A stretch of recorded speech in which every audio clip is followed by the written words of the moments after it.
We are going to be starting today with Beth Keene. She's joining us from Bridgeland and is going to be giving us some information about databases. Now, I know she specializes in secondary. I think she's going to get a feel for the room here and see who's with us, but giving us kind of a lot of information about like why do we use them and then making them practical. And she actually is up bright and early. I understand that Beth is joining us from Oregon. So, Beth, are you with us? Are you ready to come on video? I am here. Awesome. Well, Uh, yeah. Hey, see good morning, you. everybody. Awesome. Good Yeah. morning, Beth. All right. I'm going to go ahead and hand it off to you. Thanks so much for Okay. joining. And we'll be back in a little bit. Perfect. Thank you, Jennifer. All right, here we go. Hi, Sammy. Glad you're here. Looks like we have one chat. I'll go ahead and check. Okay, perfect. I'll keep the chat open in case you have questions, and to see if other people join us. Sammy, you can open your mic since it's just you and I this morning. Um, what grade level are you, Sammy? So Sammy is actually our YouTube facilitator. Oh, So my, okay. we actually have several people in our live stream at the moment, but they're all over on YouTube. Oh, Um, okay. All right. So I won't see them. Okay. Well, let's get started but yeah, then. if you're asking the questions, we can certainly navigate that liaison piece as they're putting stuff in the chat. We'd be happy to send those chats to you. Perfect. Okay. I got it now. I understand. All right. Well, let me go ahead and I'm going to share my screen with you guys this morning. And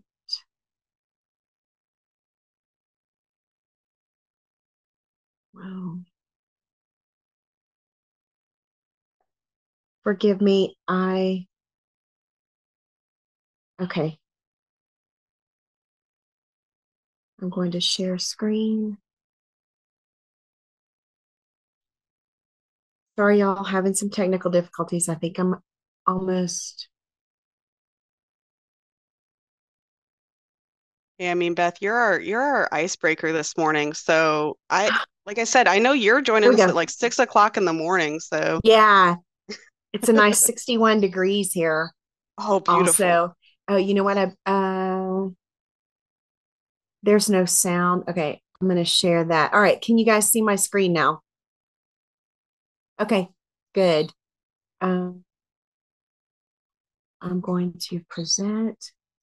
Okay, let's try this one then. Okay, here we go. Welcome to Discover the Hidden Treasures of Databases and Other Online Resources. Um, here's an agenda. We're going to try to get through all this stuff in the next 40 to 45 minutes. We're going to start with why do we even use databases, how to access them, a basic search for your students, exporting resources and citations. And this is really exciting. Um, for me, this is the one of the coolest assets of using databases.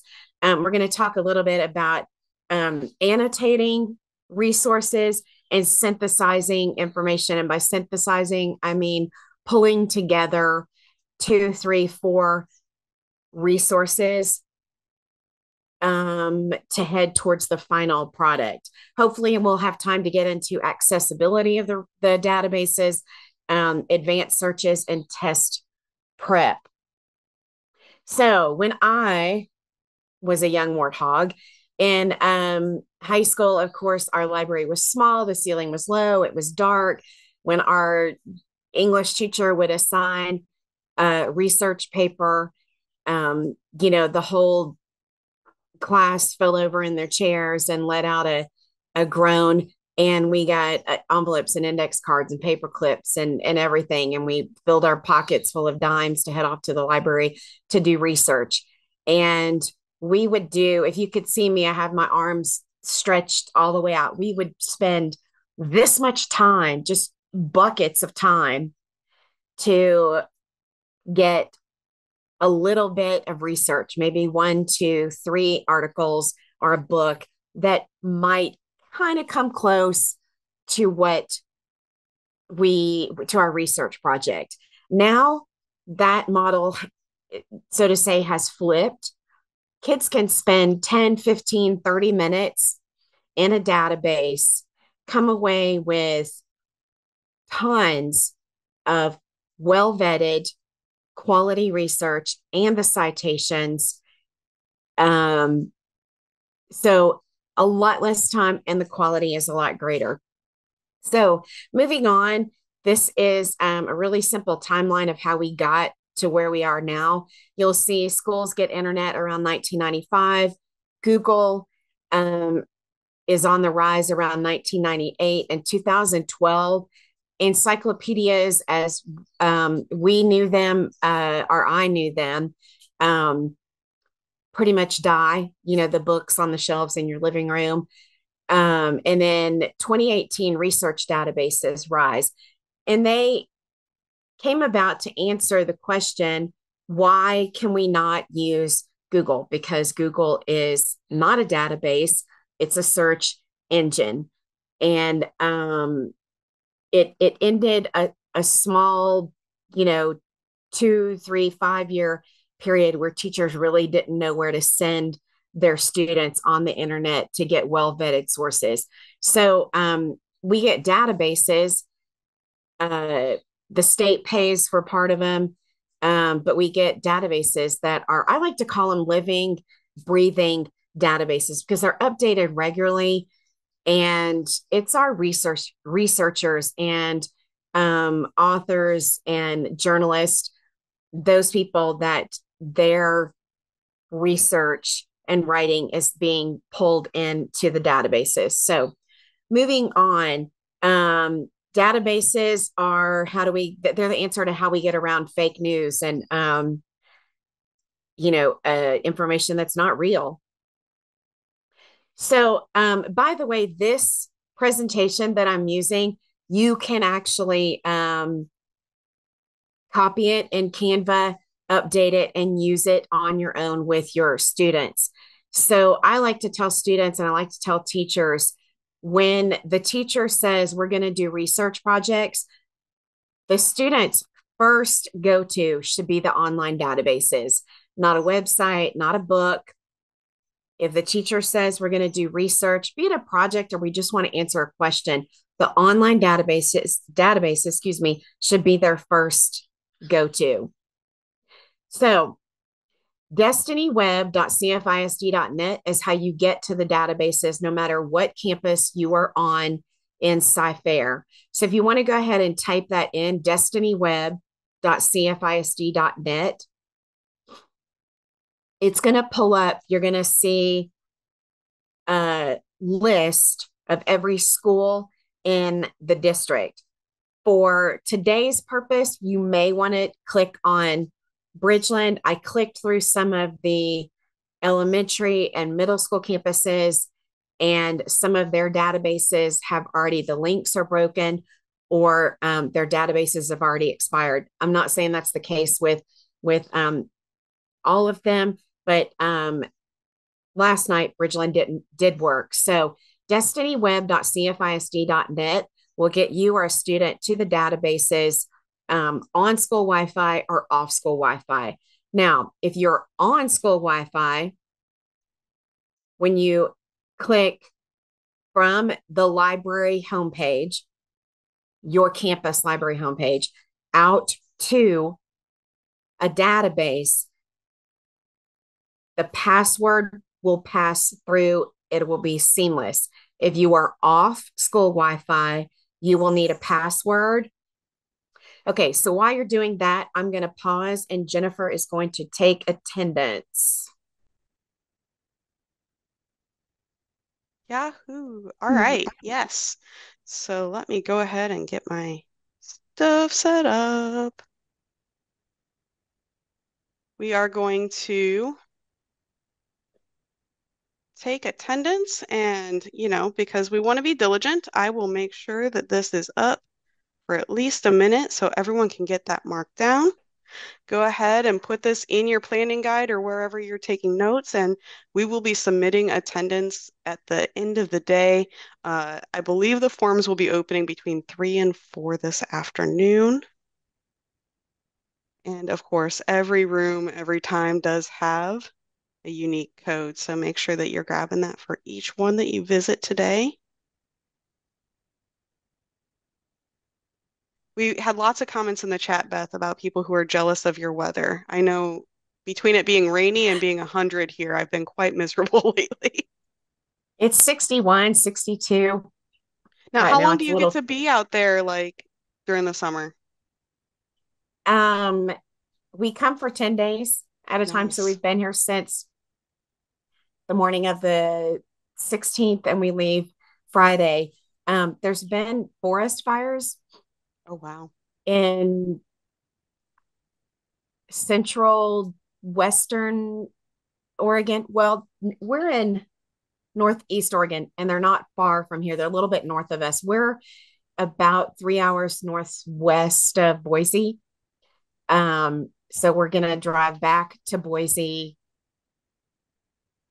Thursday, There you and go. we may have to take an alternate route that's going to put us at maybe 6 to 8 hours to get from here to Boise because some roads are closed because of forest fires. But It's turning yeah, into a whole adventure.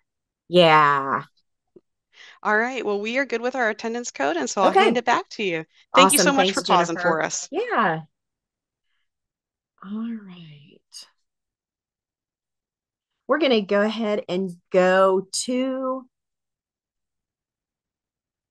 the databases.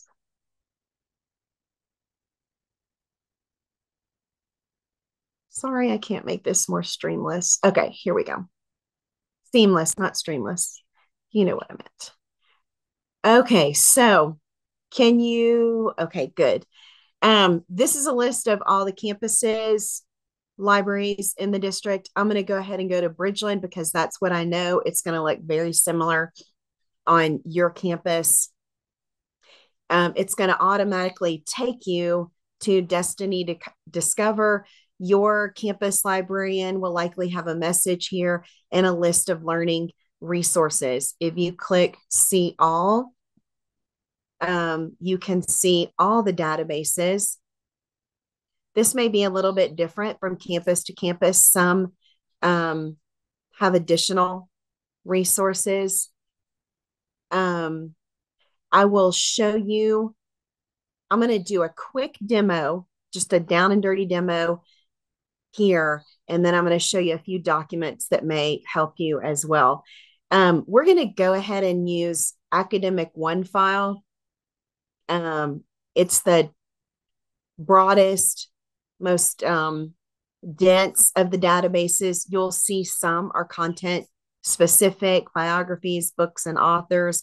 There's environmental studies, all of these. We even have a science one and a science interactive. And for you science teachers out there, this is really exciting because it has three-dimensional interactive models that students can expand on their screen and click and drag apart the models.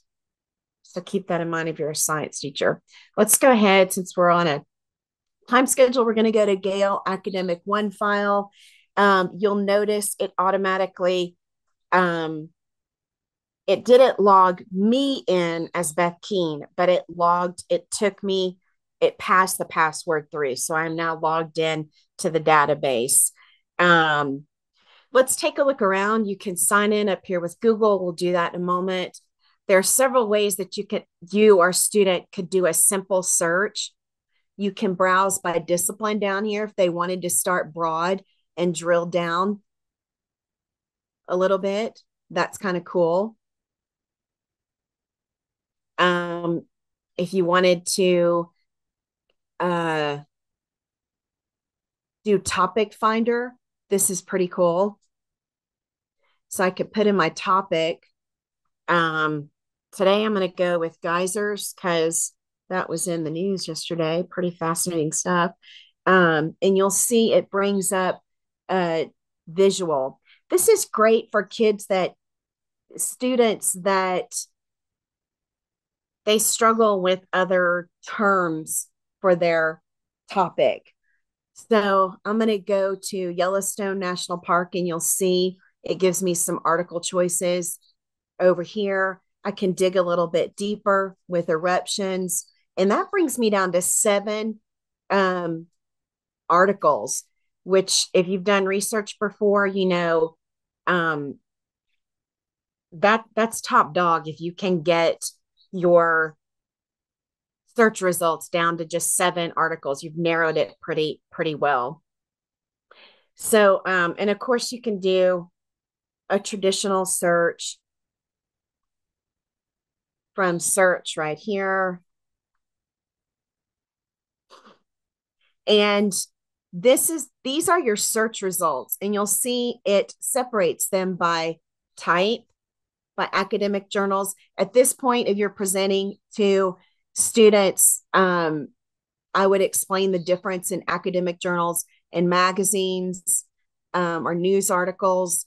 If you're teaching history, having a news article may not be that critical, unless it's something like they're rebuilding Washington on the Brazos. Okay, that's newsworthy.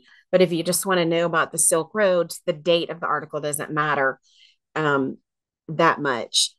You can make some choices over here, filter results over here.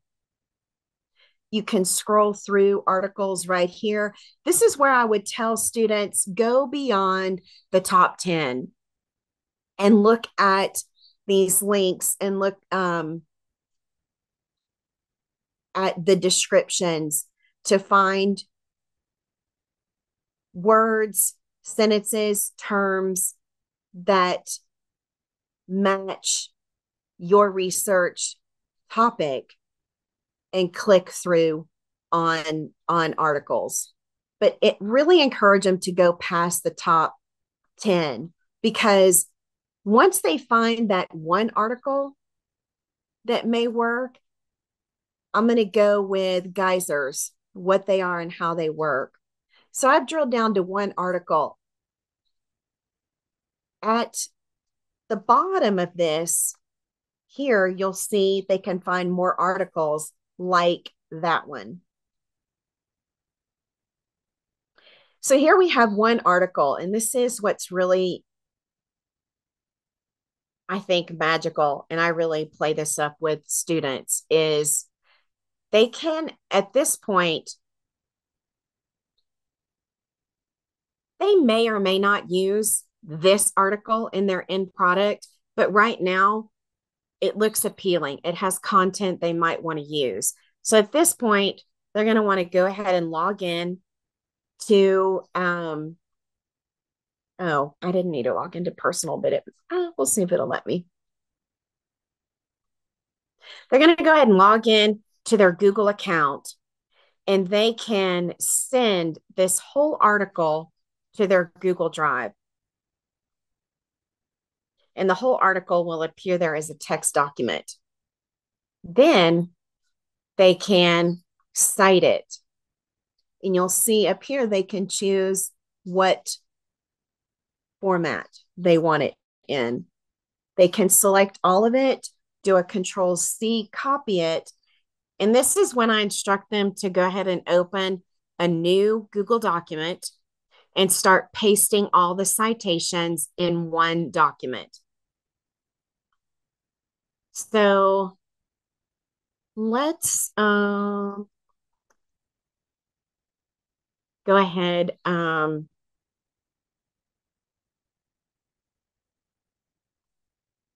go to my Google Drive. And here's that article. Pretty magical, right? So this is the article in its entirety from the database. So once your students repeat that process, search, drill down to one article, send it to their Google Drive, copy the citation, and I instruct them to keep a running document where as soon as they send an article to their Google Drive, they're going to go back, grab the citation, paste it in that document. Repeat that process, paste the citation in the same document. Then they go to their hard drive. And this is when they can start annotating. You can delete things. You know how this works. They can make notes. They can start highlighting. They can say, I want to use this, use in section, whatever of their research. Okay. So let me see if I can get back to here. So let's just repeat that process again. And this is, again, just that really simple process. They're going to go to destinyweb.cfisd.net. They're going to click on their campus. They're going to choose a database. They're going to enter in their topic.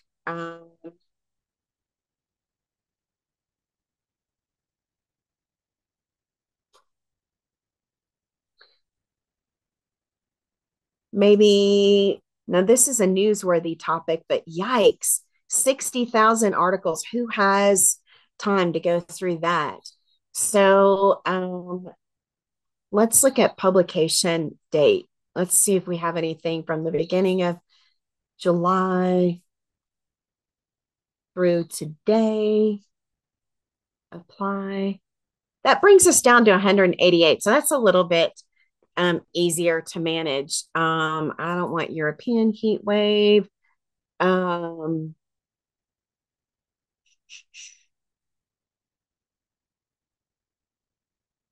This looks interesting. You'll see here, this is a very high Lexile level. You may or may not want to mention that to your students. They may shy away from it if they perceive the Lexile level to be too high. So here, again, I have one article. Well, I did. One article. I'm going to send it to my hard drive. I'm going to cite it, select, Control C. I'm going to go to my document where I'm already maintaining a list of citations, and I'm going to paste it there. Repeat this process 10, 15, 20 times, citing every source. Then I would have the students go to their hard drive and start going through the articles that the resources that they have sent to their Google Drive. This is where they can start annotating, making notes, lifting information to move towards their final product. Also, I want to point out there's more articles over here related to this one, to this topic. So, do we have any questions?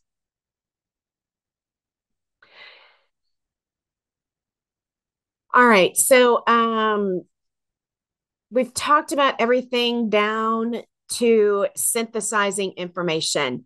This is important, I think, especially at the high school level.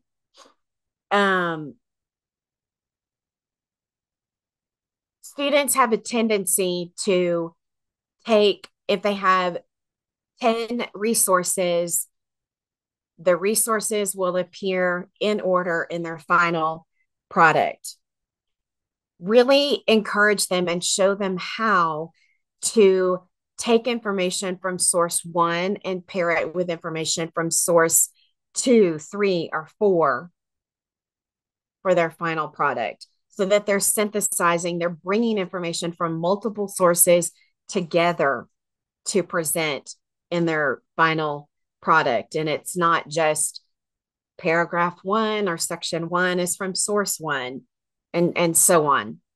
So really encourage them to synthesize their information. We'll look real briefly at accessibility features of the databases. You will notice you have some buttons up here.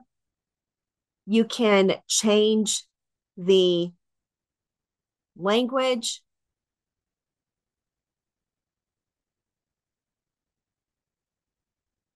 Of the article.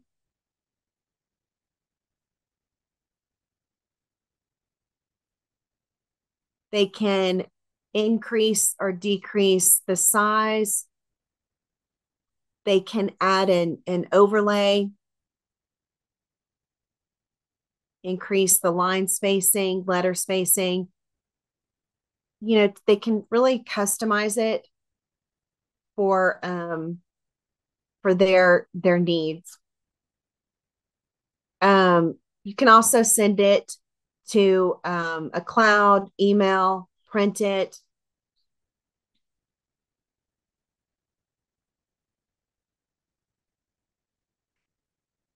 All right. Okay. So that's a basic how to search. Do I need to go over that one more time? Okay. I'm going to We're show pretty you. much keeping up, Beth. I don't see a lot of questions in the Okay. YouTube chat. So far, I think people are keeping up with you, but Okay. if we see anything come across, I'll drop it in the chat for you. Perfect. Thanks, Jennifer. Okay, we'll move on to a couple of documents that I want to show you. This is a list of available resources from Bridgeland. Your campus librarian, will have something like this. Most of them look much prettier than this. They may have it in a brochure format, a trifold, something. I went pretty simple because you'll see that these descriptions also appear here on my page. So when you go to your campus library, this online, their catalog, this is where you'll land. And if you click on see all, I've added the descriptions to most of them. But your campus librarian should have something like this for students. The blue ones are databases, Gale databases. The orange ones are other resources that they can use. I add in a Easy Bib. They may or may not need it. Well, they'll need it if they're using a resource outside the databases. Learning Express, it looks like we're gonna have time to look at that. Peterson's Test Prep, we're gonna look at that. Opposing viewpoints, I'll point this out. That's a great one for if you assign research for a hot topic. That's a great one to go to there.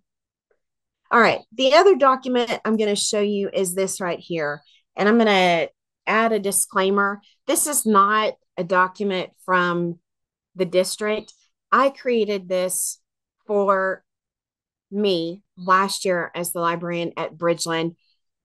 These are TEKs from research TEKs in the, I pulled them from ELAR documents, and I pulled the research TEKs for 5th, 8th, and 12th grade, because I wanted to know at each level what research skills a student needed to know coming to my campus and leaving. And if you look close at the document, and you'll have access to this, it's looks very similar at each level, at each campus. Let's just go with campus. What changes are the verbs, and you know that if you interact with your curriculum at all, the verbs get more rigorous. So by the time they graduate, you'll see they will be synthesizing information, displaying academic citations, developing questions for formal and informal inquiry. Whereas you see on the previous campus, they're using teacher guided questions. And at the lower level, they're probably, they're talking about paraphrasing and plagiarism. There's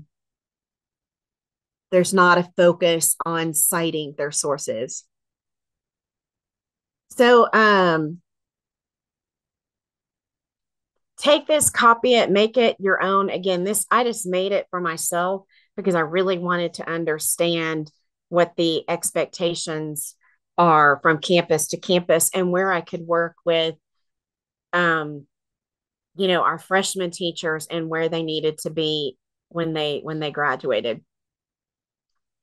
Okay, so that brings me to here. Let's look at advanced searches. The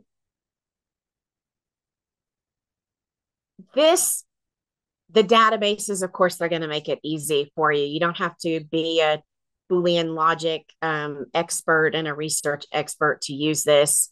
Let's look at what the database has to offer for advanced research. If you put in a topic, let's go with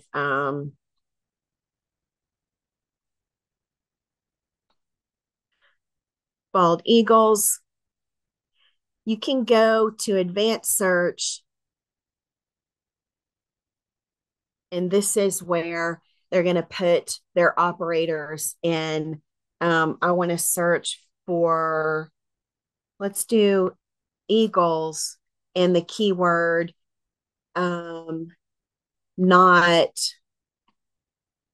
golden eagles.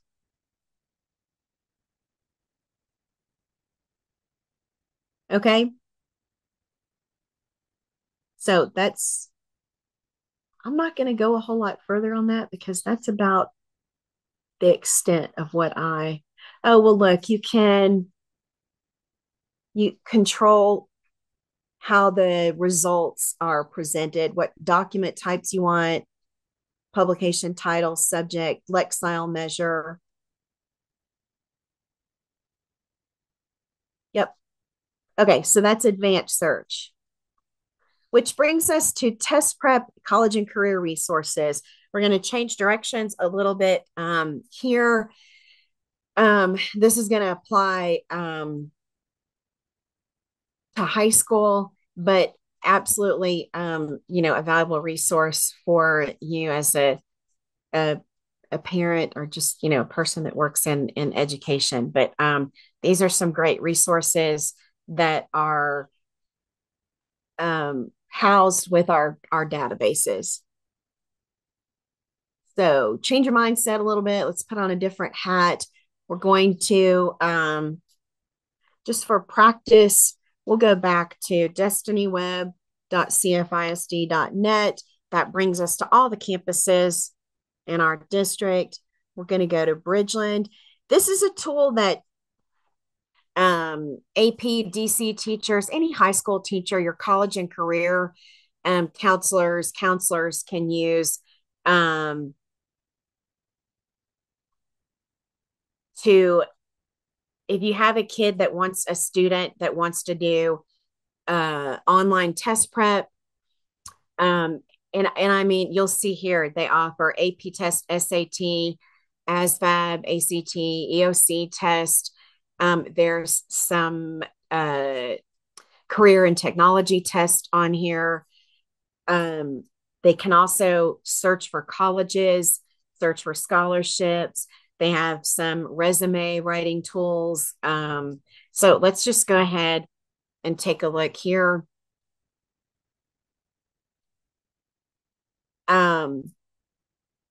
This may be as far as I can get because this is a new computer and I don't have the password saved, but this is important. When your student gets to this step, and they log in, they need to create a login using their personal email, not their district Google ID that looks like an email. They need to use their personal email. And this is a great time to talk to them about, let's not use one cool dude at gmail.com or skater girl or pretty chick at gmail.com. Use an email that has a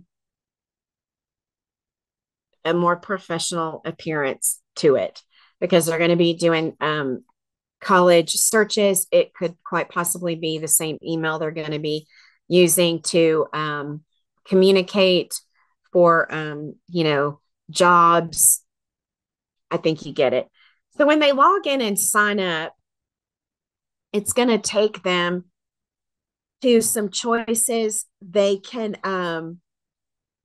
they can do online practice test. They can search for schools, look at information about careers. There's also we want to do high school AP test. Oh, and here's the list of all the AP tests that are in here. Let's look at chemistry. So here they would log in. The beauty of doing it online is, of course, they can pause it and come back to it. There's also several modes of testing. They can test against a clock. They can test with the clock off. They can test where they answer a question and they're immediately told if that is the correct answer and why it's the correct answer, or if it's not the correct answer and why it's not the correct answer. So it's a learning mode. Again, please keep this in mind for not just your college bound, but all kids. It has a lot of great resources in it. There's also some lists in, I think it's Peterson's Test Prep or Learning Express. It has some documents that list out for the student and for the parent. If you're in the first semester of your freshman year of high school, this is what you need to be doing. Or this is what you need to be helping your child do, your students do. If you're in the second semester of your senior year, these are things that you need to have done or start doing. That's a pretty cool resource, pretty powerful. The other one that we have similar to this is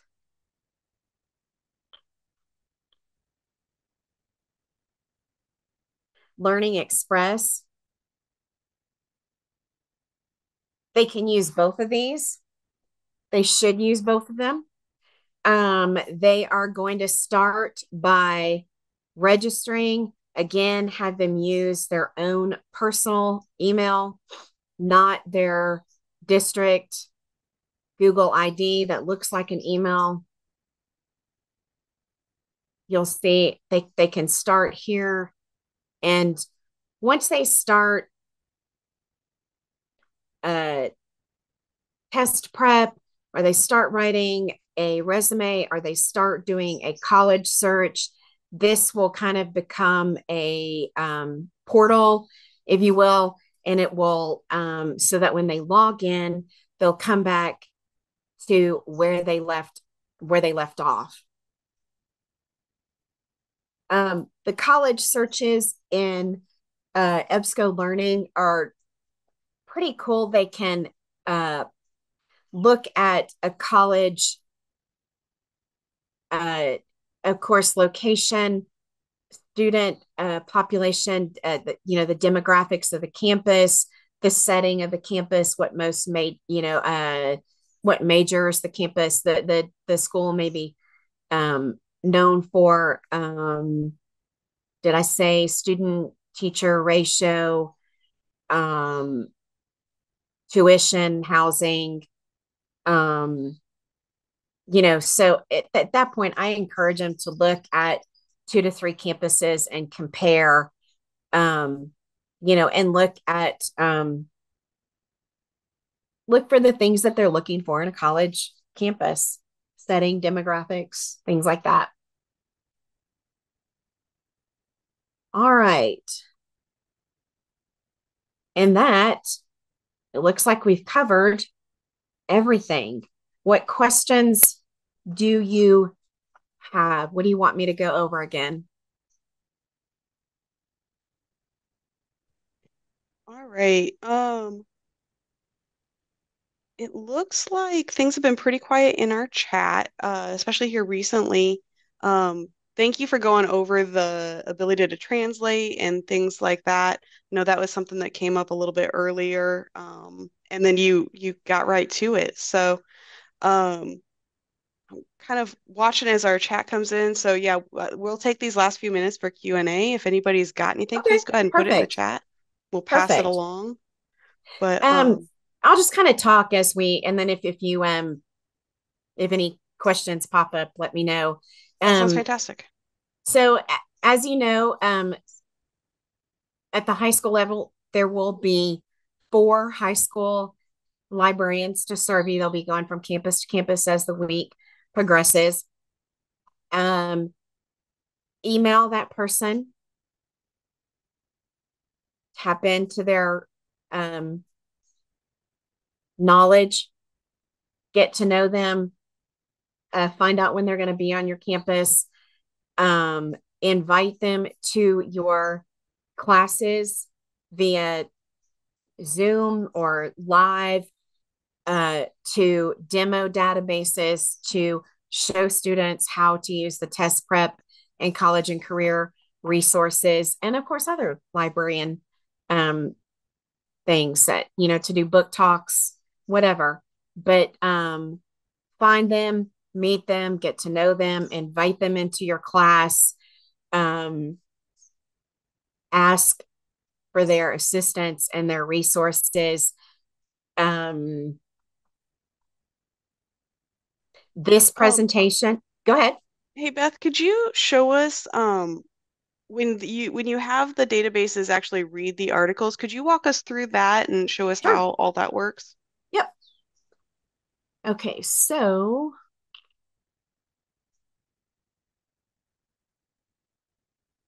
I'm going to go back to an article.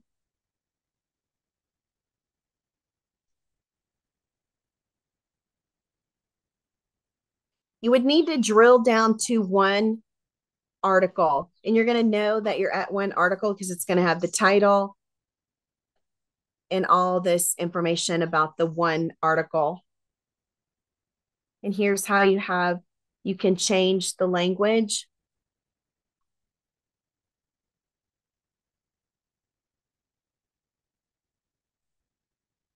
I know this has been important in the past when we've had at our campus. I know we've had Filipino students.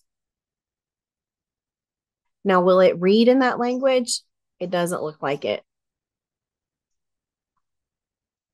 but you could have it read.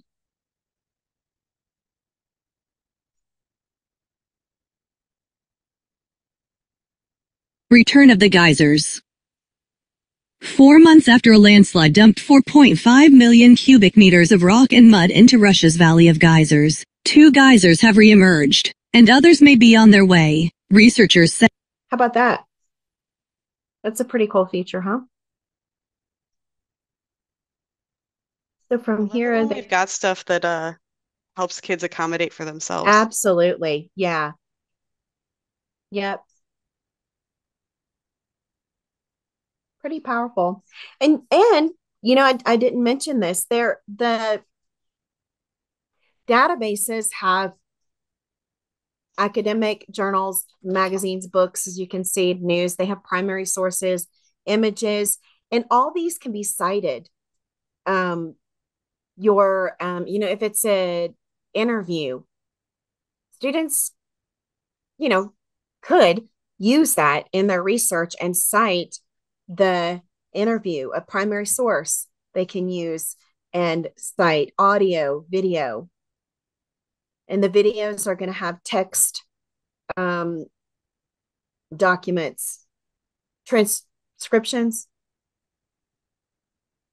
Awesome. Yeah, I know. I was even telling Sammy here that I actually remember when I was doing my master's, I actually used a lot of the Gale resources Yeah. with the academic journals and different things when I would have to do papers for my grad school. Yeah. So at some point you could have talk to your students about the difference in an academic journal and a magazine, and you can see that these are all peer reviewed. They're going to be longer typically, and the lexile is going to be higher. And the reason is these are written by our academics, our college professors, researchers. I joke with the kids that these are the people that we use their research when we're doing our research.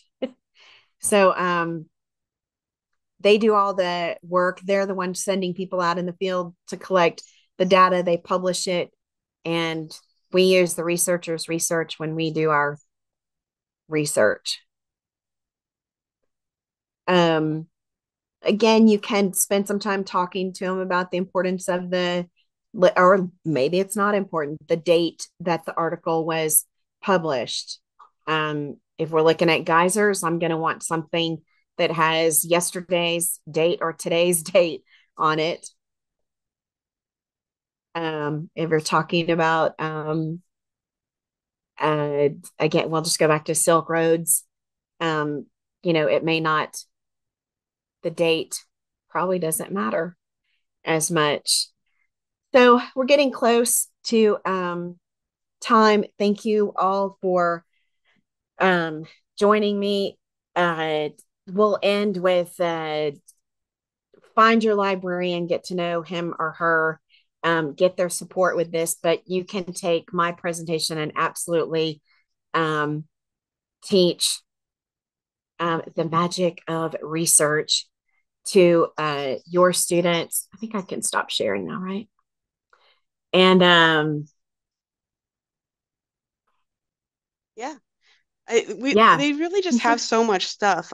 If any of you are interested in these resources, I know we do have a session at 10 that's going to go into more about the databases for elementary, and then Jen Garstecki is going to be presenting with us at 11. So we've got lots of great library stuff today. So, but yeah, thank you so much, Beth, for sure. walking us through all that. Like, yeah, there's just so many rich materials, and we know that they're high quality, and we know that they're going to be on point for what our students need as they're doing research and different things. I had one more thing, and Jennifer's your go-to person for this. There is a feature in, help me out here, Jennifer, in Schoology, where when a student submits an assignment, they can check it themselves for plagiarism.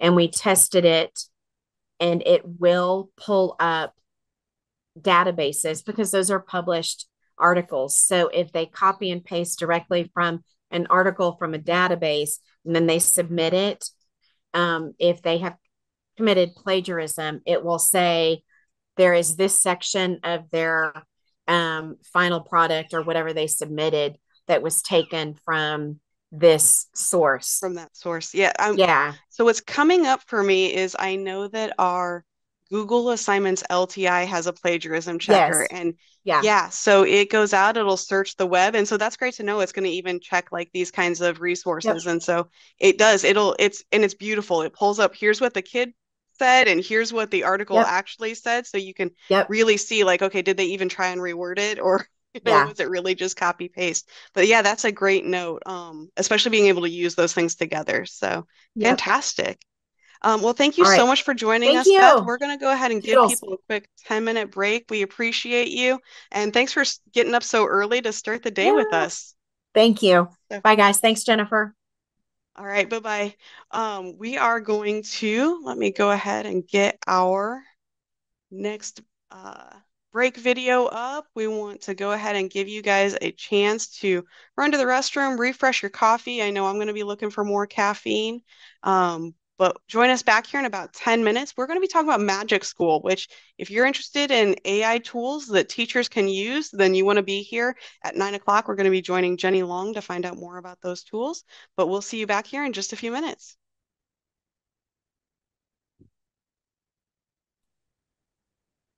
Okay. I'm waiting for my video. I've clicked it like a million times, so hopefully it will show up. Okay, there we go. We gotcha.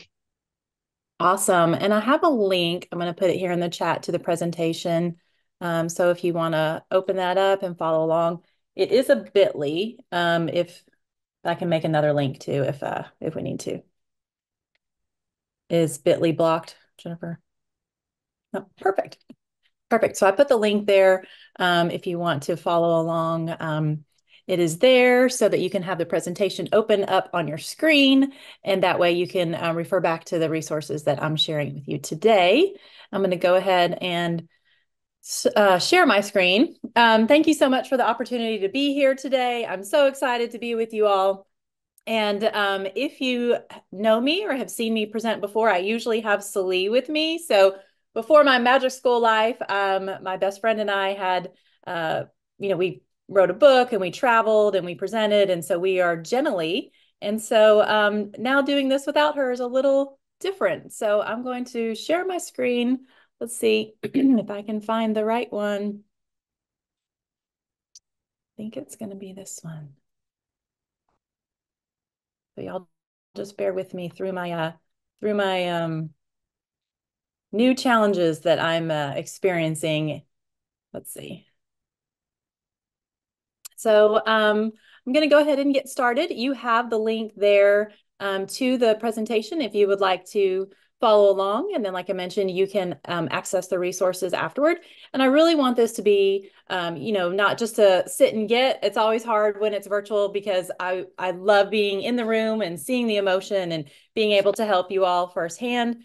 But I want you to have some time to explore. So definitely if you wanted to, open up a new tab and just dive into MagicSchool as we get there, and you can just kind of explore away. I would love to kind of hear some things in the chat as we're going through. And any questions that you have, I know the team is going to help me, retrieve those questions, and I'll be able to help you. And I've got, I don't know, some window over here that has the chat, so I can see that as well. But I am just excited to be here with you. I am a 25-year educator. Like I mentioned in my previous life before MagicSchool, Celie and I, known as Jeni, we traveled and we had a blog and a YouTube show and we presented all over, and I'm excited to present again for DLC. I know I have presented in the past, and such a great team that put together such an incredible conference. So very excited to be here. I would love to connect with you. You can email me here. There's my email. And also I am on all social platforms as JLo731. So you can find me. And this is obviously Twitter, X. Would love to connect with you and, just continue the conversation. So today we're going to talk about MagicSchool. Why, what, and the how, some best practices just of AI in general, how to use MagicSchool. I'm going to give you some time to explore because I think, that's what we all always say is we need time. We just want that time to go in and learn. And so I want you to do that, and then want to hear some things in the chat as you guys are exploring and just some takeaways that you've had.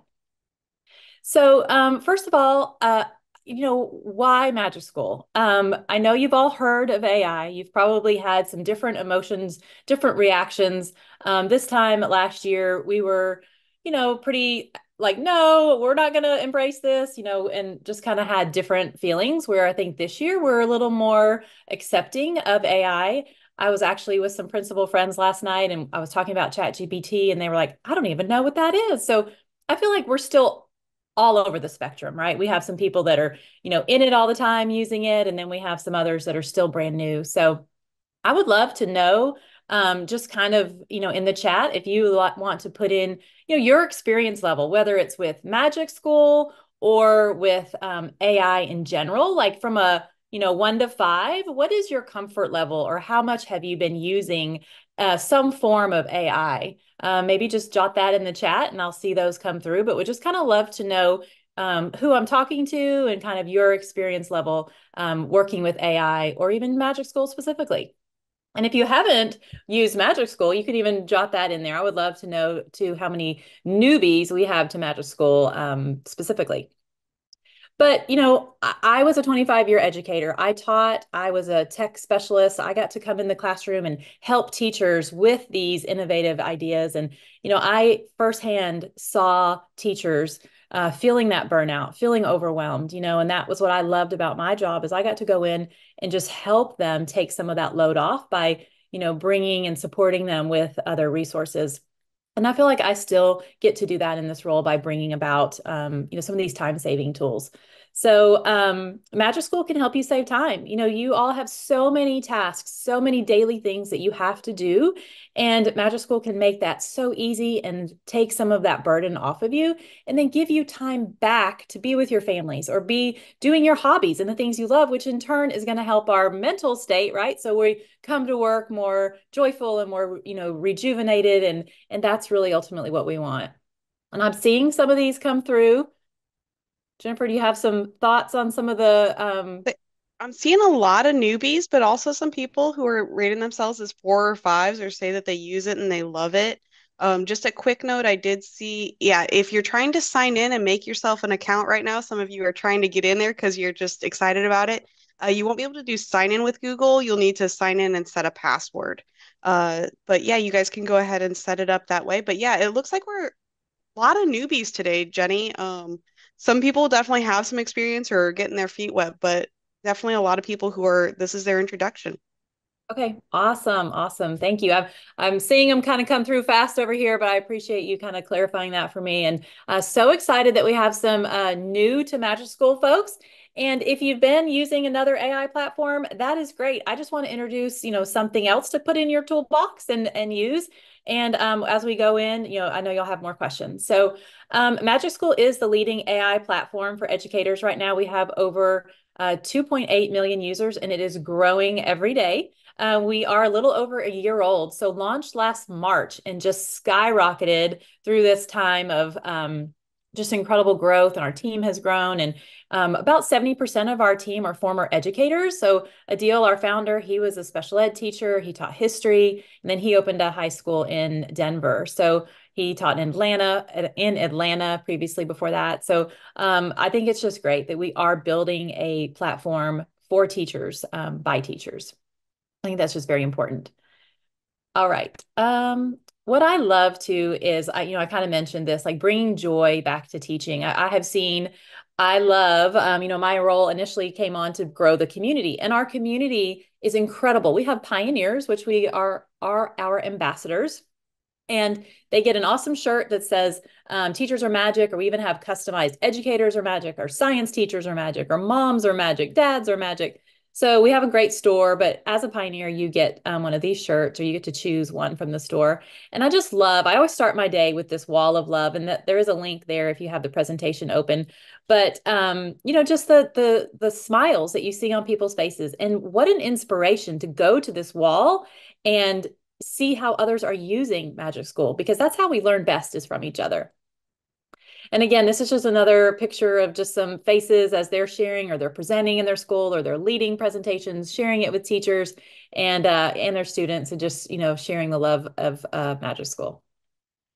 So what is MagicSchool? We have over 70 easy to use AI powered tools that help you create lesson plans, differentiate those lesson plans that maybe you're already using or that you've been given, communication tools, just about, anything you can possibly think of in the work that you're doing. We have a tool already created for you. So what we've done is we've kind of scaffolded the work that you are doing, and we've created these prompts that, anybody at any entry level can come in and use our platform, from, beginners to experienced, way advanced users, because of the way that we've created these prompts.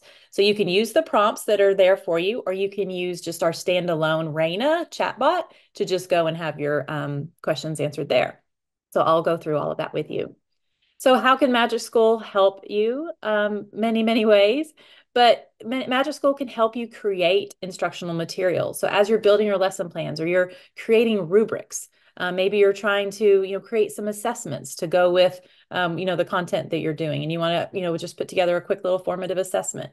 Maybe you want to differentiate, and so you've got different leveled students. I mean, I'm sure you don't have any students that are on different levels in your classroom, but you have to almost sometimes create a individual lesson for every one of the abilities in your room. So you can take your standard lesson plan or your activity or your text, and then you can put it in MagicSchool and you can have it leveled for all those different abilities that you're working with in your classroom.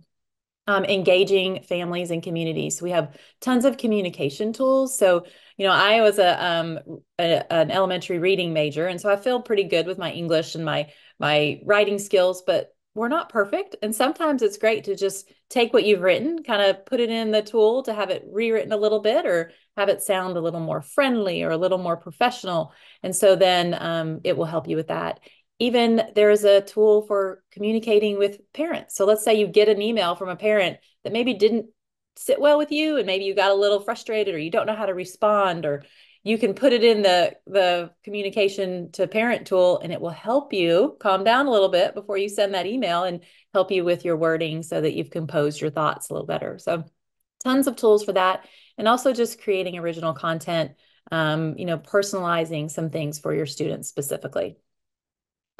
So I want to talk about best practices for using AI because it is new. This is something that, seems like some of you are very new to this. So you probably have lots of questions. How do I use this? What are the benefits? What are the dangers? We at MagicSchool, these are some of our best practices that we always like to share. And we want to make sure that you realize you are the educator and you are the expert of all of this. We're not going to just put it in, MagicSchool and say, okay, great, I've got this wonderful activity. You always want to check for bias and accuracy and make sure that you are getting the correct information.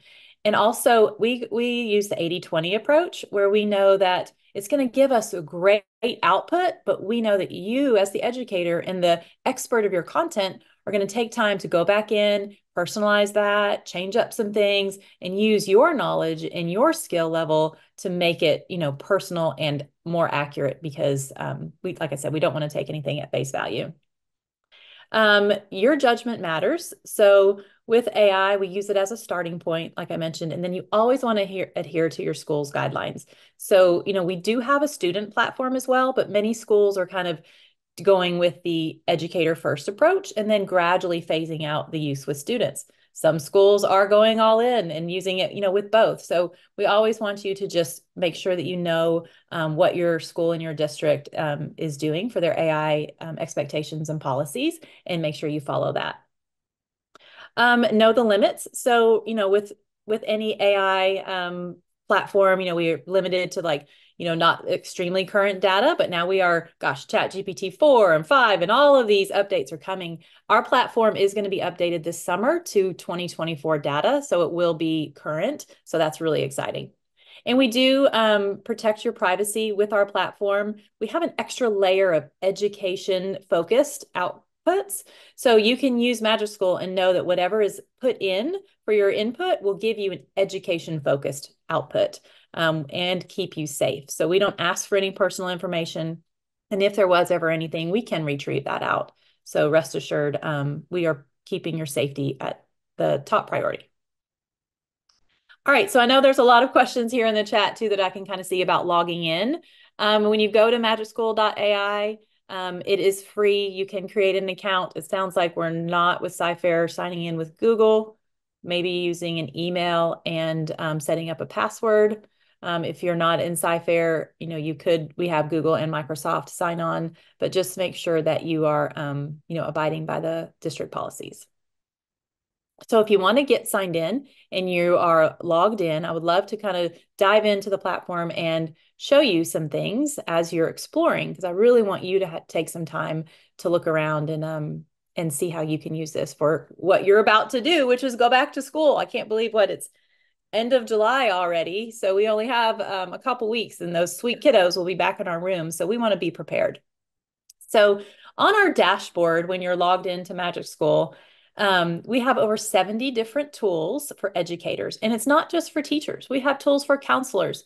We have tools for administrators. You know, we want this to be in the hands of all, all staff to be able to use the benefits because there's something for everyone. Excuse me. You can use the tools and the categories that we have, and you can use the search bar. You can also use the little star to favorite some of your favorite tools, and those will be up at the top. So you always have those accessible with the little star. When you get into, and I'm going to go live in just a second and show you actually into the platform. When you get in, what I love about the platform is we have really set you up for success. We want to make sure that when you come to our platform, you have a good experience and you get a good output and you understand, the assignment, what you come to do and what you're going to get out. So we've created an exemplar on most of the tools. Some of them don't have that, but I think they're in the works. There is an exemplar, which means you can go to the tool, and if you're like, I don't really know how I would use this exactly, you can click that exemplar and it will automatically load the given fields for you. So like this is a rubric generator. It's going to ask for the grade level, a standard, what the assignment title is, and you just fill those fields in. But with the exemplar, we've done that already for you. So it will give you a good output and you see a good example. When you get the output that's generated, there are some options at the bottom. Now, I do want to kind of preface this with those of you that are first signing in today for the very first time, you will get 14 days of premium access. So when I say that, all the tools are free. So you can use all of the tools, but there are some premium aspects to the tools and there are some district partnership advantages. And I'll kind of name those as I'm going through and when I go in and do a live demo so that you can understand after your 14 days ends, you'll be able to see, what will change. So I'll identify that. And Gabby says that her free trial ends on the 8th. So yes, you get 14 days and then you still can use the platform. I just want to make sure you hear me say nothing is, well, some things will go away, but you can still use all the tools. So let me show you real quick. On this particular output, down at the bottom, you're going to see a copy, an export, a read aloud, and more button. And then you're going to see these two boxes underneath, which is actually our Rynda chatbot that lives in every output. So in the premium version, you're going to have these export options where you can export to Google Docs or Microsoft Forms. So that export feature is a premium feature, and that will go away after your trial ends. So just want to make sure you understand. You still have access to everything. It's just some of those little bells and whistles will go away. And these boxes down here, like I mentioned, that's Rynda helping you as you develop and continue to work your output. That part is not available.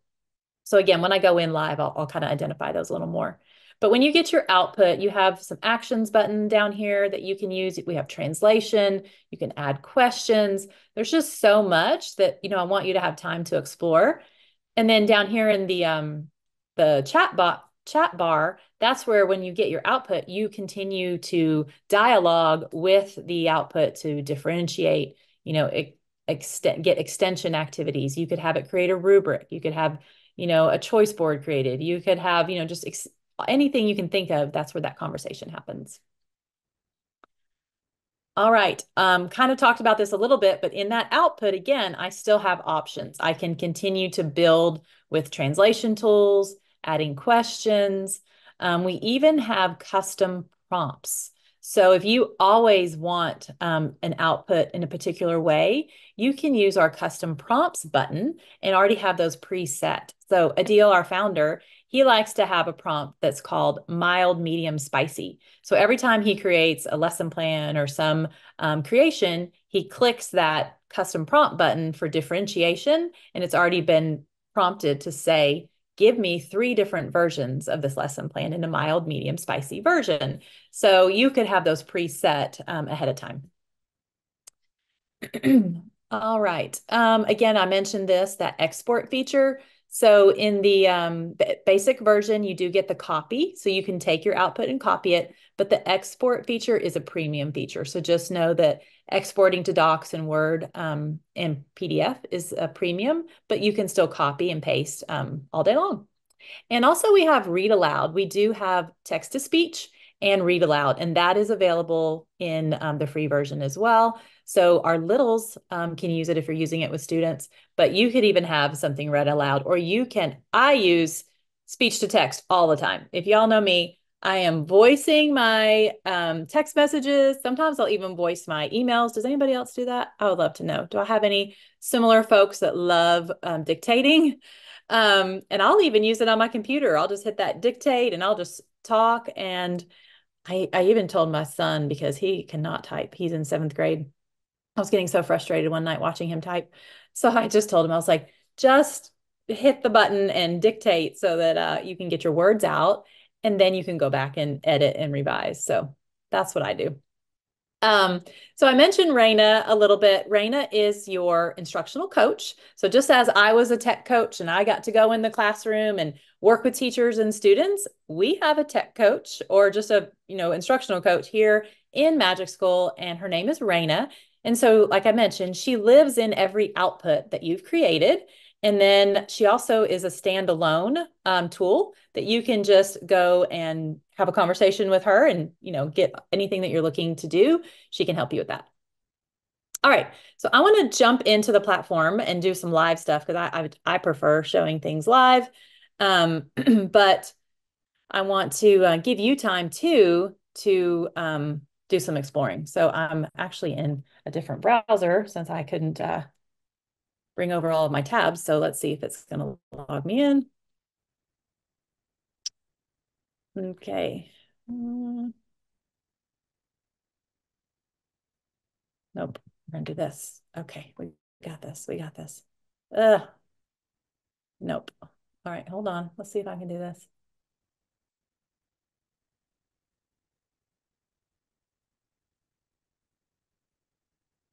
I want you guys, I'm going to give you a few minutes. I want you to go in because I would love to hear some thoughts as you're creating. And I'm trying to pull up my Google browser and not my Edge browser.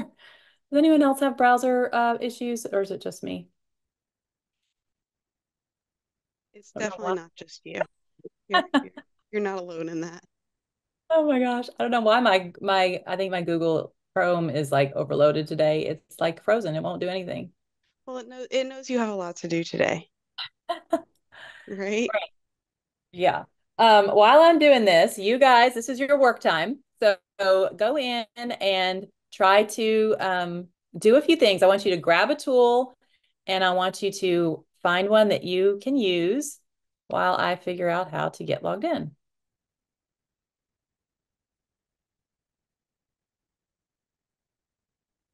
But I need to sign in with people.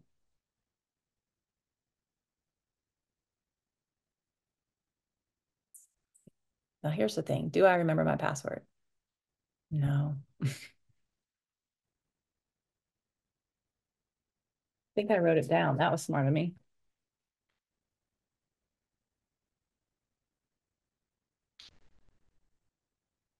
Oh, man.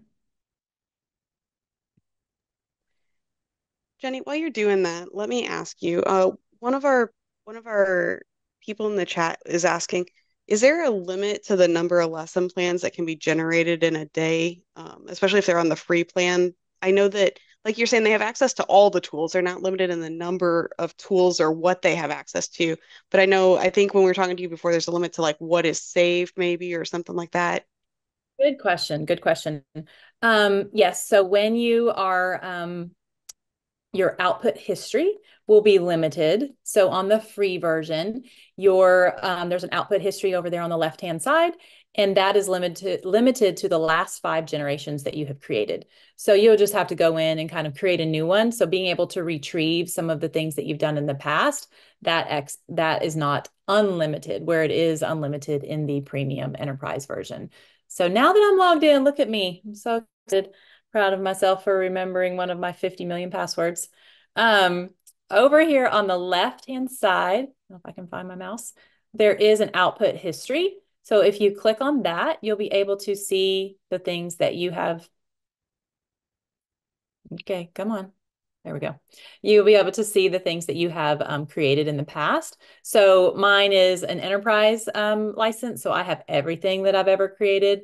but you can create all day long. So kind of to go back to that question, you can make as many lesson plans as you want. You can make as many, generations and outputs. It just won't save them. So you'll have to, copy and paste or put it somewhere or, save that in your own files. So great question.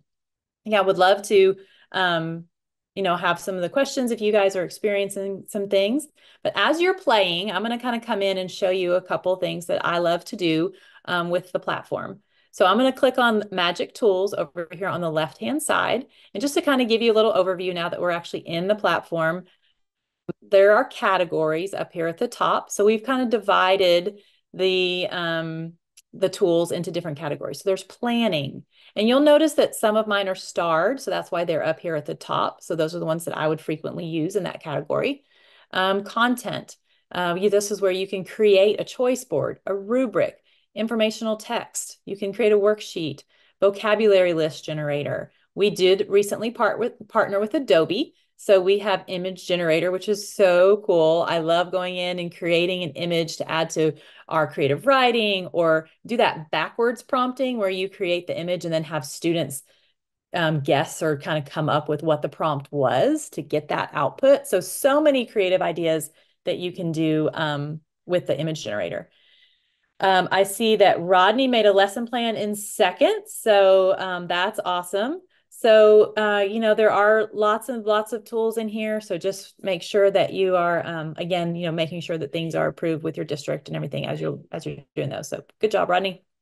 All right. Amanda did a common misconceptions. She said, what are some misconceptions of the Civil War? And I don't remember which category it's in, but making things relevant. Like how many times I know as a student, I was like, I don't understand this. I just need it explained to me in like simple terms. It's like, if we're ever like, oh my gosh, that went way over my head, right?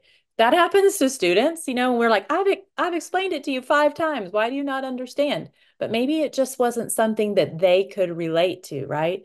So being able to explain things to students in a way that is relevant to them. So while I'm talking about that, let me just pull it up. I'm going to search for make it relevant, but I'm going to go to all.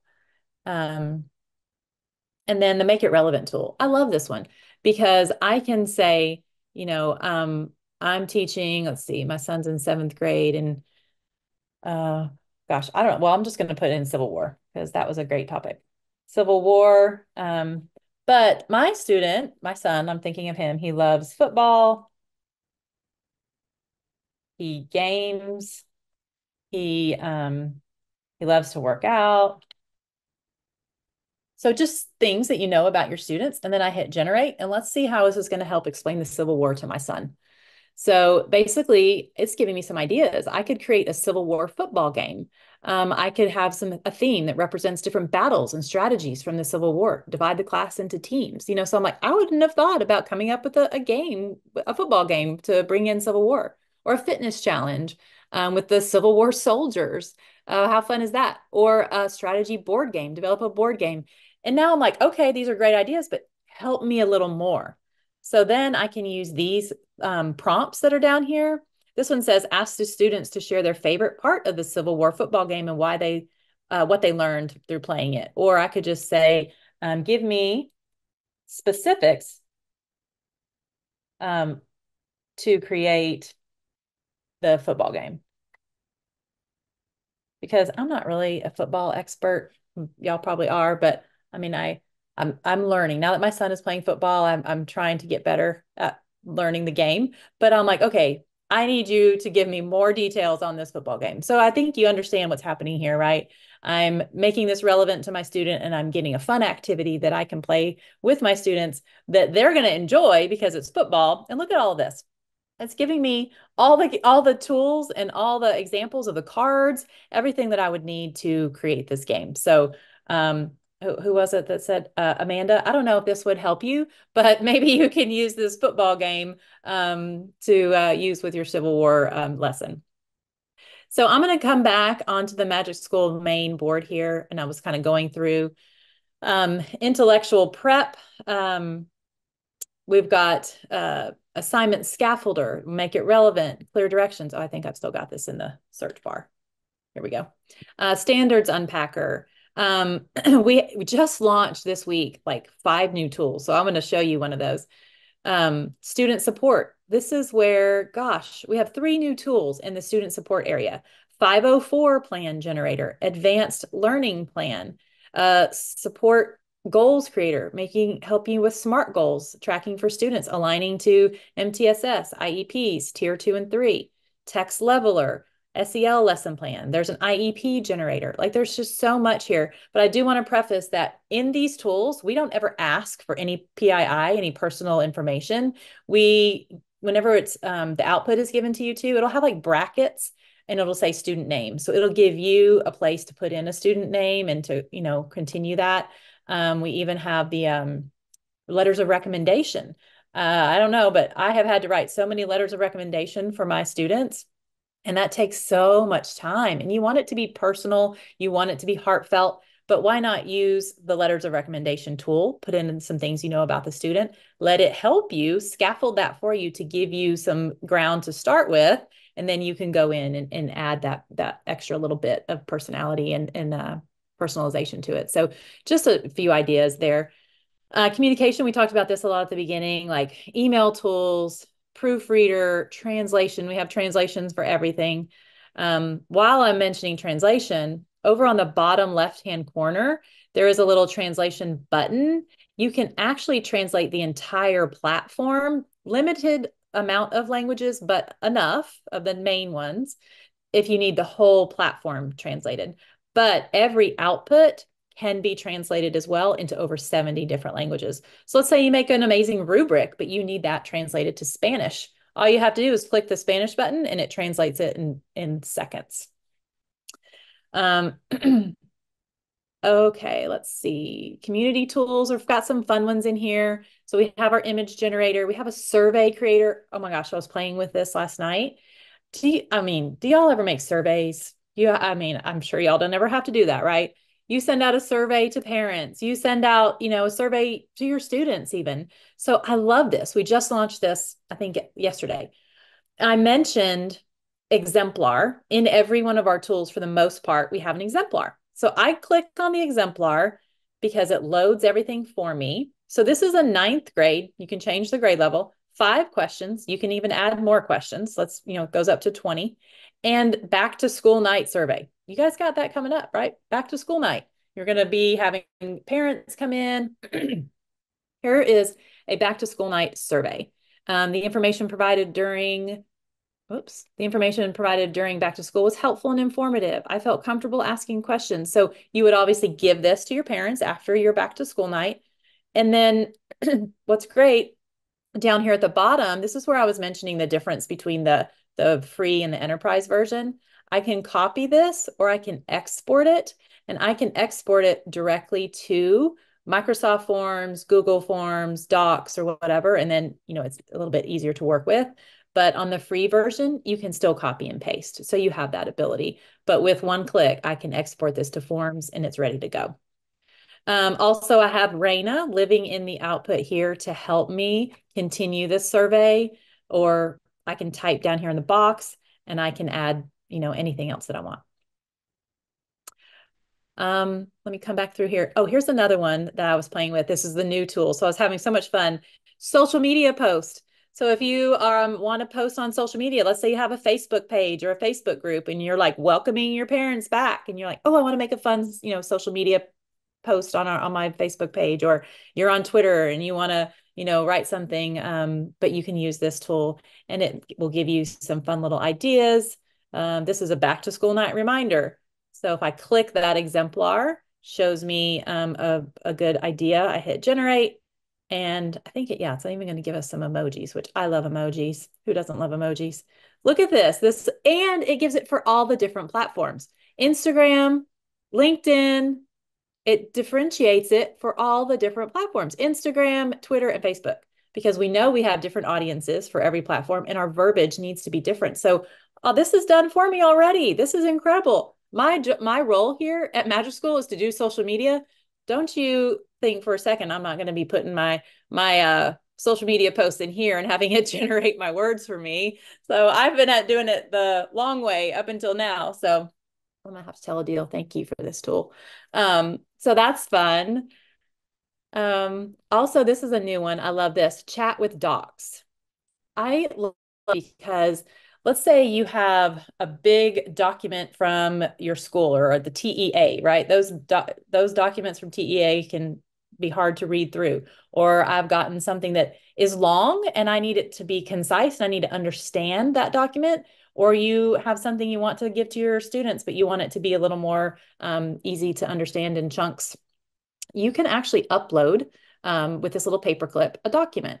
So I have a document that is a MagicSchool flyer that we use, that we share, with partners or, oops, let me see here. Desktop and, oh, I know. It is this one. All right, so I've attached this PDF and it actually talks about MagicSchool, kind of gives some brief information about it. And so I hit generate. You could actually add 2 documents here. And so what this is going to do is it's basically going to say, my purpose as your assistant is to understand this document and to kind of help you think through this. And it's giving me some questions. So these are some questions that it pulled out from the document that I can continue to elaborate on to help me understand this particular bit of information. So I'm going to just ask it a little bit more about this one here. How does MagicSchool ensure data privacy and security with its users? So I'm just going to put that down here and say, yeah, that sounds good. I need you to explain that to me a little bit better. So it's taking that from that document that I uploaded and it's pulling that particular bit of information to help me understand that a little bit better. Like, this is just a game changer for me. So I don't have to sit and read. I mean, I should do this with this other document that I just printed out. It's 9 pages long. And I'm like, I don't have the time to read through this. But if I take this and upload it there, or I could even say, give me a quick little summary or, give me some bullet points of this, it will do that for you. Okay, I'm going to pause for just a second. I want to take a look at the chat and kind of see some things that you guys have been sharing as you've been exploring. Tell you what, Jeni, while you take a chance to look at that, would it be a good time for me to put the attendance code up? A great idea. Let's do that. Awesome. So yeah, if you guys have questions for Jeni, she's going to take some time and review that chat, but I will also go ahead and share my screen and let's go ahead and get our attendance here. So our attendance code for this session, make sure I leave it up for at least a minute. So Jeni, I know one of the things I saw in the chat was with your translation tools, do you guys what would you say is the accuracy on that? I know that we get warnings all the time from our communications department about don't just use Google Translate, like you need to go a little further with it. Would you consider that like a rough draft? Is there some protections in there? What does that look like for y'all? That's a great question. We've actually heard that it's very, very accurate, but it's hard because I don't speak all those languages. It's hard to translate and say, okay, this is good. So I would say we still recommend trying to put it in front of someone or somebody that can vet that and look over it because we don't want to be offensive or we don't want to send something that we think, oh, it told me that this was right, and that just kind of goes with everything, right? And it's hard though, because with a translation, you're like, how do I find someone that can really vouch for this? But we have heard really, really good results and people have, gosh, I was talking to a school district in New Mexico and they needed Navajo and we don't have it actually listed, but we typed it in and I was like, I don't know, guys, is this accurate? And they're like, it was like almost perfect. So it has done really, really well from the feedback that we've gotten, but I would still preface that with just try to make sure you have somebody look over things and get it approved. It kind of goes back to that like AI generation, but human proofed is kind of our rule of thumb, right? So Exactly. Yeah. awesome. All right. Well, our attendance code I think is good at this point. I'm going to go ahead and stop sharing my screen and I'll give you the ability to share again. And then we can see what's going on with our chat. It looks like we've got lots of people trying a lot of things. So Okay, now I got to find the right one again. Okay, I think I found it. Okay, can you see the correct screen again? All right, awesome. I'm gonna have to give myself a brownie, I don't know, a cookie or something. I'm like, I've successfully done this today. Okay, I'm gonna look at the chat, and it looks like we've got I'd love to hear some more feedback on some things that you guys have created. I'm gonna share a couple more of my favorites. I know we're getting close to the end, but it looks like Dawn said the intellectual prep, making it relevant. Oh, I think she was addressing another question. We're about writing an email to a parent. Do you know how accurate? Okay, that was your question. Good, Jennifer. Thank you. Tongue twisters. That was a new one that just came out this week too. That's a lot of fun. So many. I love seeing you guys, sharing out. Any other thoughts? I'd love to see some comments about something that you've created and that you can turn around and use in the next couple weeks. So, with the last few minutes that we have, I'd love to just get some ideas of ways that you're getting in there and trying some things that you're going to use. So I love how I can use it to create creative studios for my gifted students. And that's one thing too, like we're always trying to find those extension activities or those ideas for those fast finishers or those, gifted students. So being able to ask Reyna, hey, can you give me some, extension ideas or some creative project ideas that I can give to my other students that might need that.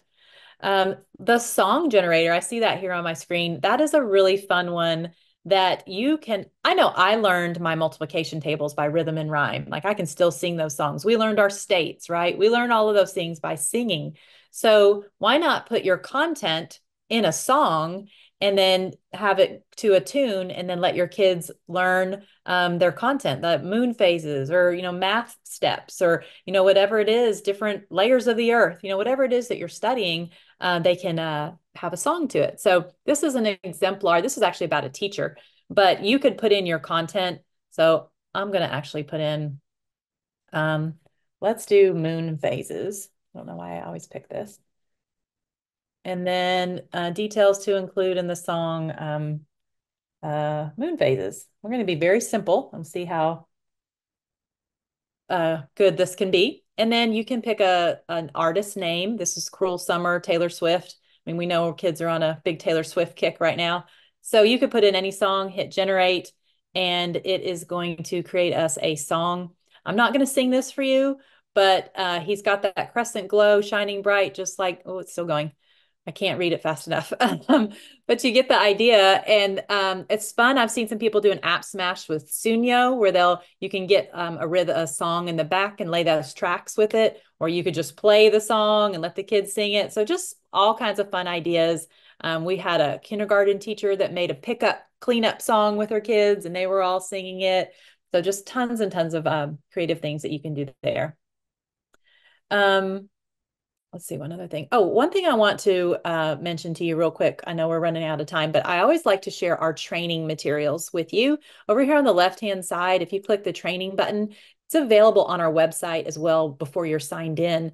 But these are our PD resources, and we have courses available. It's a great place to start. So I know we had a lot of beginners here today. So if you're still wondering, what is AI still? And I still have more questions. I would go here. We have 3 levels of certification. These are asynchronous courses. They take 15 to 20 minutes. It's a great place to just dive in, learn about AI a little bit more, learn about prompting, learn about our platform. We also have a course about our Adobe partnership, about using the images. And then we also have, if you are using it with students, we have 2 courses here that you can watch to learn about that process. And then we also have a student-facing course that your students can go through and learn about AI as well.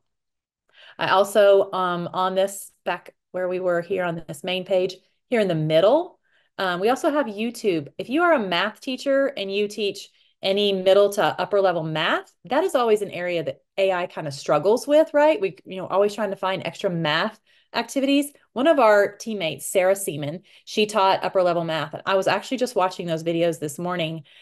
She did an amazing job. I think she's got 5 or 6 videos on how to use AI in our platform, specifically with high level math. So definitely check those out if you are a math teacher. So lots of other videos on the YouTube channel, but here in the middle, this is a whole wealth of resources here for you. We've got presentations that you can already take if you are leading a session or you want to learn more, or you want to, work with, if you're a curriculum person and you're working with science teachers or math teachers. They are specifically broken up into content areas. We have family information, all kinds of things that you can share here. So just a wealth of information that we have provided that you can use. So just want to make sure that you see these resources are available too. All right, I think we're wrapping up. Any last minute comments in the chat? Any other thoughts? One of them that I saw that came across was asking about, if teachers are selling resources, are there copyright considerations that should be taken into account when we're using the AI tools? That's a great question. I think, that whole copyright thing is still so muddy right now. I would just really, and I've had so many people even ask that about Canva. They'll go into Canva and create things and can I make a book and can I sell this? So, I don't know that I have the best answer for that, but I think, I would just advise too. And if you're doing it at school and things, there's just a lot of sticky things using school resources and things like that. So I would just be very careful about selling anything that you're creating with our materials or with school resources also.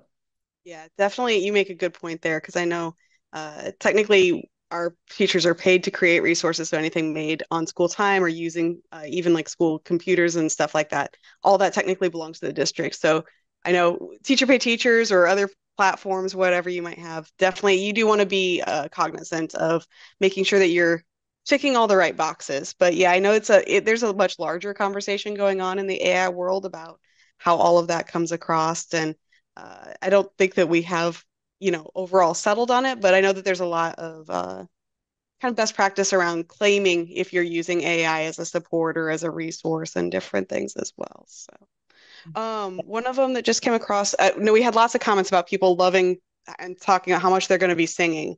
But can we print directly from your platform, or would we need to export it and then print? What does that process look like?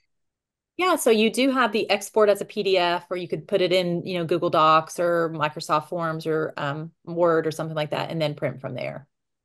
So Awesome. it would probably just be like an export or copy out step. But yeah, definitely you could print anything.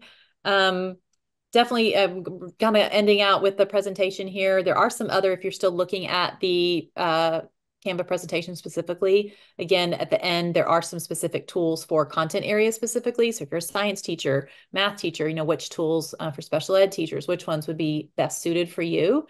And talking a little bit more about the rubric generator, which I didn't even demo, which was one of my favorite. There's just so many great tools, and I got lost in the new ones that we just launched. But again, just at the end of this presentation, it has lots of other specific areas that you can dive into.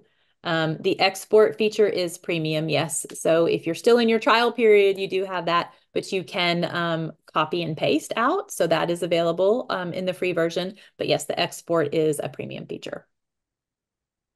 Awesome. All right. Thank you Thank guys you so so much much. for your time today. And I'm so glad that I was able to be here. Yeah, and thank you for braving it. You did, I mean, tech is tech, but you did great with all the switching and all the things. I know like we're getting there, right? So, but thank you so much for walking us through this. I'm excited about all the things that are available. And for those of you who are sticking with us, we're going to be looking at elementary databases as we head into our next session. But for now, Jeni, thank you so much for being with us. We're going to go ahead and take about a 10-minute break and we'll be back soon. So, y'all go ahead and grab yourself some coffee or grab yourself uh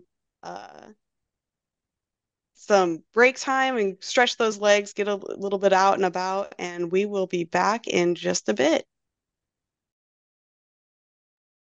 All right, get my stuff turned on here.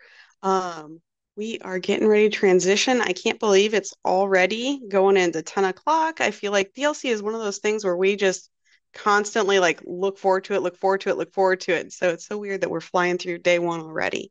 But we are about to transition into databases for early elementary. We've got Lori Brown and Sara Yeppez here to share with us from their knowledge. If you were with us earlier, I know we touched on some of our databases for secondary, so I'm excited to see how these tools can target some of our younger learners, some of our littles, some of our kids who maybe are needing just different things, right? So I love when we can get nuanced in our presentations. So welcome to Lori and Sara. Thank you for joining us today. I think that we are pretty much ready to jump in, ladies. Let me check our time, make sure that we're not cheating anyone here. But yeah, I'll go ahead and turn it over to y'all. If you want to introduce yourself anymore or say anything, then certainly jump in. But we will be here monitoring the chat, y'all, if you have questions, and then we're going to feed those to them and collect them. So feel free to put any questions you have in the chat, and we will make sure that those get passed along. So welcome, ladies. Thank you so much for joining us, and I'll turn it over to you. Thank you, Jennifer. I'm Lori Brown, and I am the librarian at Bird Elementary and Andre Elementary. Good morning. I am Sara Yeppez, and I am at Francone and at Danish Elementary. Okay. Today, we're going to just try and help you guys learn some different ways that you can help the kids do research in your classroom, kind of quick and easy ways for you to explore all the resources that the district provides. So I'm going to go ahead and share. Okay, and this is the bit.ly address right here that is our presentation. So you can, we'll let you grab that. And I think Jennifer was going to put that in the chat as well.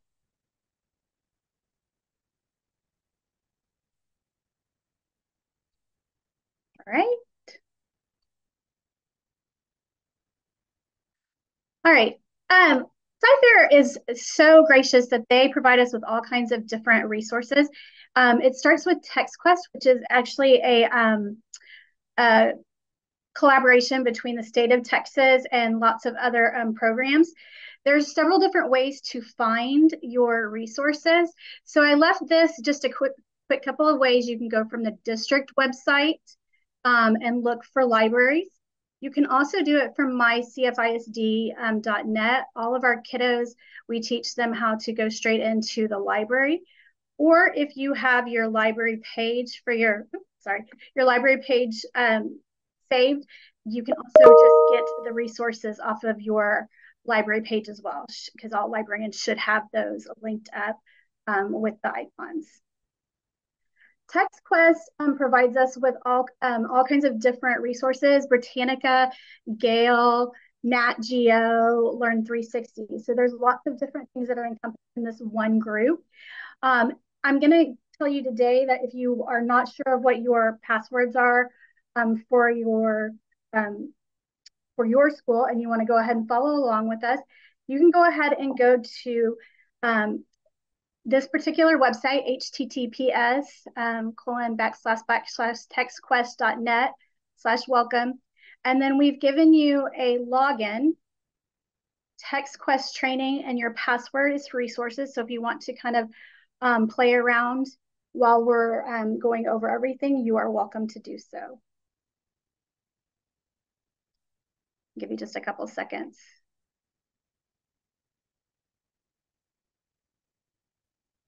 All right. So Britannica has a huge variety of different resources that are available to our specifically elementary. There's lots for all levels, but for elementary specifically, we have the first one is Britannica Escolar. This is for your students that are bilingual. I know last year when I was at Owens, we were always looking for more and more bilingual materials. This provides a quick search. It also provides a alphabet where you can find a listing of things the kids can go quickly and just kind of look through. I call this kind of going down the rabbit hole and finding lots of other different information. So there's an alphabetical listing.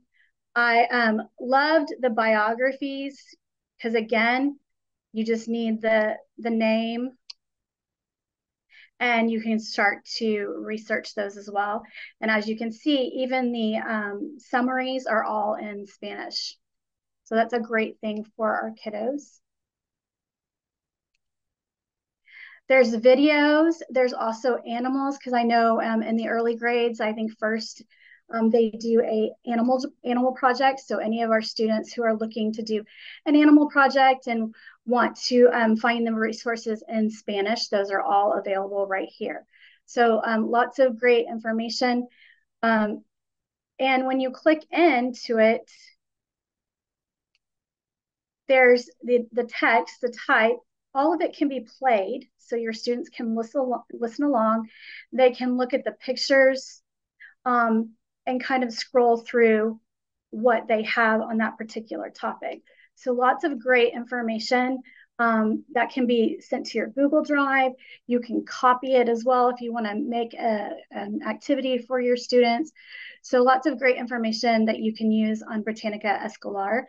And that is available to all of our elementary school kids, pre-K through 5, and lots of different things that you can use. There's also geography, language, mathematics, and sports and religion, and then social studies. So lots of great information that can be found for our bilingual students.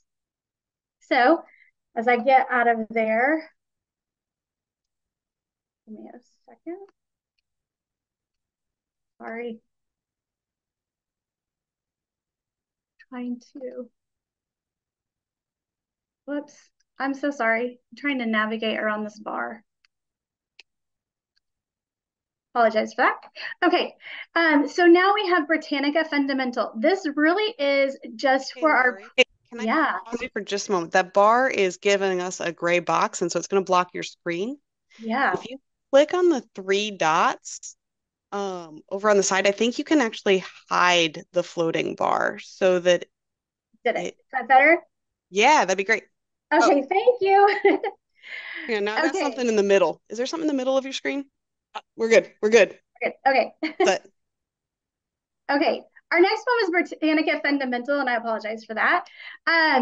This is our pre-K through K product. It's very, very simple. Read. Click on read.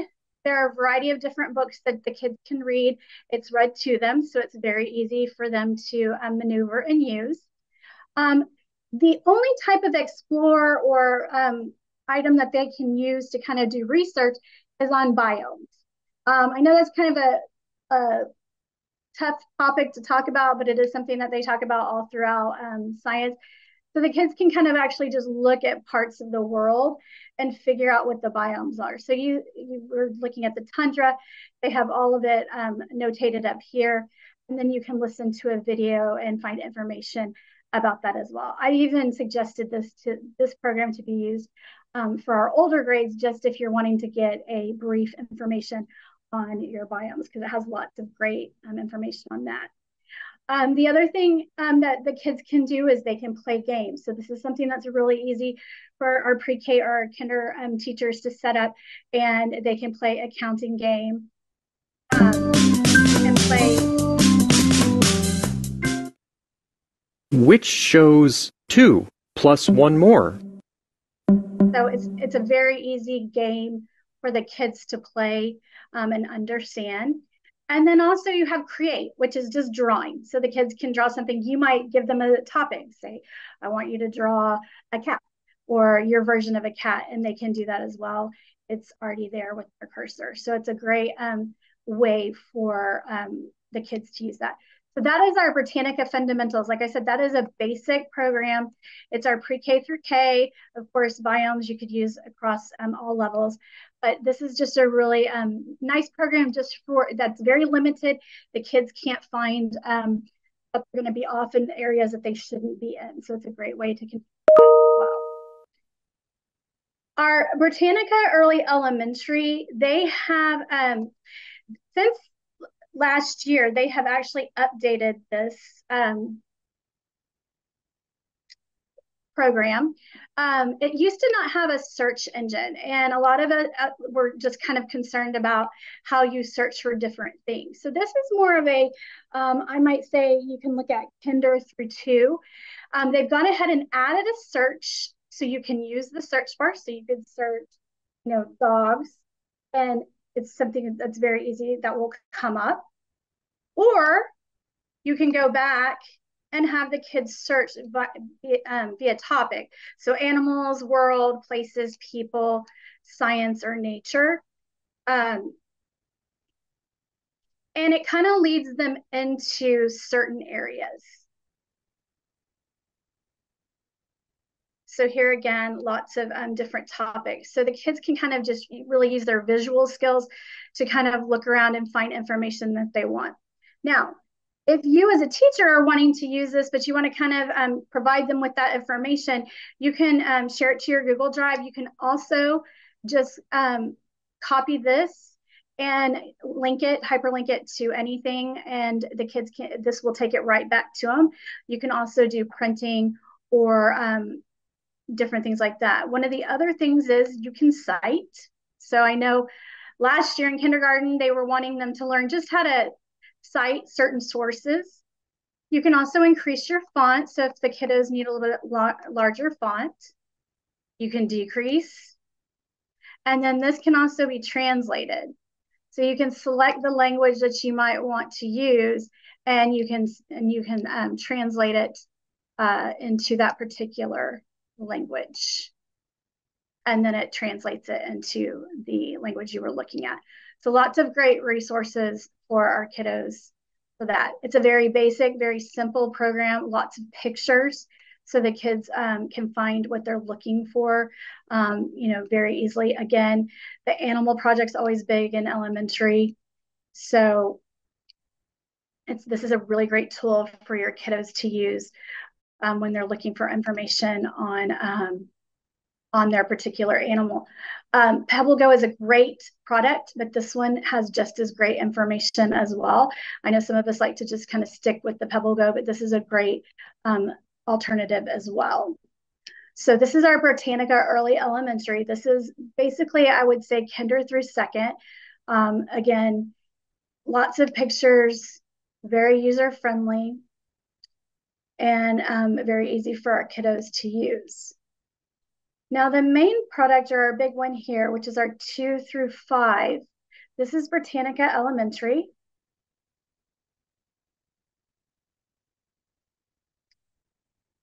Now, this is has lots of great information. It will start every day. It has something that's in the news.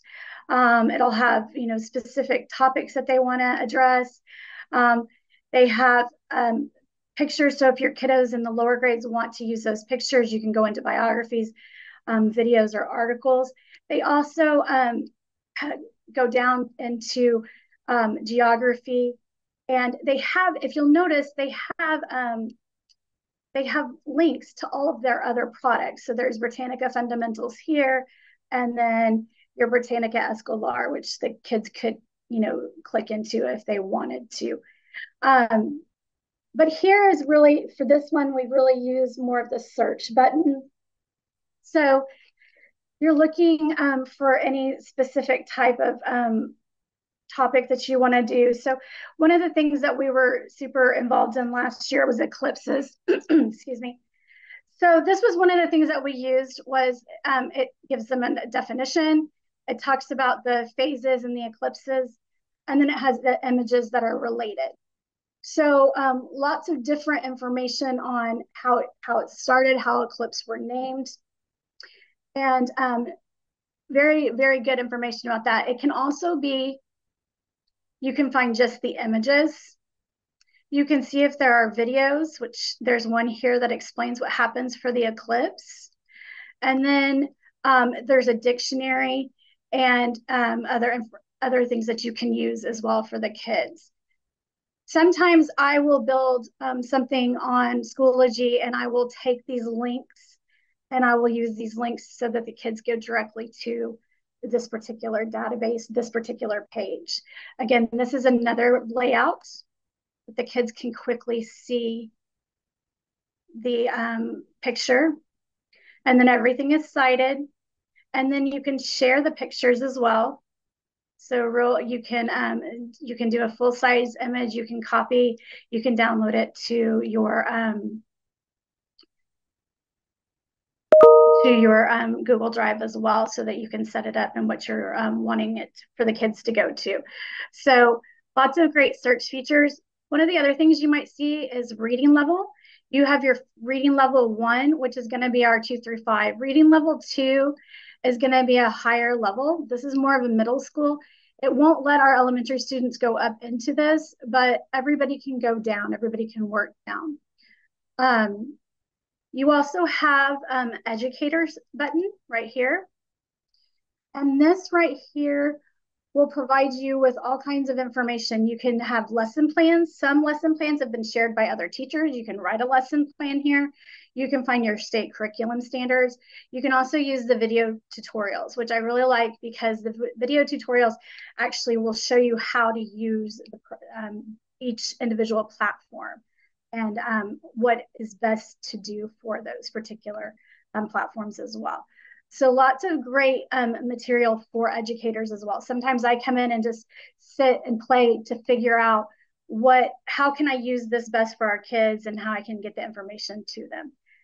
Again, teacher, it'll give you your standards, what TEKS, different things you're hitting for whatever grade level. And I love this because it'll go to related topics. And you can find even more. So if you start talking about eclipse and then you want to go into astronomy or gravity, all of that will lead you there, kind of, continuing your research as well. So that can even be an extension activity for your older students as well. All right.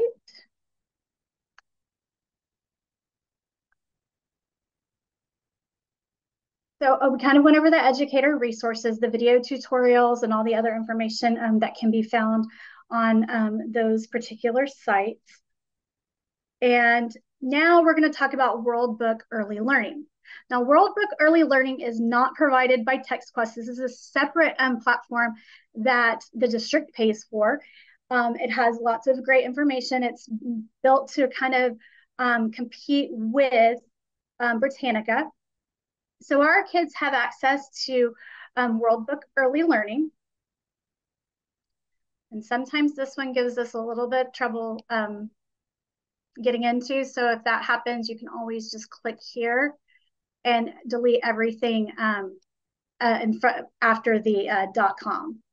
But this is another one, kind of reminds me a little bit of that the cross between the early elementary and the Britannica fundamentals.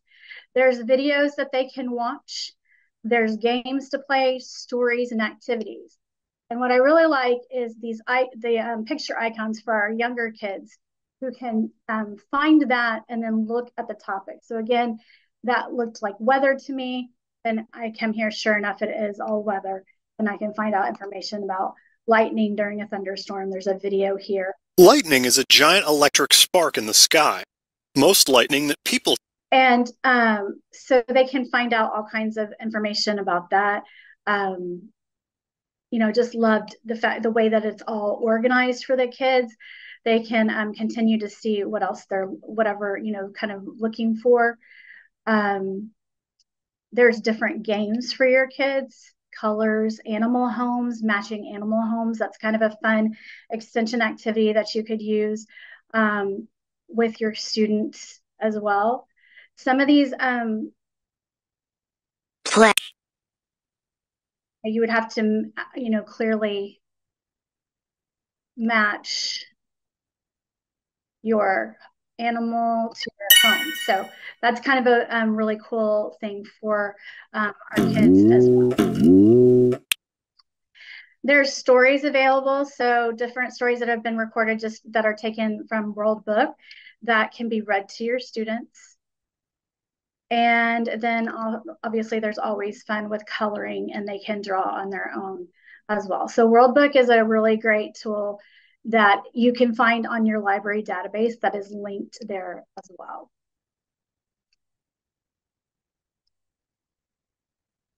Now, World Book Kids is something that I kind of started using a little bit more this past year, just because it has great different features. One of the things is a web path that basically will kind of give you kind of a worksheet almost, but you can cut and paste it and use it in different ways. So I'll show you that in a second.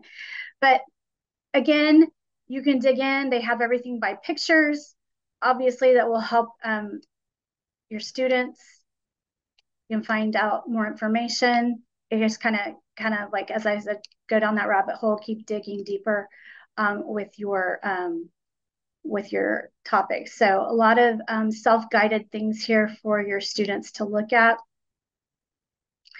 They have citing information if you're looking at doing that as well. This particular one just has the picture. Some of them will be with other material as well. You can also, let's see, I want to go back to our original one. You can do a search. Well, that's not working. Let me try it again. You can do a search right when you get in there. Right here, the search bar will come up. So if you want to search eclipse, you can do that.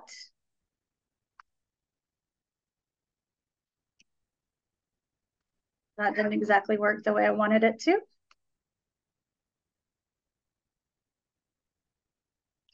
Okay. There you have a great picture of how an eclipse actually takes place. It has all of the information. This will play.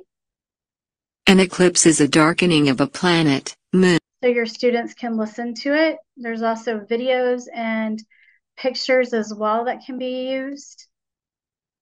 In an annular eclipse, shown in this time-lapse video, the moon does not cover the entire sun. But all of these things can also be used that you can actually, download to your Google Drive. You can place on Schoology. You can build some type of Pathfinder for your students as well, if you're wanting to kind of corral all of the information into one area. Curriculum standards, they're all here and available. Here it talks about pictures and then videos and sounds. So it's just another way of organizing the information. So those are some really quick ways that kind of, here it is right here, your tools. You can save it, or you can share it, or you can print. You can also translate. You can do your read aloud settings as well. So lots of different things that you can use to help customize for you or for the student that you're using. Your students can customize it as well. So if your student is new to America and they need help with the translation, they can go ahead and customize it for them as well, to help them kind of get into learning how to use the materials in a safe, and normal way for them. There's also our educator tools. Now, this is one of the things that we love. WebQuest, the librarians love it a lot because there are all of these, it kind of takes the hard work done. So I went ahead and we did solar eclipse, and I think we used this one this year. But it provides you with kind of an outline of what the kids would be reading about and getting information about when they are looking through solar eclipse information on World Book. So a lot of times, if I have a topic that I'm going to teach in the library, I'll go here and search to see if it is a web path, so that we can, or WebQuest, sorry, and really use this. Sometimes I print the whole thing out. Sometimes I use pieces of it, but it's a great way for you to kind of have a control over what it is that your students are doing on the actual online product, but also providing them with kind of a structured way to find, to look through all of the information as well. So they're just not clicking through things. They're actually having to find something as well. So that is your WebQuest. And like you can see, there's lots of different ones here. So there's one on whales as well. So this is great. It's not just for language arts teachers. There's a lot of great science stuff in here as well, math items. You just have to kind of get in and look at it and then just kind of decide what it is that you're looking for. So I know during January, there was a Martin Luther King one as well. So I used that one in the library with my students to help them learn how to use the databases, but also learn and study about Dr. Martin Luther King as well. So just great ways that you can use this product and, make it, interesting with your students, because like our kids worked on it as a group, and they were super excited and made it into kind of like a fun challenge. There's other things here that they're divided up by icons, again, making it a little easier for your students. You can do science projects. So again, your science teachers, there's matter and energy. How strong is your magnet? Lots of different information telling them how to actually do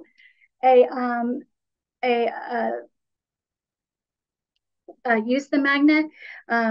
So that's a great way that you could, engage your students. Maybe you put the materials on the table and then ask them to actually tell you how to set up that science project. This one right here is comparing places. You can compare countries, continents, provinces, states, all kinds of other different things like that. So you can compare the two.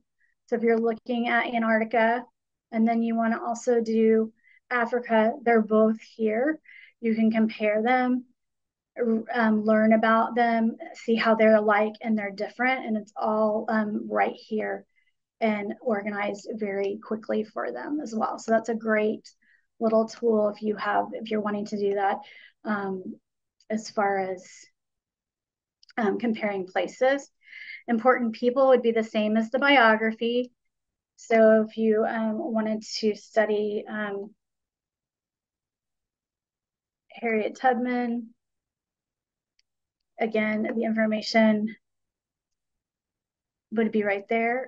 It will read to you so your students can have that if they need it. There's more information on this topic. There's citations, and again, your students can kind of translate this, or they can do other things to try and make it a little bit more accessible for them as well.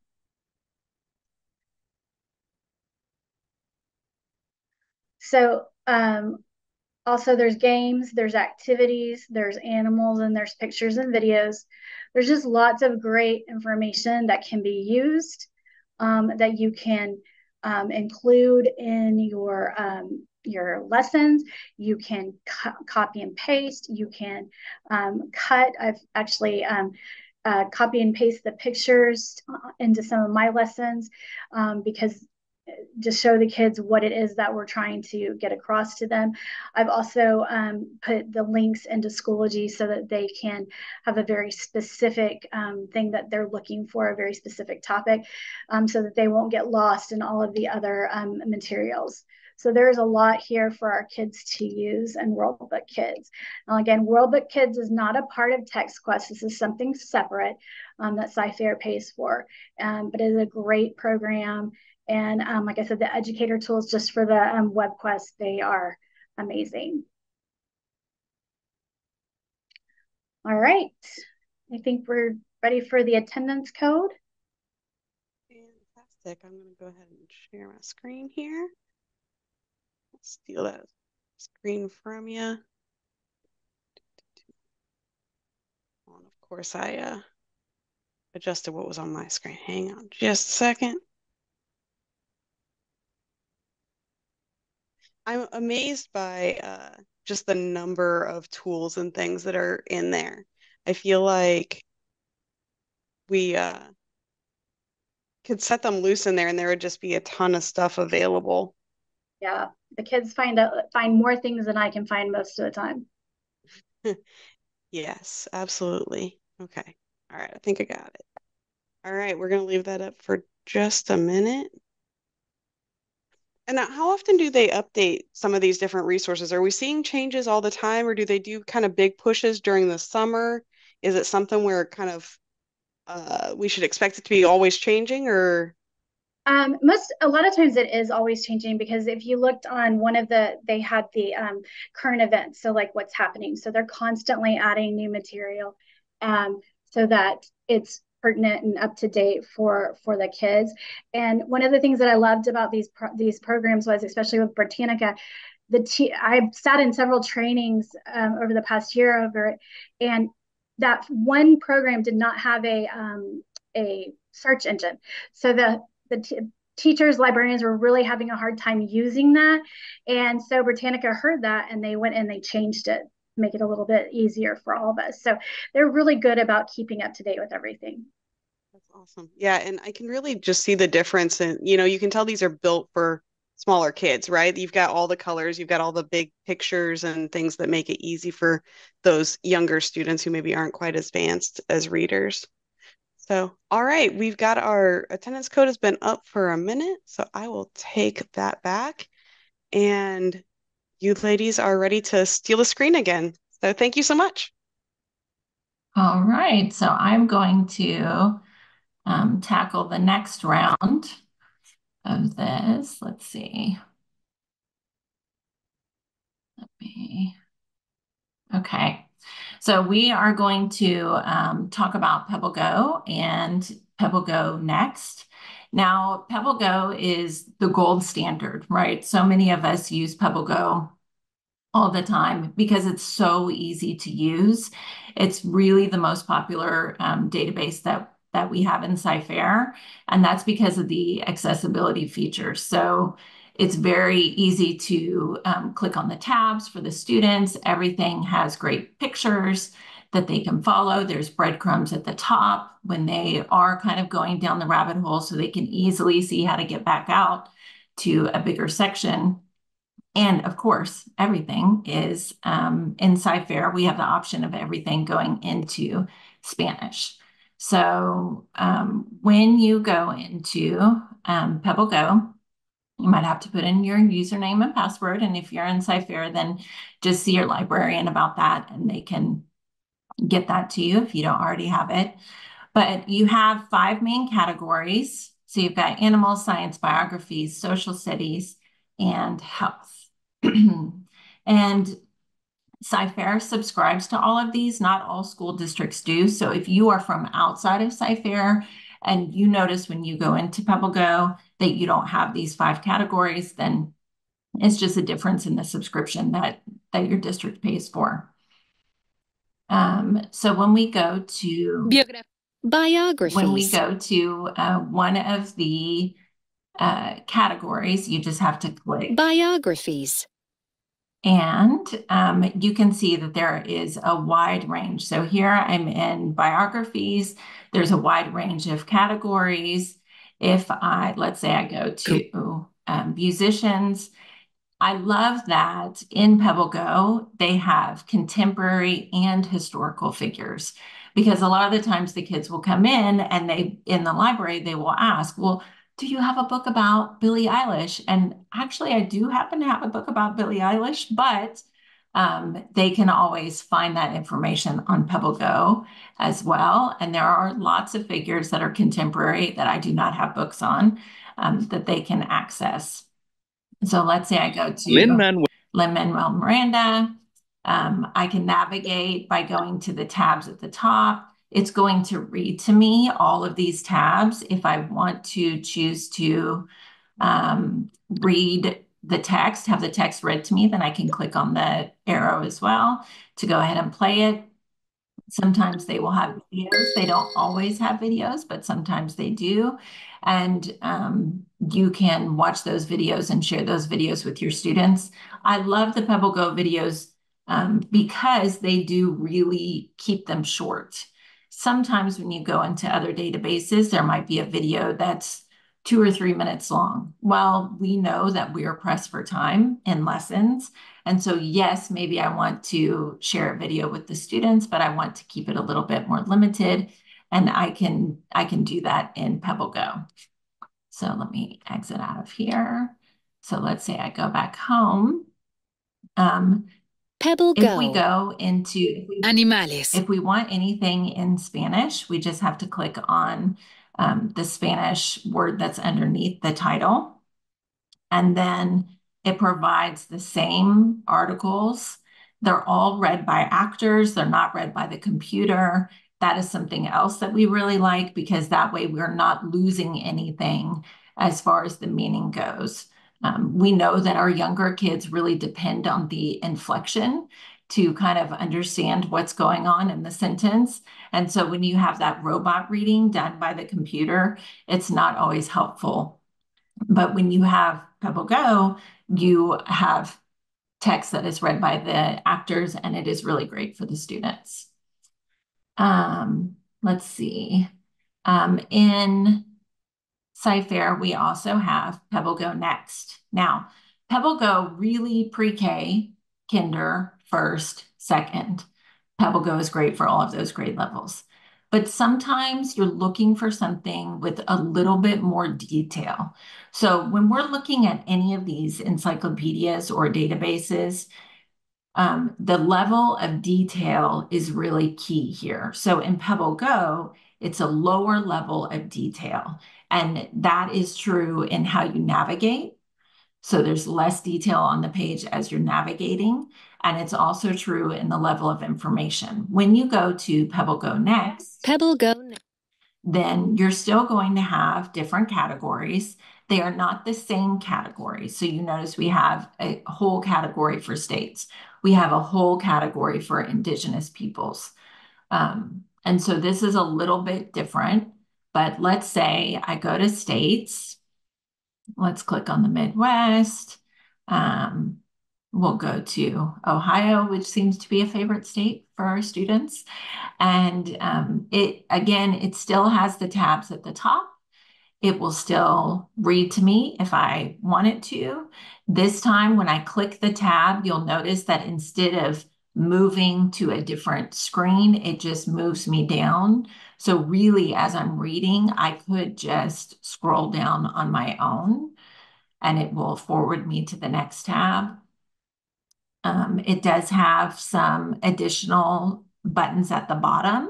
So in Pebble Go and in Pebble Go Next, it allows you to cite, but there's still activities. They do provide timelines. You can see a video. This one also has a song, a recipe, and a dictionary. So curious about the recipe. Oh, chunky applesauce. Okay, perhaps that is because Johnny Appleseed and Ohio. So chunky applesauce is the recipe, but that is a great little extra. So would I be using this with my first grade students? Probably not with most of them. Could I have some really high first graders that are looking for something in particular and maybe I can help guide them? Yes. Could some of my second graders do this as well? Yes. That would be the same. So there's really a higher level of detail when you go to Pebble Go Next, and that's what we're looking at there. The other thing I wanted to mention about Pebble Go, I know that because Pebble Go is so extensive, there are literally thousands of articles on this site that sometimes kids just get stuck playing and going down the rabbit hole. And so maybe they go to life sciences and maybe they go to animals and then maybe they're reading about animal behavior. And, now they've got 8 different articles just on this one page. Plus they have the numerous articles that are on the one before it. So sometimes you want to give them a more directed link. And so if, for example, I was studying animal adaptations. So if I wanted them to only read this article on Pebble Go, then all I have to do is come up here, click copy link. Then I can paste that onto a document, onto a PowerPoint, a choice board, a Pathfinder. I can put it right into Schoology. And when the students click on that link, they are not going to need to log in with their username and password. Instead, it will just take them directly to this page and they'll be able to read it. So that is something else. Now, if you are wanting to allow them to read a wider variety, so you want them to go to Pebble Go, but you're giving them the choice of reading about different kinds of animals, well, then maybe you copy the link for animal classifications, and then they will have the choice of going to these 8 different categories. Okay, so that is Pebble Go and Pebble Go Next. So one thing that is really great about Capstone is that they are actually a children's book publisher. And many of us across the district, many librarians, we have capstone books in our libraries. So students are used to seeing them. They are great books. The pictures are always amazing. But since Capstone is a publisher, they also have ebooks that go along with that. So this is one thing that is going to vary from campus to campus. Everything else that Lori and I are showing you today is going to be the same, whether she's at Andre or I'm at Danish. But the Capstone ebooks is going to vary from campus to campus because these are purchased and selected, curated by the librarian. And so at Francone, I have 740 ebooks in the Capstone ebooks. But at other campuses, they may have less or more, and their titles are going to vary. Now, as an aside, even though I know we're talking about research, many of us do have fiction books. And so this is a great place to go if you you haven't started library time yet, or it's the end of the school year and so the library is closed, or maybe it's book fair that week and the library is closed.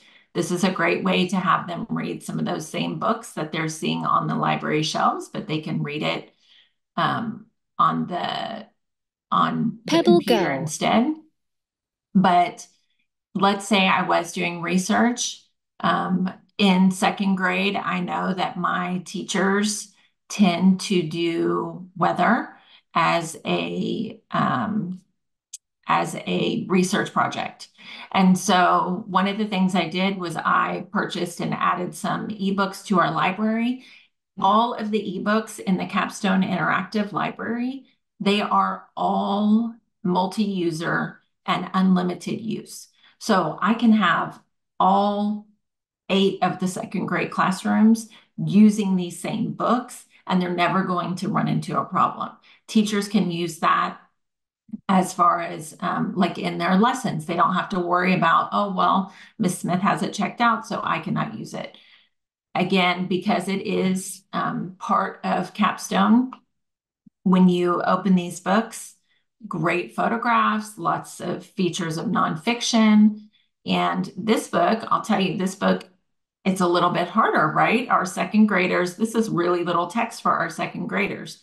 However, just like Pebble Go, it is going to give us the option to read or to have it read to us. So if I have a really high second grader, they're going to be able to navigate this on their own. But if I have a student who has good listening comprehension, but perhaps is not there reading independently, I can press play and it will read the book to them. So this is something else that is really useful if you are looking to do research. And again, you're going to find some differences in what is available just because of how your librarian has decided to purchase. I also do tend to purchase books that I know will get a lot of use. For example, in my library, I cannot keep Ronaldo or Messi books on the shelf. So I have Ronaldo and Messi in my library. I have Taylor Swift and Beyonce in my Capstone library. And that way, for those kids that can't, they did not get one of the 6 Ronaldo books that I have in the library, well, I can always point them towards Capstone, and then they can listen to this book about Ronaldo. We do also have the option to add Spanish books to the Capstone library as well.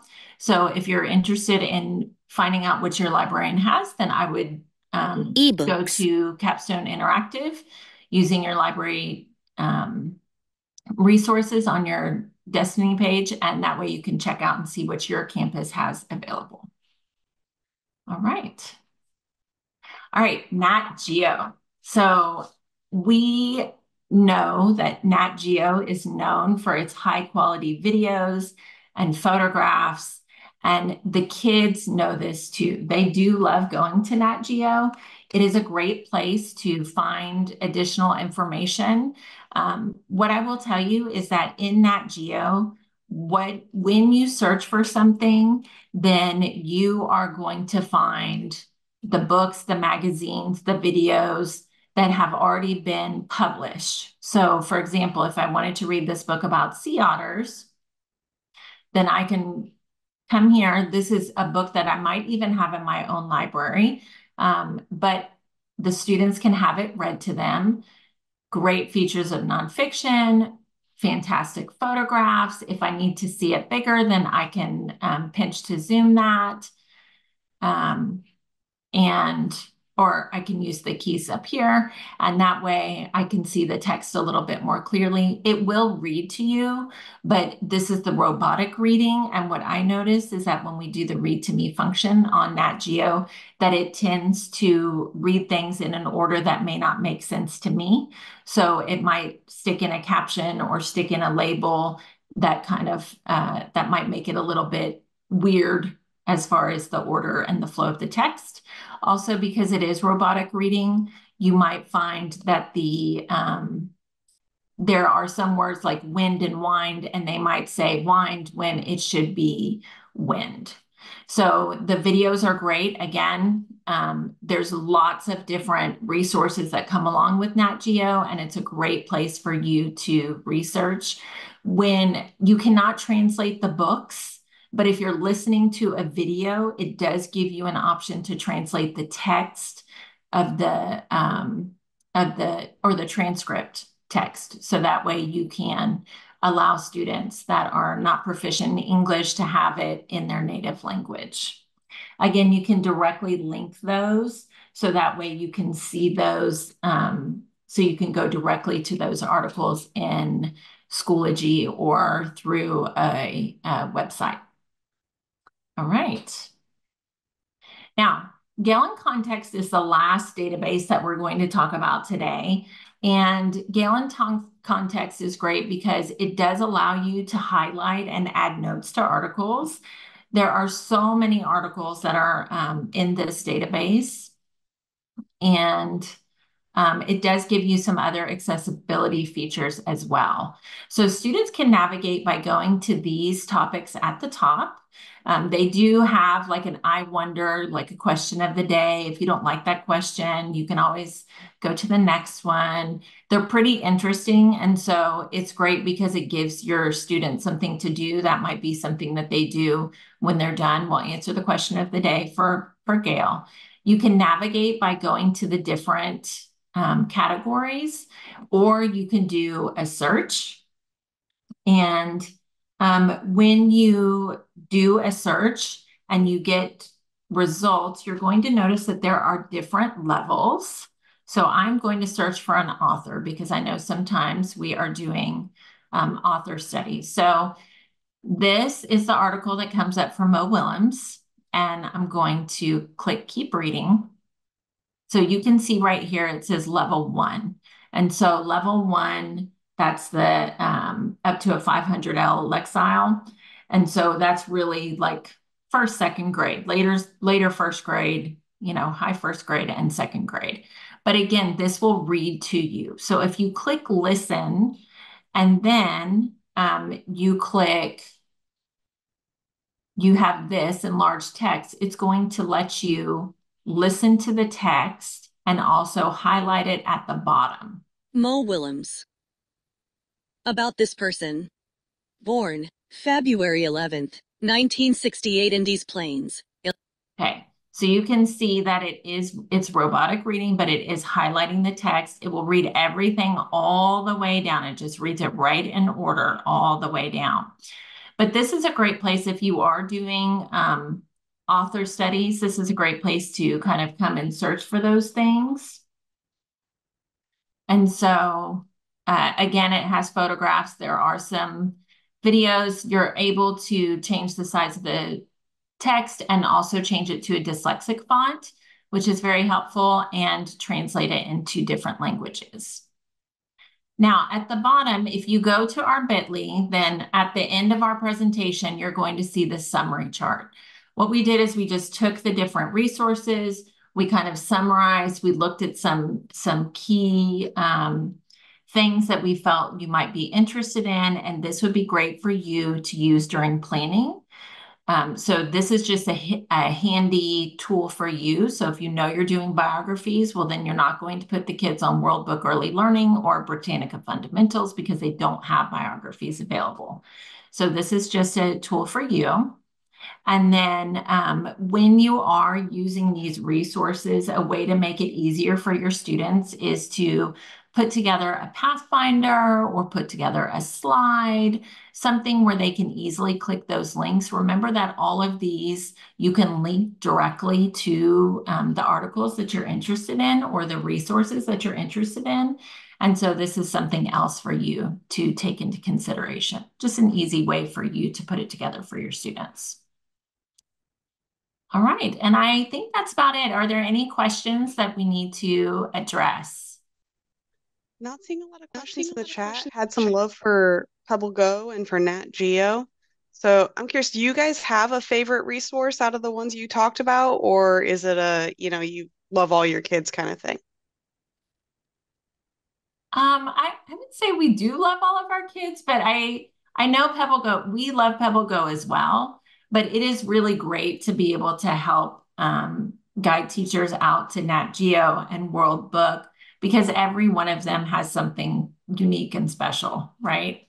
So depending on what you need, there's definitely Yes, lots of options, right? absolutely. Awesome. Well, thank you so much for joining us today. I know as we head into the 11 o'clock hour, some people probably start and think about lunch. Hope you guys are able to enjoy the rest of your day. If you're joining us or if you've got other plans, we appreciate you putting the time into presenting with us and sharing all these awesome resources. So thank you so much. And for our DLC participants, we are going to go ahead and go to a break. We will be back at 11 o'clock to hear more about secondary Gale resources. I think we're going to get a deep dive with Jennifer Garstecki coming up here. So please come back and join us here in about 10 minutes, and we'll see you all soon. Right. So I know it's the lunch hour. I'm seeing our we've got lots of people ready to hear about all your resources here, Jen. They are excited, they're primed, they're in the chat. We are getting people from all over the place. Fabulous. Yeah, I think it's going to be good. So just a couple quick reminders. Yes, we are kind of at lunch, so we know there's only 4 rooms available right now. This room will be closed in the next hour.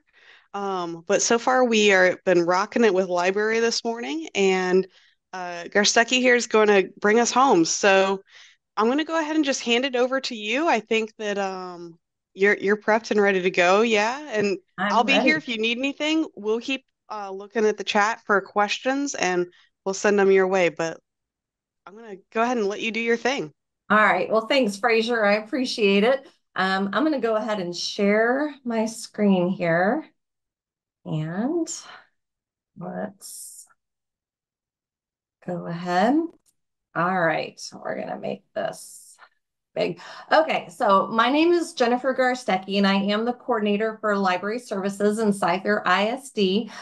This will be my 3rd year in the position. It's my 33rd year in education and my 30th year here in CFIR. So I think I might need to go play the lottery with my lucky number 3. I was a teacher at Hamilton, and I was the librarian at Cook and opened Aragon, and then got transferred to Jersey Village and then transferred to Hamilton Elementary. So I've been at all 3 levels, and I'm excited to share with you all of the different databases that we have. I did want to say thank you to our EdTech team for still putting on this digital learning conference. I always get something out of it, and I appreciate you highlighting our libraries and our library databases at the conference. So I promise you that in this session, we have something for everybody, and it is geared for high school, but if you are a middle school teacher, we will have stuff in here for you. In elementary, maybe not quite so much, but I know that you will come away with a few nuggets of information that will help. So again, whatever you teach, even math, we in the library have something for you. Quickly, though, I do want to reassure everybody that every school will have a certified librarian on campus every week, okay? Every school has a librarian, and you will see your librarian every single week. Our elementaries, they're going to have 1 librarian for every 2 schools, and so they'll be on campus 2 or 3 days a week.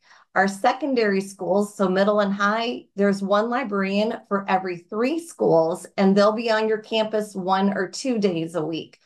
Now, our librarians are so excited to be back on campuses, and they love working with classes and with teachers. So please ask your librarian to help you out with database instruction, helping your students with research, helping you find resources to help get your content across to the kids more smoothly.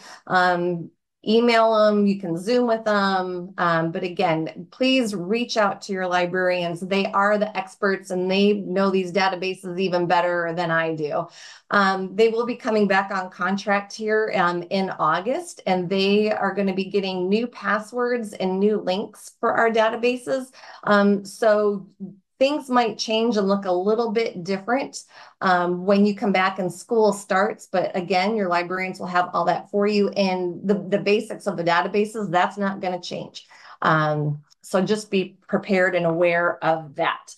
All right, so why use our library databases instead of Google? Because kids know Google, Google's easy, and that's all great. But we know as educators that Google isn't always reliable, all of the results. So our databases, we subscribe to these, so we pay money for these. So they are reliable and they are current information. They are authoritative. They are edited and published. And so the information in there is accurate. This content is professionally vetted. It's for that it's appropriate for the age group that it serves.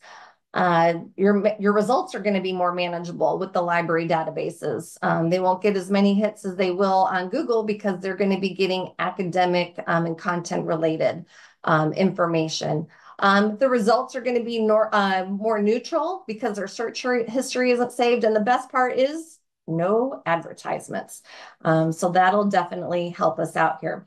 So I think I'm going to probably exit here. Well, I'll leave the screen on. So I'm going to go live and show you demo all this stuff live instead.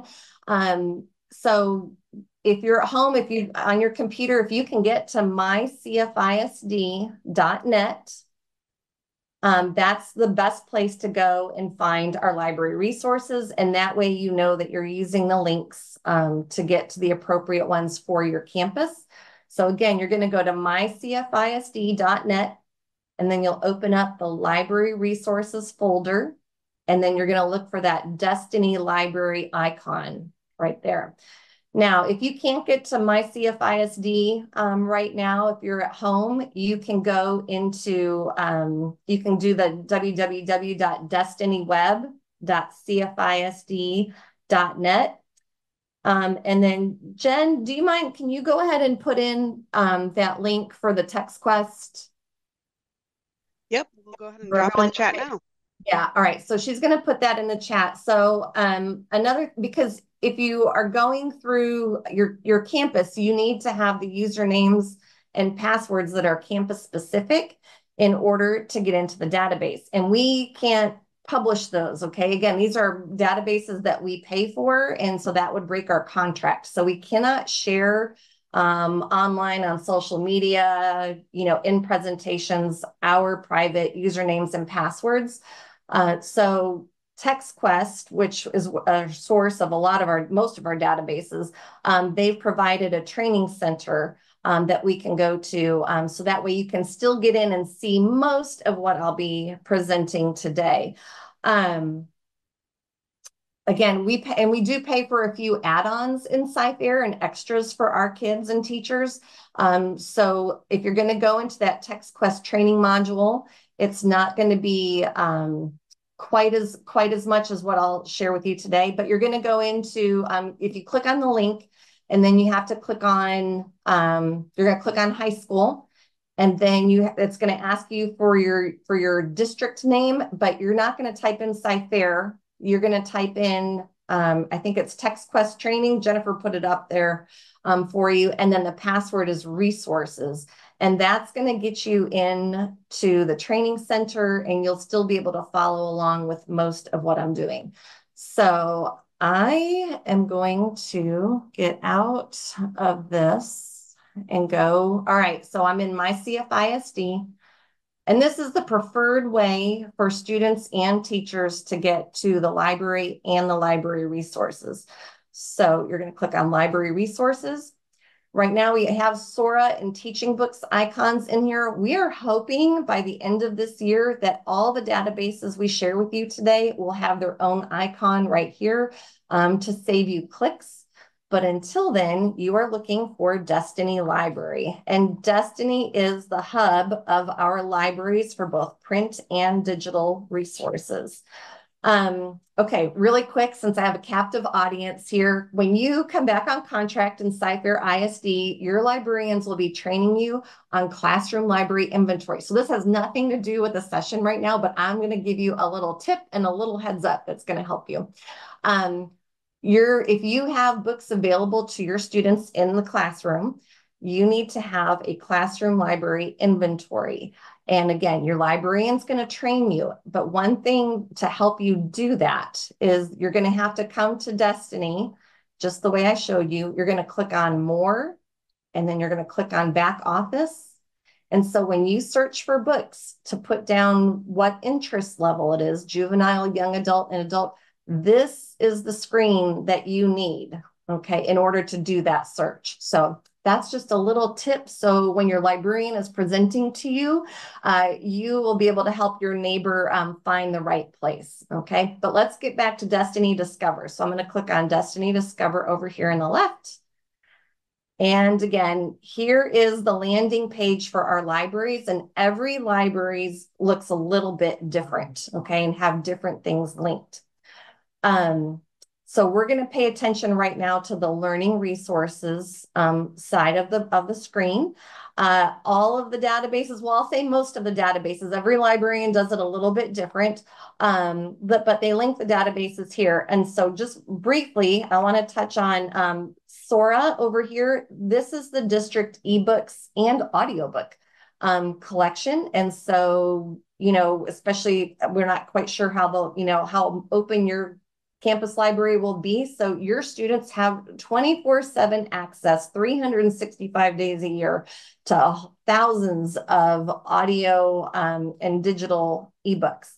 So you can go there. It is tied to their the parent portal and the permissions. So if your student is only allowed to have juvenile, they will only see the juvenile books that they're allowed to see. If their parents have opted them into young adult, they will see the young adult books appropriate for middle school. And then there's the high school collection, the young adult books appropriate for high school. And then there's a very tiny adult collection. Now it's adult for 16 years and up, appropriate for school. So Sora, this is where you want to go. And there's books for you too in there as educators. Also, what our librarians will be putting in here is an icon for changing passwords and for reporting issues with their Chromebooks.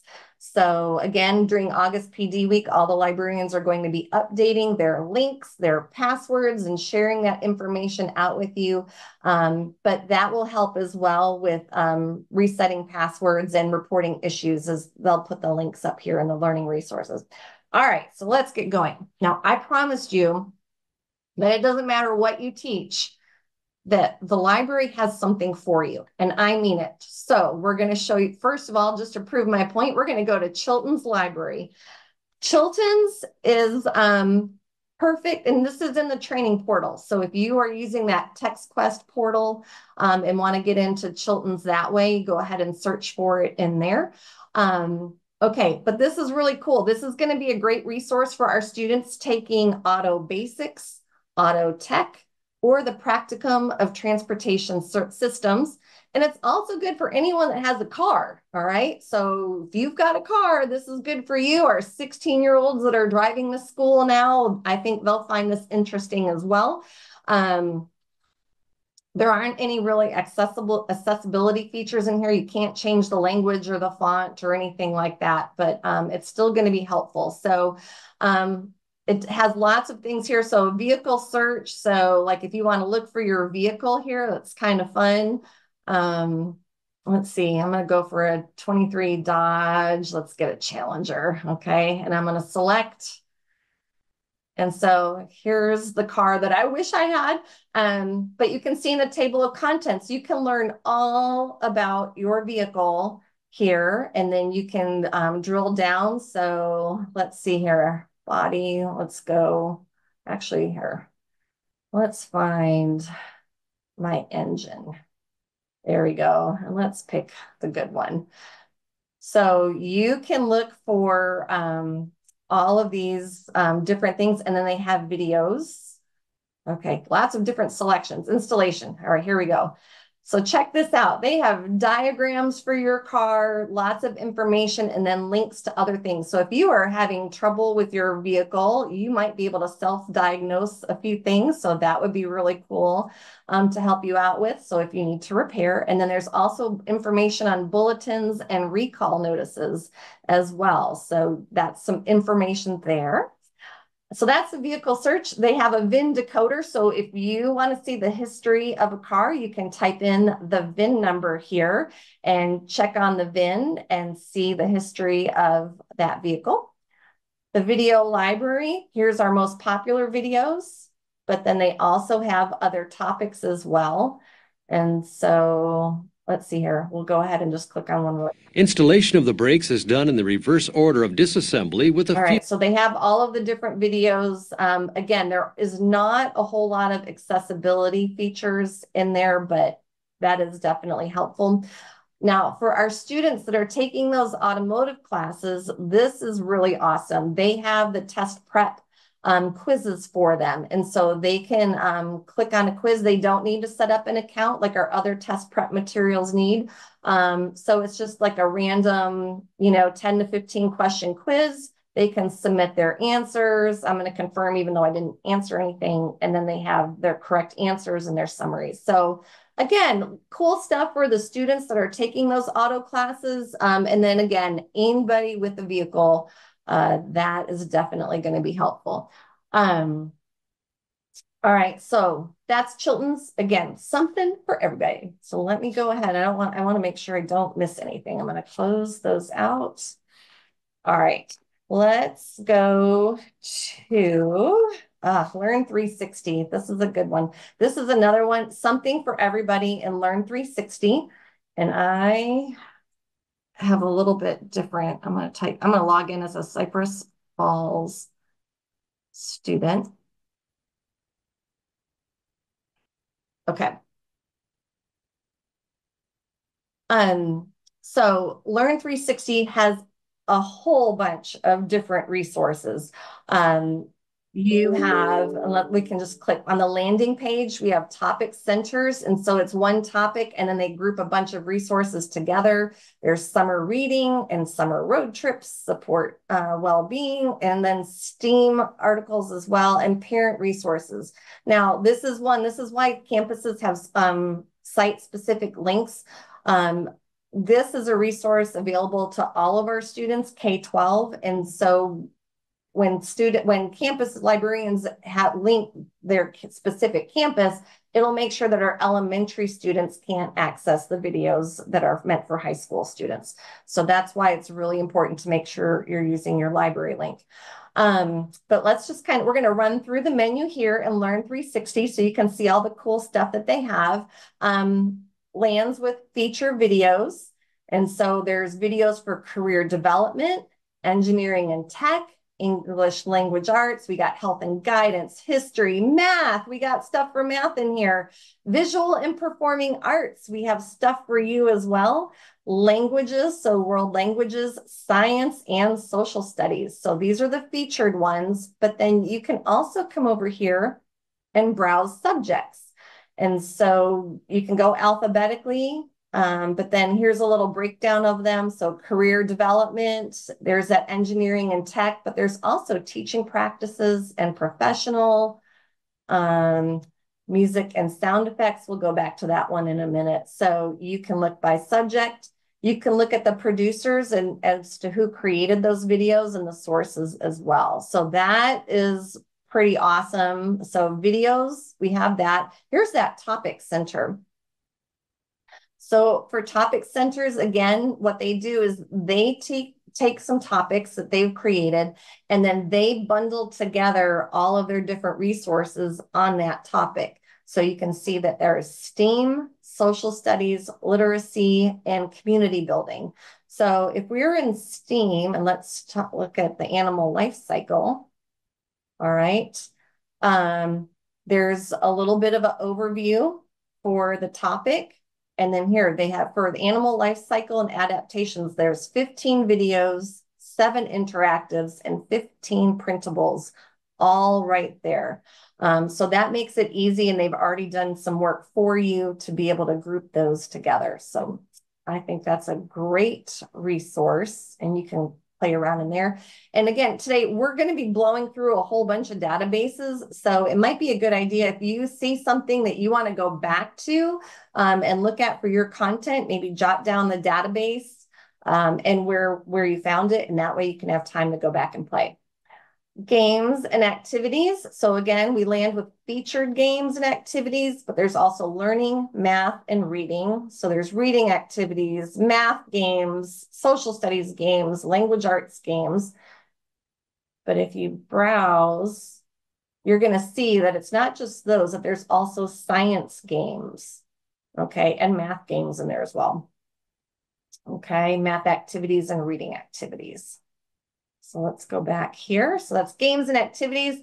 Printables, we can kind of blow through that really quick. So we got the featured content. There's fact sheets for the different subjects, math activities, and science diagrams as well. So lots of different printables that might be helpful. All right, audio. This is fun. All right, so there are some audiobooks. There's learning songs, music tracks, sound effects, and speeches in here for the audio. So let's go to sound effects. So sometimes if kids are doing presentations and they want sound effects, let's see. I don't know, here's Beamer. Let's see what that one is. Okay, so notice too that you can, well, let's play it first so we can hear the sound effect.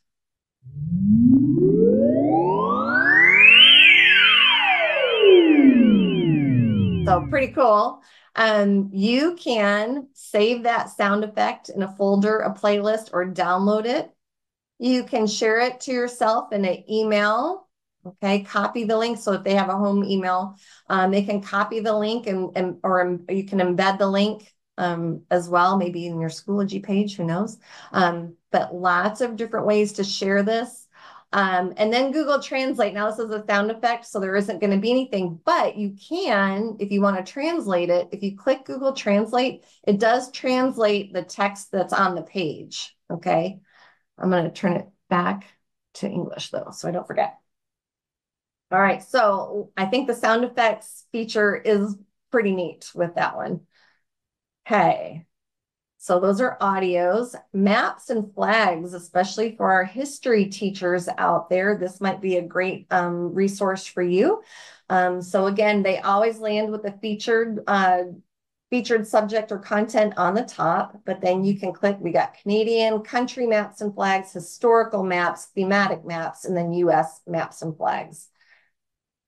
And then, let's see here, we're going to skip over that STEM lessons.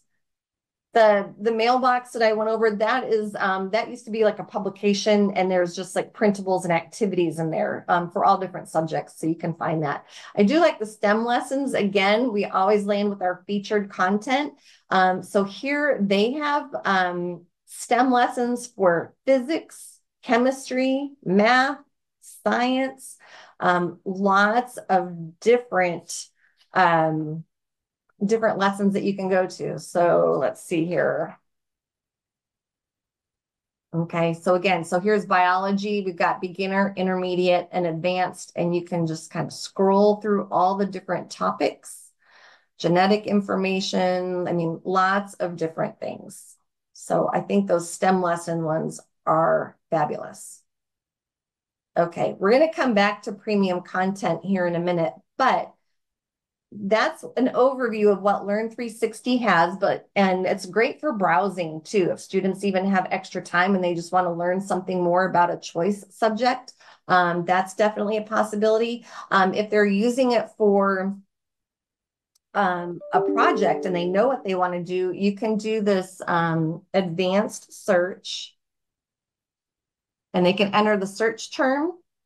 With the new technology TEKS, K through 8, you have to do the Boolean searching. So here's the and, or, and not. So this would be a great way to teach that. You can also add rows if you want to make it more complex for searching. You can search by the asset types. Okay, so is it a video, is it an encyclopedia, images, all that. You can filter it by grade. So if you're teaching high school and you don't want them to have stuff that's meant for kindergarten through 2nd grade, you can go ahead and narrow your search down that way as well. This one's kind of neat. The only show closed captioning videos. So I know a lot of kids like that as well, and that would help with readability. So advanced search is really neat. And then browse standards. This one's cool too. So we are in Texas. So let's say I was an 11th grade math teacher. All right. And so here are all the standards for algebra. And if I was to, I don't know, let's see here. We're going to scroll through the standards. I don't know what this one is. All right, determine the slope of a line, okay, given at point value. So see, math, we've got something for you here to help you out. All right, so here's our list of all of the videos that they believe supports that particular strand. And if you click on the video, well, here, I'll go ahead and play it a little bit so you can see. Make it big.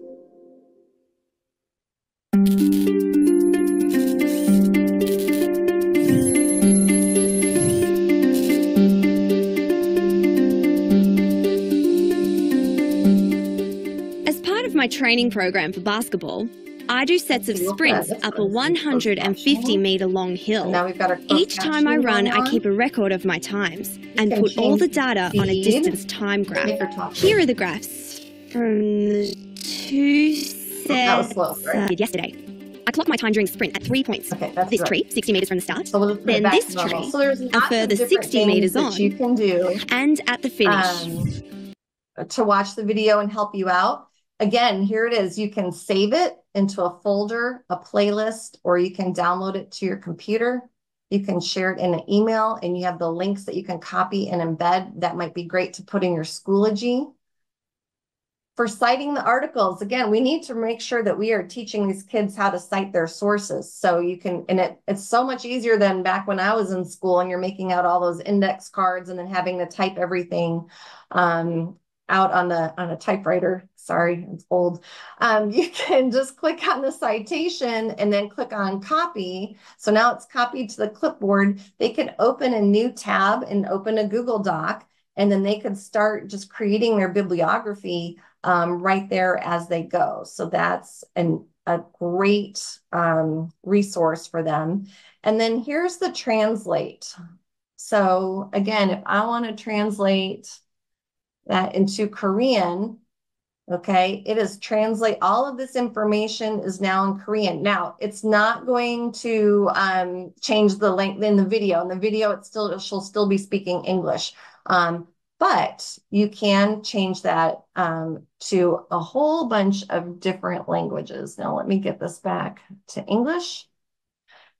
And then this is really cool too. If you click on transcript,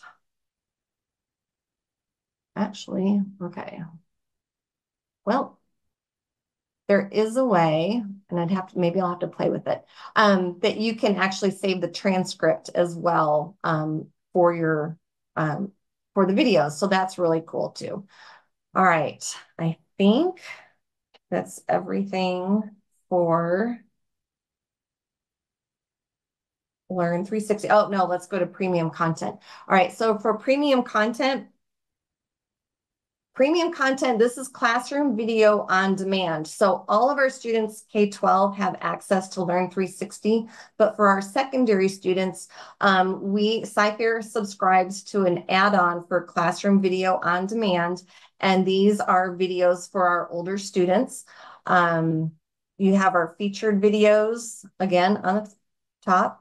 You can browse the different subjects. So they have videos for your career development in tech ed, videos, engineering and technology, English language arts. We have health and guidance, history, math. There's those music and sound effects again, science, social studies, teaching practices and professional development, visual and performing arts, and world languages. So again, lots of information for Learn 360. All right, I think that's it. Jen, do we have any questions so far, or? We've had lots of just comments about different use and like excited about different applications. Really, one of the big thing that's coming up is just we wanted to clarify that when they are on CFIR Wi-Fi and things like that, then they're going to have a different experience logging in than maybe when they're at home, right? So if they're trying to follow along with you, we don't need you to make an account if you're a CFIR employee. Going through my.cfisd, clicking on those Destiny to Discover resources, the one that looks like the little stack of books. And then once you get in there, then you should be able to get to a lot of these things that you're showing us today. Right. So like Jen said, that we prefer when you're on campus, you know, as a teacher or as a student, we prefer you going in through the My CFISD and then click on that Destiny, and it will automatically take you to your campus library. Now, because you're at home, okay, or maybe on some amazing vacation, still getting some PD here, you can do that Destiny web address that we had put up earlier, and you can find your library that way and get into your library. But again, you have to have those usernames and passwords. If you want to go ahead, if you don't have the usernames and passwords, then you want to get into that TextQuest Training Center that Jen posted earlier, and then select again Training Center for the district name and then resources. And that'll get you into a module that we can use for demoing the databases. And most of them, you know, you're going to see, you know, what you see in the demo is what we have. But then again, CFIR has purchased some additional add-ons that you won't see in the training center. So hopefully that clears things up a little bit. So today we definitely come along for the experience, and we're going to show you around a little bit. I'm going to actually take this opportunity, Jen, to do the attendance, if that's all right with you. Perfect. So I need to stop sharing, right? I'll steal it from you. No worries. Okay. No worries. Okay. So we'll put that up. Now, some people were having questions about like just specific resources, like, you know, do they have resources that would talk about, you know, AI use in presentations or access to audiobooks or different things? Is there an easy way for people to know, like, if I know what I'm looking for, like where to go, or should they talk to their librarians, or is there kind of a general rule of thumb? Well, always talk to your librarians. They're the experts on all this stuff. So by all means, yes. And again, I realize we're not going to be on campus every day, but if you email your librarian, they will get you the answer. And if they don't know the answer, they're going to get to me and we will figure it out for you.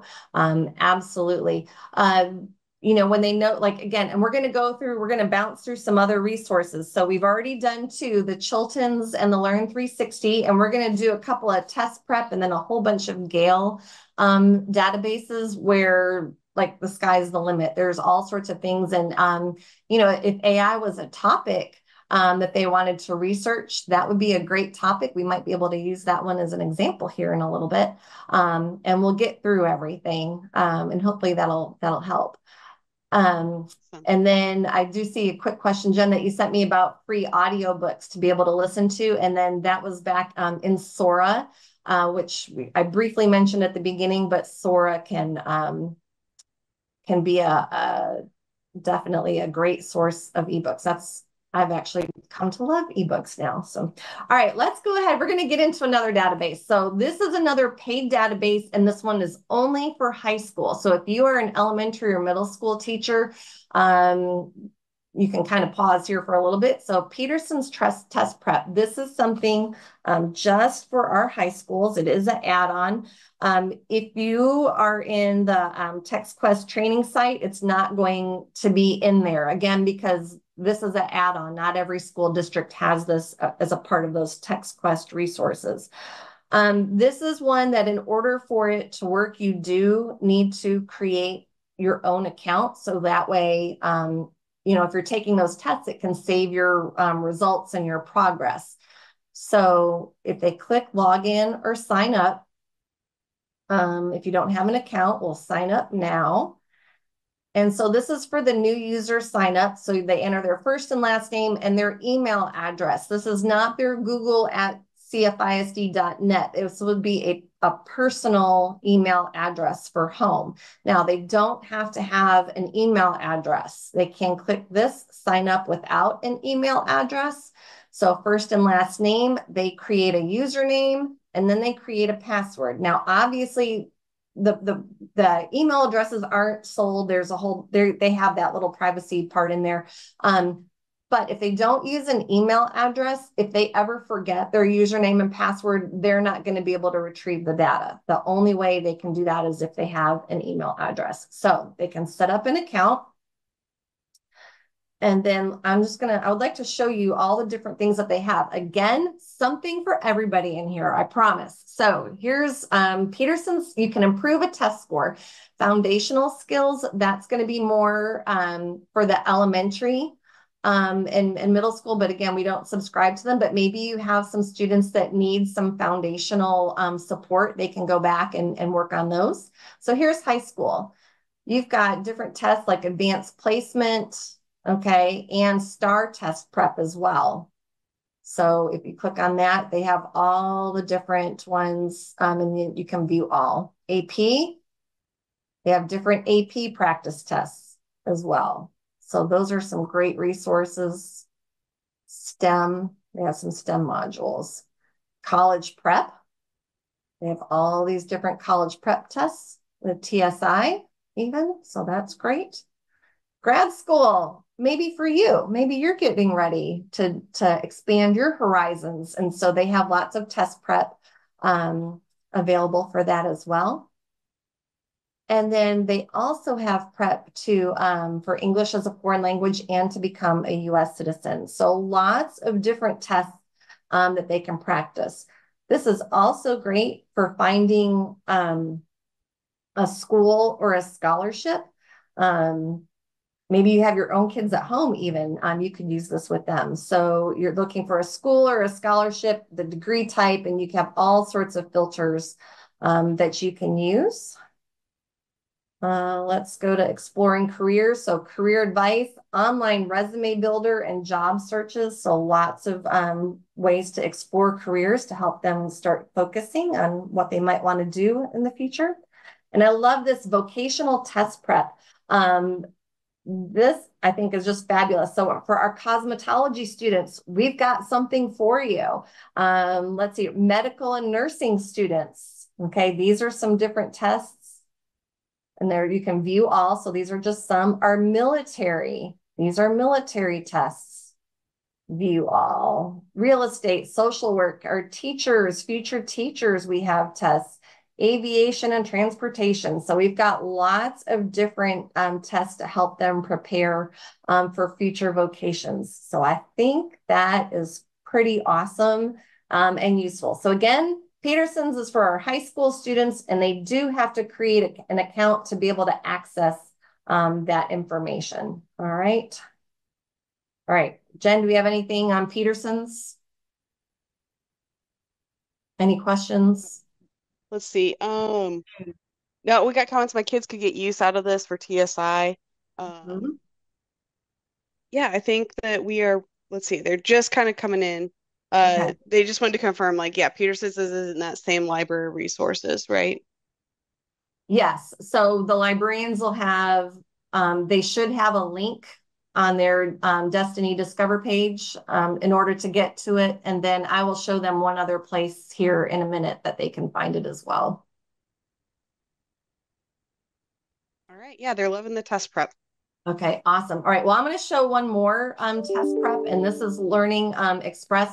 This one is available. This one, if you're in the training text quest training module, you will see this one in there because this is available to all of our secondary students. So middle school and high school will have access to the Learning Express library. And so here we are with high school library prep step, and you can see all the different features that Learning Express has for them. So again, more college prep, STAR prep for 3rd through 8th grade, STAR and TSI prep for high school success skills. We might come back to that one. Here's math and science, ELA, social studies, computers, career exploration, job and career accelerator. And then this is for technology things as well. So let's just go into one. So let's pick high school success skills.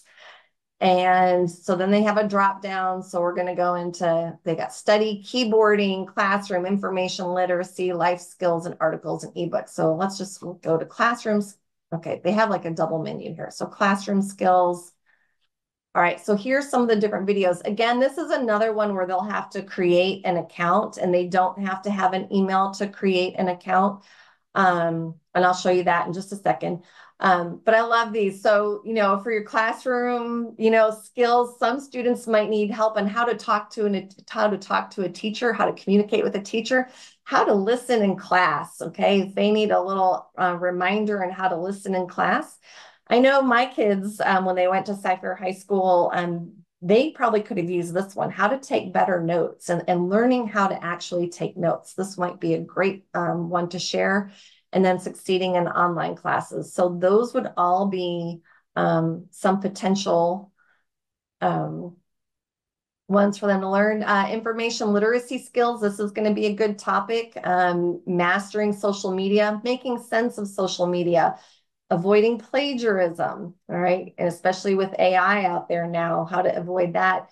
Academic writing, finding good sources and formatting citations, and then information literacy. So all of these might be some great videos and information for you to work to look at. So sign in or register to begin.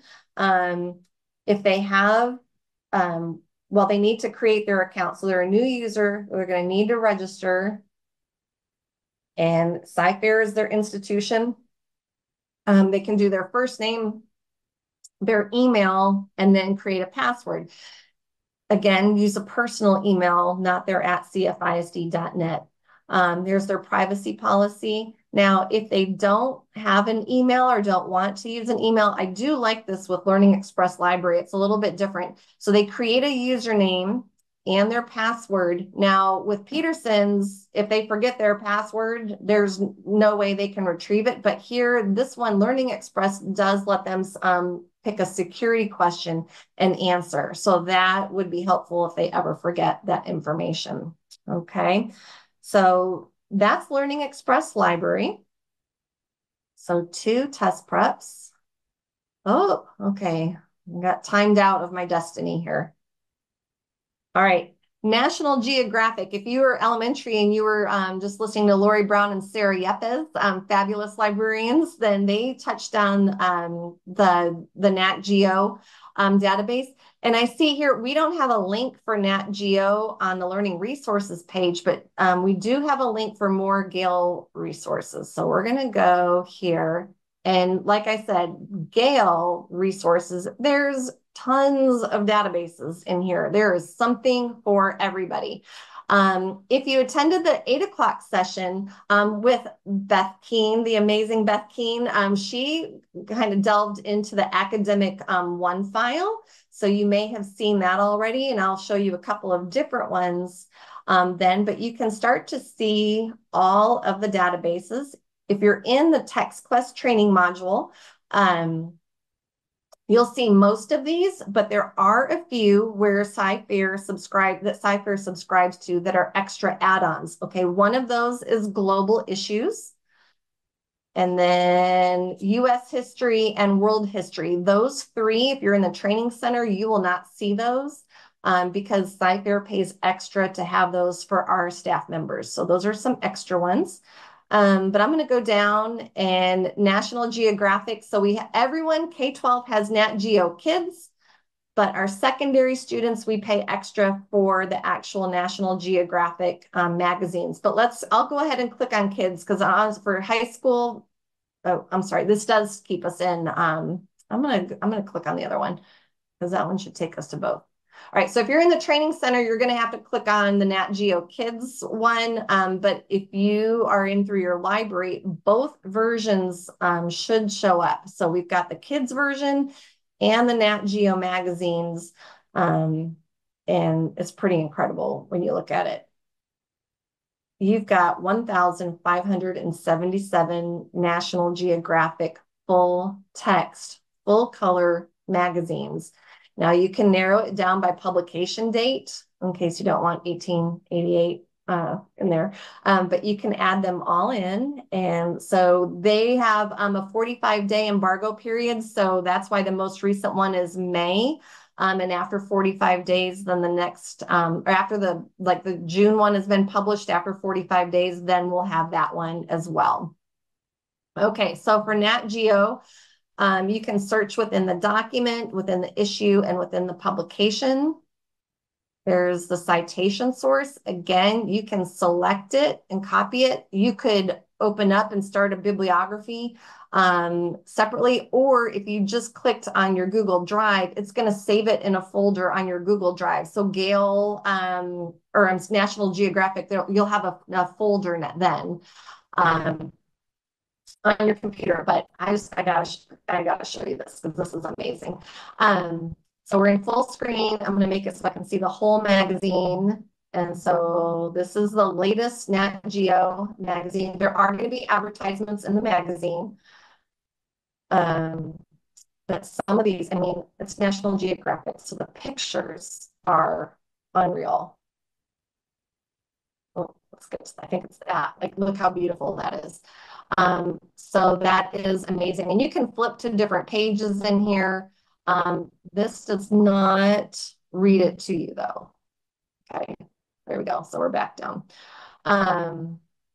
But again, I think it's amazing that you have all of those National Geographic magazines at your fingertips. Let's see, my computer's starting to go a little slow. If you go on to kids, because there is something in here that's in both the Nat Geo and Nat Geo Kids that I really want to share with you because it is pretty amazing. The Nat Geo Kids and even high school kids love the kids version because these are all those cool books with the yellow borders that are super fun. And so you can explore topics. Gotta let it load. So that's a fun way to look, and then you can browse the different magazines. And again, you have all of these magazines, okay, from February of 2009. So these are full color as well. But I want to look at advanced search because, again, those Boolean operators that that are going to be part of our TEKS and curriculum, or technology TEKS. My computer's slowing down. Okay, so if we clicked on advanced search, I love how it shows you, okay, so if they search for something, the basic search, that it's just that term is going to be in a subject, person, index, document, something like that. If they want to change it and search for the author, then it tells them that this means when they select this field, it's going to search by that person. So there's all of those, and then they have the and, but, and or. But this is what I really love. I love if you need to teach how those operators work, they have these search tips. You could use Nat Geo Kids just to do a lesson on that, where you're not really teaching the content like of an octopi or something, but you can, or octopus. You can teach the different operators. So it tells you and, or, and not, and it explains what each of them do. but this is what I love, the order of operation. So if you have 3 search terms in there, it talks about using parentheses and how it changes your search based on where the parentheses are. And I just think that is super cool and explains the order of how they, you know, it's not and or for order of operations, but unless there's parentheses, then parentheses take priority and it looks for that first. Proximity, this was new to me. I didn't know this, so I learned something. If you use the N's and the WNs, N means near. So if you're looking for words near to that, and then WN is within, so search terms within that amount. So if you need to teach advanced searching, this is your place to go to and have the kids practice with that. It also talks about nesting, and that's the parentheses again in the order of operations. It also talks about how to search with special characters using quotation marks. Wildcards, I didn't know this about using the asterisk, the question mark, and the exclamation point, and then ignored or, you know, words that they ignore when they search. So I just thought that was super, super awesome. Okay. Let's see here. How about, okay, so that's Nat Geo. I know I'm getting close to my time here. I could go on forever. So see, there's so much. Your librarians have tons and tons of information for you. So let's, I'm going to go into one of my favorites, and that is the Science Interactive, if I can get to it. Okay, so here's all of our different databases, and there's Science Interactive. And I think Beth mentioned this one earlier, if I can find it. Everything's loading. Interactive science. Okay, this is another fun one. And my computer is slowing down. Sorry about that. This one has like 3D models that they can manipulate, and it also has the code where you can use, if your campus has a 3D printer, there are the scripts already written where you can just download it and import it into your 3D printer software, and it will print out for you. Okay, I don't know why I'm going so slow. Say, Jen, I've got a few questions queued up. Could we get some of those while we let your things load up there? Say also, if you've closed some of the tabs that you've already used, I think it might help our audio catch up a little bit. But one of my questions was about, so like as we're experiencing, we've got different access when we're at school versus when we're at home. Does that mean that students need to be researching when they're at school, or do they have access to these resources at home as well? Right, say it again. Do students have access at home to these resources as well, or do they need to be doing their research and different things while they're at campus? No, they have home access 24/7, 365 days a year. They will need the passwords though from the librarian, and every librarian has like usually it's a bookmark for easy reference, and they'll have the passwords for each of the databases. They have to get the paper copy again, because these are subscriptions. We're bound by contract that we can't share the passwords like on social media and campus newsletters and things like that. The parents could email the librarian directly, and they could email it directly to a parent, but they'll work on it. And again, just a lot of the links and the passwords will be changing after PD week when the librarians get those, and they'll be updating their Destiny Discover pages, and they'll be updating their bookmarks, and then making sure those get out to everybody. So that's a good question. Fantastic. When we're looking at like the Learn 360 videos, or really any of these websites and resources, the specific question was, could they be embedded in like Google Slides or a PowerPoint, or like, what is the ability to kind of use these things in other media? They should be able to. I'm wondering though if they're going to have to, like if you're presenting with the PowerPoint and stuff, they might have to be like logged in, you know, to that particular database. But they should be, like the sound effects and stuff like that, they should be able to put all of those in there. But it would be it might be a little bit different for each database.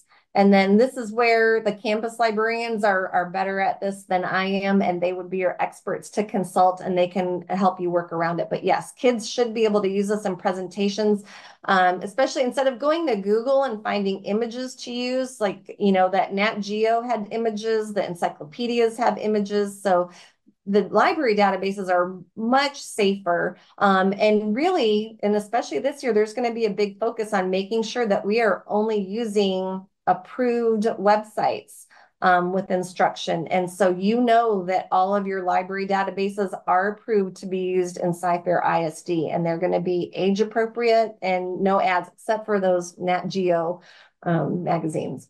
What else can I help you with? All right, so users wondering, like, if they can, for instance, for in DMC or something where they're going to have kids in and out, is it possible for them to create a general account for kids to use instead of them using their individual accounts, or do kids need to log in through their MyDot?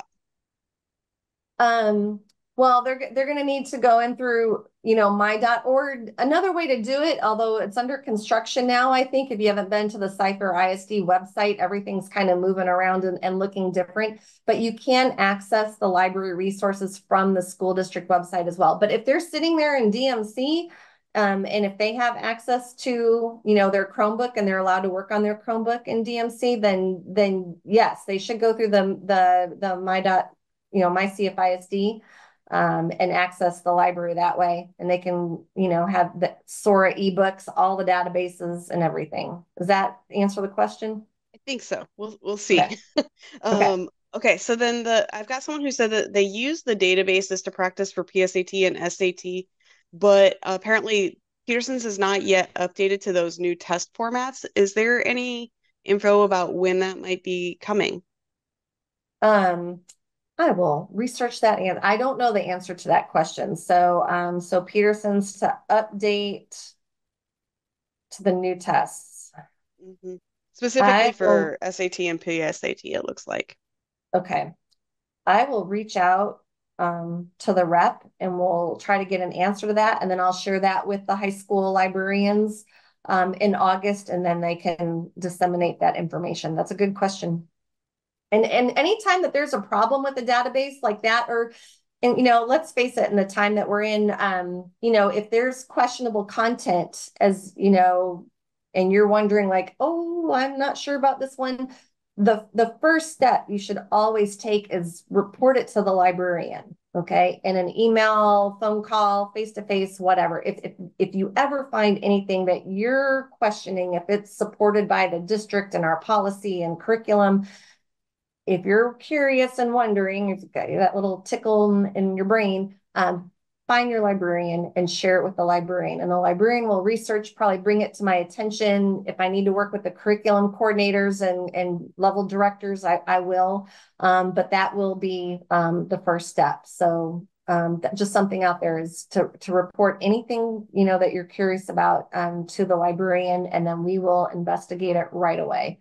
Because we can curate the content on our databases as well. So that might be helpful. All right, I think that's most of our Q&A. So, okay, we're about out of time, aren't we? We're a little over. Okay, sorry. Hey, you know, we're headed into lunch here next. So yeah, I know that we've got some people who are shifting gears for their next sessions, but okay. All right. Well, I appreciate you having me and all of our other librarians that have been presenting today using those databases. Please welcome if you're getting a new librarian this year, please welcome them to your campus and definitely reach out. They would love to work with your kids and you in helping get this information out there. And because there's so much like that, I didn't even cover everything that I wanted to cover in this time. So there's a lot more, but libraries, we have something for everyone. Awesome. All right. Well, thank you so much for joining us. We appreciate you, and definitely lots of resources. I know I'm probably going to have to go back and rewatch, you know, make sure I've caught everything. So certainly, someone did ask in the chat, yes, these videos are going to continue to be available. If you want to go back and rewatch and take a look at that, then please feel free to do so. And thanks, Jen, for joining us. We're going to go ahead and go to lunch here, but we'll be back at 1 o'clock. So thank you, Jen, and we'll talk to you soon. Thank you so much. All right, bye. Have a great rest of summer, everybody.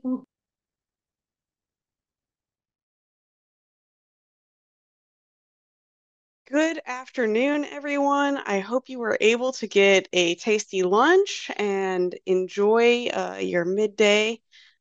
We stepped away and got some nacho bar for lunch, so I've been recaffeinated with some sweet tea and think we're getting ready to go. And so we are getting ready to amp up for ST Math. We already had it put in the chat. What does ST and ST Math stand for?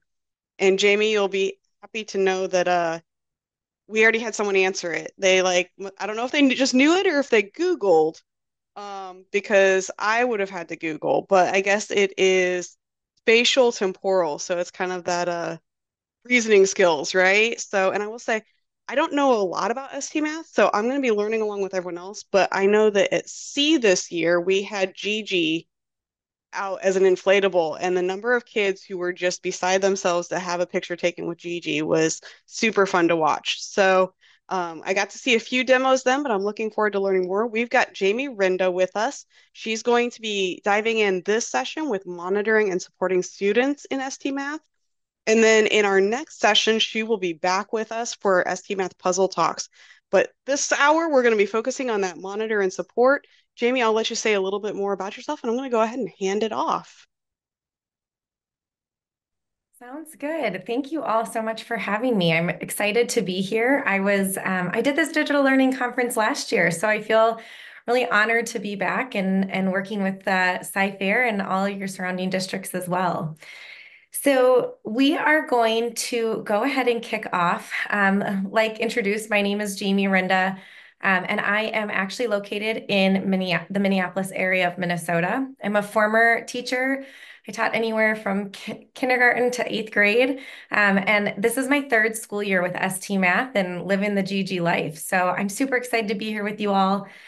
We are going to make this as interactive as possible over YouTube, so make sure you can find that chat in YouTube, as we'll be using that a couple times throughout our time together. So the first thing I wanted to start with is giving everyone a tool to use both during our session today and for after our session. So I'm going to have, I think it's Sammy who's dropping the link to this agenda in our YouTube channel. And if you don't catch it there, you can always type in stmath.info/102C to grab our agenda. This agenda is jam-packed with resources for you all. So you want to make sure that you are grabbing that agenda, making a copy of it.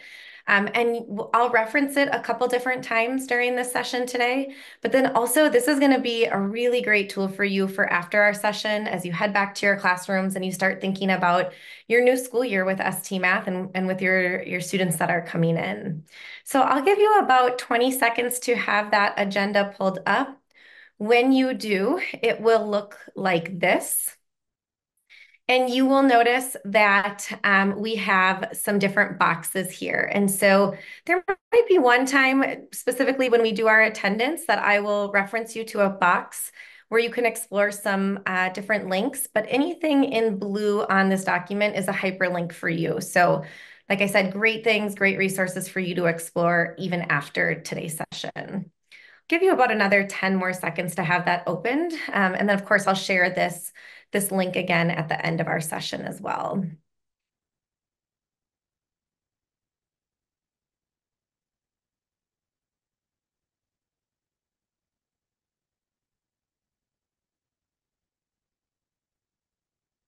All right. I love seeing all of the responses in the chat. Keep those coming. I'll be asking a couple questions too throughout our time together where we can participate and interact with each other.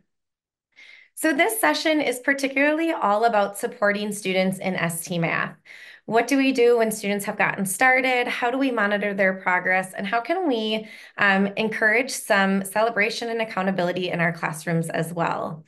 So we'll really dive into each of these components of these objectives. You want to just take a moment to look those over before we get started.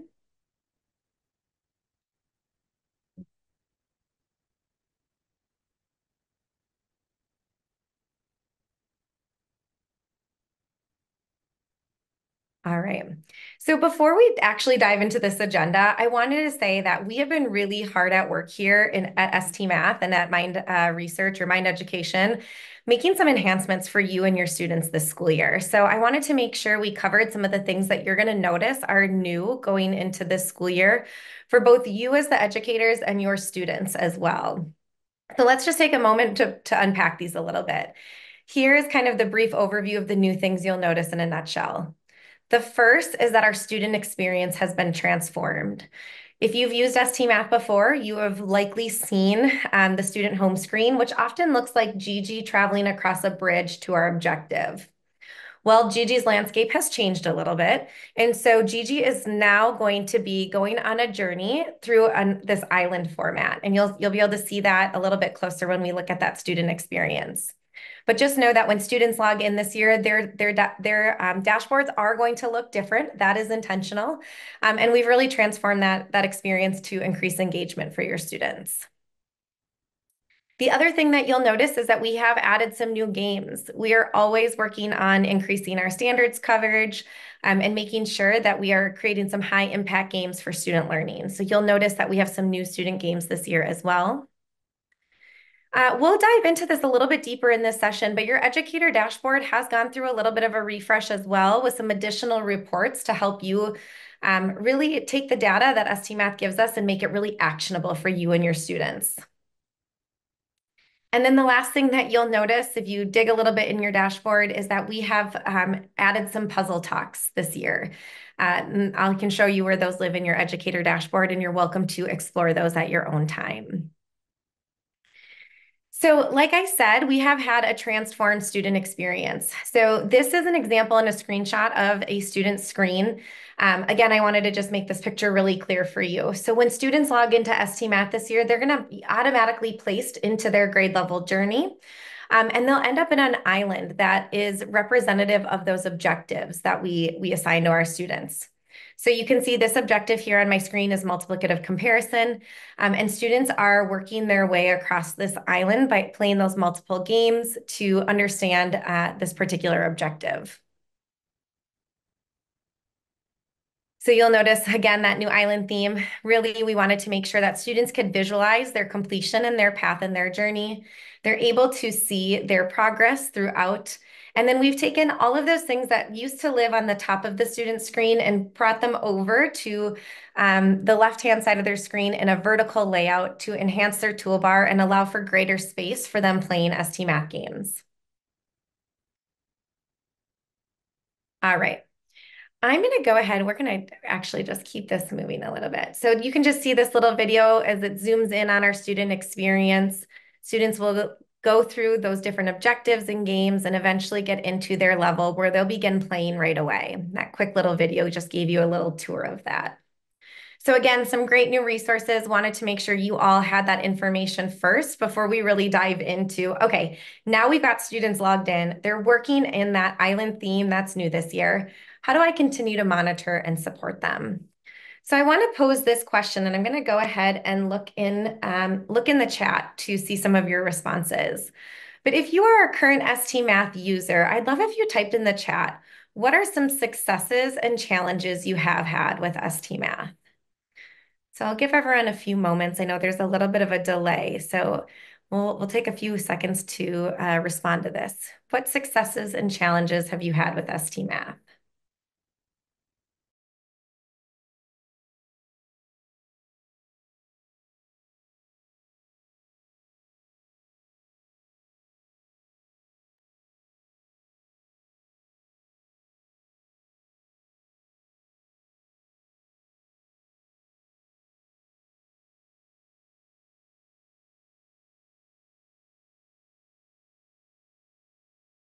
Okay, so we have some of us who are new. We're glad you're here. Welcome.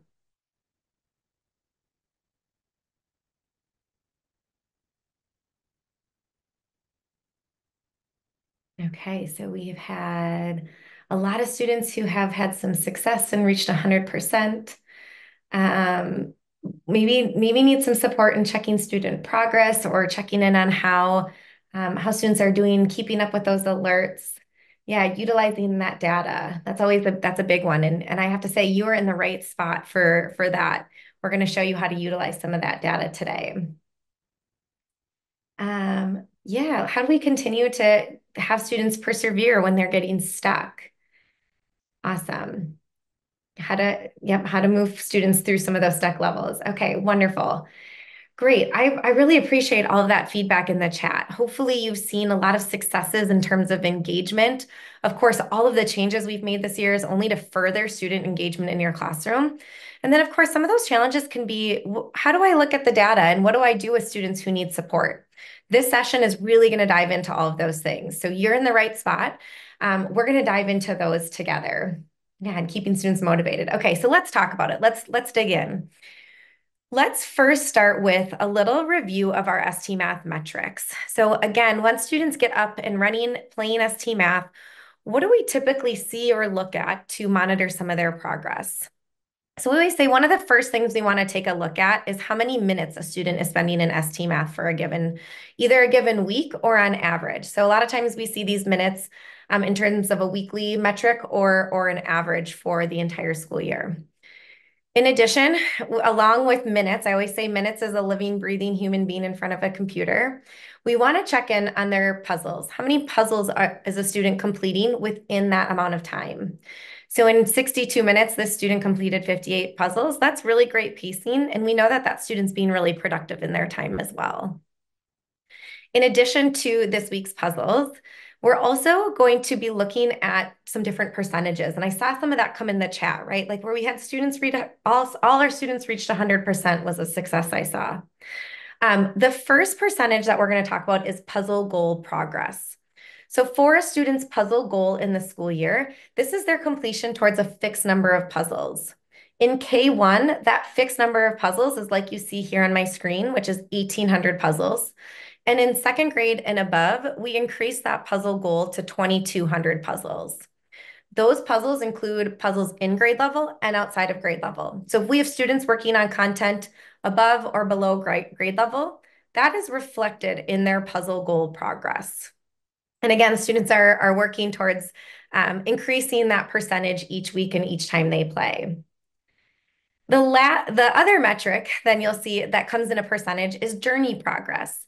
And journey progress is going to tell you how far a student is through their grade level journey. So you'll remember that students are assigned grade level content based on their rostered grade level. And that is reflected as their journey or that set of objectives that we at ST Math assign to them. So the percentage that we see students building towards is how far are they in completing the content that's available to them at their grade level. Now, here's another question for the chat, and maybe we won't take a super long time for this one, but do you remember our weekly goal for ST Math usage in terms of minutes and puzzles? Anyone want to share that in the chat? What do we usually strive for students in terms of minutes and puzzles?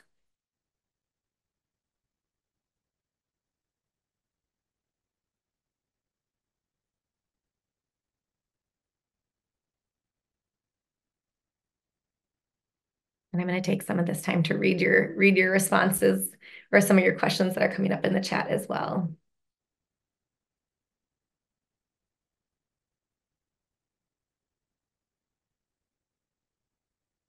Okay, I love some of the responses coming in. So maybe somewhere between 60 or 30, 90 minutes. Okay. And then to answer one of the questions, once a student reaches 100% in either their puzzle goal progress or their journey progress, they don't start over. There's actually additional content available to them in terms of bonus content if they finish their journey progress. Or in some cases, when a student hits that puzzle goal progress, there's even additional content still available to them in their journey as well. Okay, here we go. Let's just reveal it here. So here are our usage guidelines. So if we have some pre-K and TK teachers in there, that usage recommendation is going to be about 30 minutes a week. And in that time, students are going to complete anywhere from 10 to 30 puzzles. In kindergarten and first grade, then we increase that to students using ST Math for about 60 minutes a week. That's going to be anywhere from 25 to 65 puzzles. And then in second grade and above, we're going to hope to see students using ST Math for about 90 minutes a week. And again, 35 to 95 puzzles there in terms of completion. You don't have to ever remember these amounts. And in case you get asked this question again, they're actually going to be in your dashboard. So when you log into your ST Math account as a teacher and you scroll down on the page, like you can see my image here doing, you'll notice those minutes, puzzles, and goal settings right down there at the bottom. So those are right in your dashboard for you.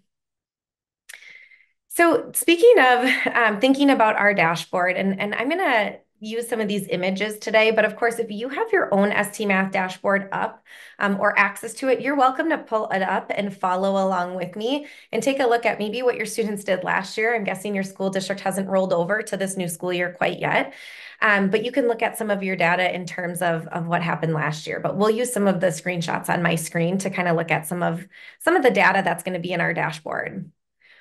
So remember, when you first log into ST Math, you will first see any and all classes that are assigned to you. In this example, I can see that I have 3 different classes: a 1st grade class, a 4th grade class, and a 7th grade class. It's important to remember that on this page, we're going to see our class-wide averages. So this is a great place for us to keep track of goals for class-wide. So for example, if I go back and thinking about, okay, I am a 4th grade teacher. I know my students need to get about 90 minutes a week. And I come into my dashboard here under my 4th grade class, and I look over and see, oh, my students last week as a class, we averaged 78 minutes that week. That's great. That's an awesome amount of usage. But if my goal is to get 90, I might know for me as the teacher that we're just falling a little bit short of that goal as our class. And maybe I need to think about one other transition or place to put in ST Math in that time. You can see a lot of data on this page, but it's important to remember this is going to be your class-wide average in terms of students who have signed in up until this date. When thinking about setting some additional class goals, you might want to think about some of these ideas. So first, thinking about how we can get our class to increase in their puzzle goal progress.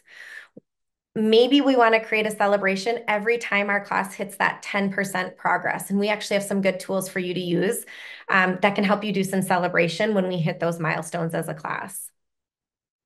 We could also set a goal in terms of puzzles. So you'll notice one of my metrics here on this class-wide page is a running total of how many puzzles our class has collected.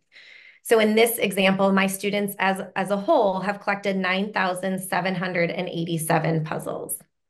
So maybe we have a celebration every 2,500 puzzles, or I like to say maybe we have a power week where we really focus for 1 week and make a prediction about how many puzzles we think we can get as a class, and if we exceed that prediction. We can also celebrate when we hit milestones and objectives completed in our class as well. Let me go back. So just some fun ideas of how you can really set some goals as a class as well. And I see a fun idea in the class. We had a bubble party every 10%. How fun, and what an inexpensive way to celebrate. I always say find the things that are free, right? Like maybe an extra 10 minutes of recess is your celebration for that 10% increase. So I love those ideas coming in the chat. It makes it way more impactful and powerful if those of us who are having some really great celebration ideas go ahead and share those in the chat. We'd love to see them. You also can look at some class-wide information once you click into your dashboard. So once I click into my particular class, the first page I see is the student tab. So I will see the list of all of my students in that dashboard. And I'll be able to, once I scroll down to the bottom of that list, I can see some class averages and totals there as well.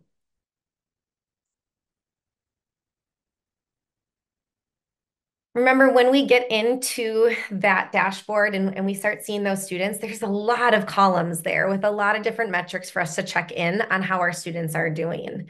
And we're going to talk about those here in just a moment. But just remember, you can come in here and you can look at a wealth of different information on what your students are doing.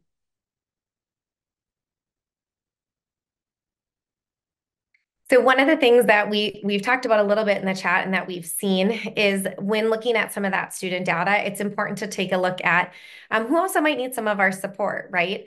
We can click on any of the columns in our dashboard to have them sorted from least to greatest. So we can sort to see who's had the most minutes in a week or the most puzzles.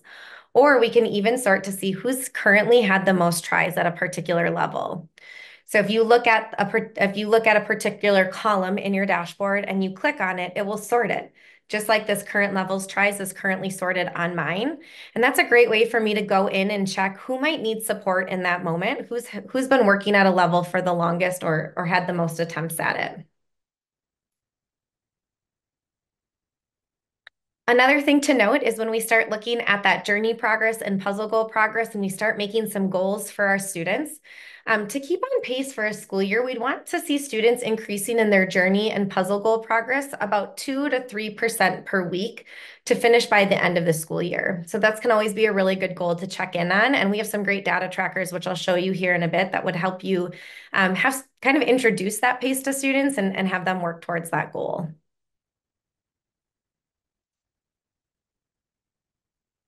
And then another great column to take a look at once you get into your dashboard is looking at what students have last played. I find that this is particularly really impactful at the beginning of the school year when students are starting in their grade level journeys, and I have groups of students that are kind of moving at a similar pace to each other. You can click that heading and sort who's all playing similar games or the same game. And I can even work with those students in a small group. Maybe I even just want them to sit in the same group in the classroom, in the same set of tables or the same physical space, and allow them some opportunity to discuss together. So I definitely take a look at that column that has the little game controller that says last played, to use that for some of your grouping in your classroom as well. What I'd like to do quickly is actually go into the educator dashboard and show you how to look at these columns and specifically think about how you can organize these columns in a way that makes sense for you. So when I log into my dashboard here, like we've kind of looked at before, remember I said I have 2 classes here. I'm going to go into this 4th grade class. And again, if you're with me on your own dashboard, you're welcome to follow along. It's going to, remember, automatically default me to this student tab. So here I have my list of students, and you can tell it's the beginning of the school year because they don't have a ton of data in here. But then I see all of my columns, and I can scroll all the way across to see a lot of different metrics on my students. This page is going to be the most impactful for you and looking at student data if it's set up in a way that makes sense to you and what you're looking for. So you can change the order of these columns by going to the right-hand side of your screen here, kind of right in the middle, where it says columns.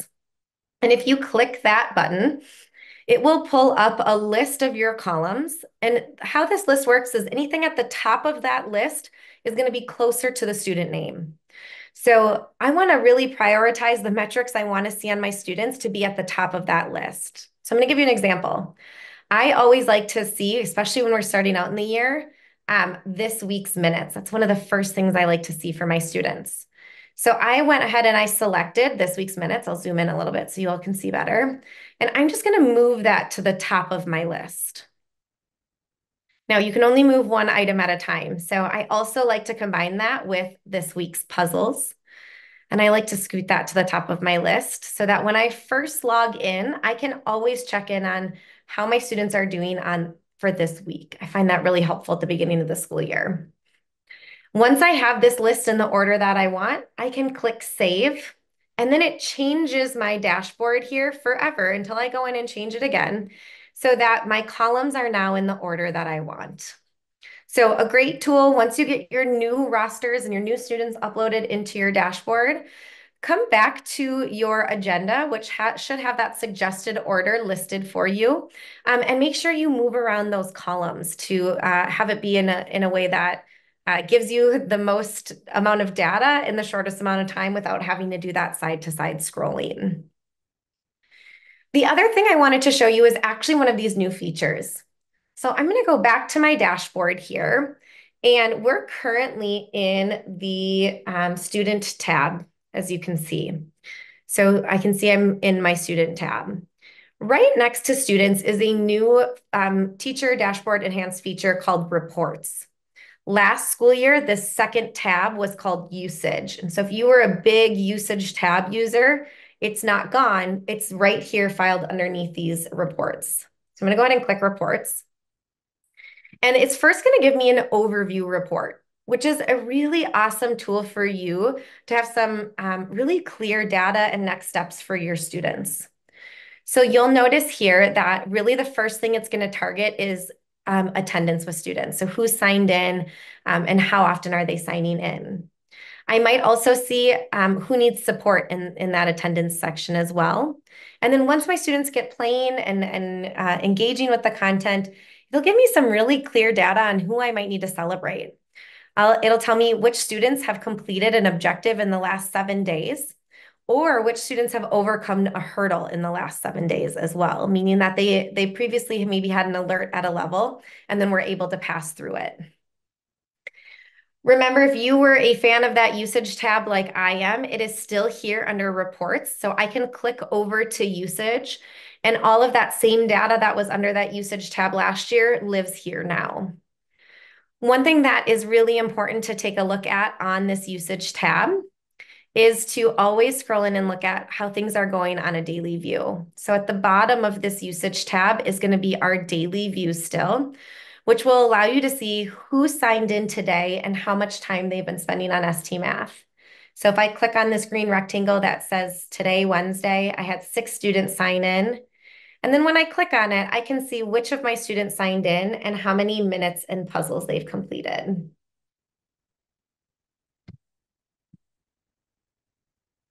Okay. All right. So I'm going to give us a few seconds to kind of let some of that soak in. I'm going to take a look at that chat really quick to see if there's any questions coming up. And of course, you know, Jennifer and Sammy, if there's something I missed, feel free to send it my way. The next section we're going to talk about is how to identify and support those struggling students.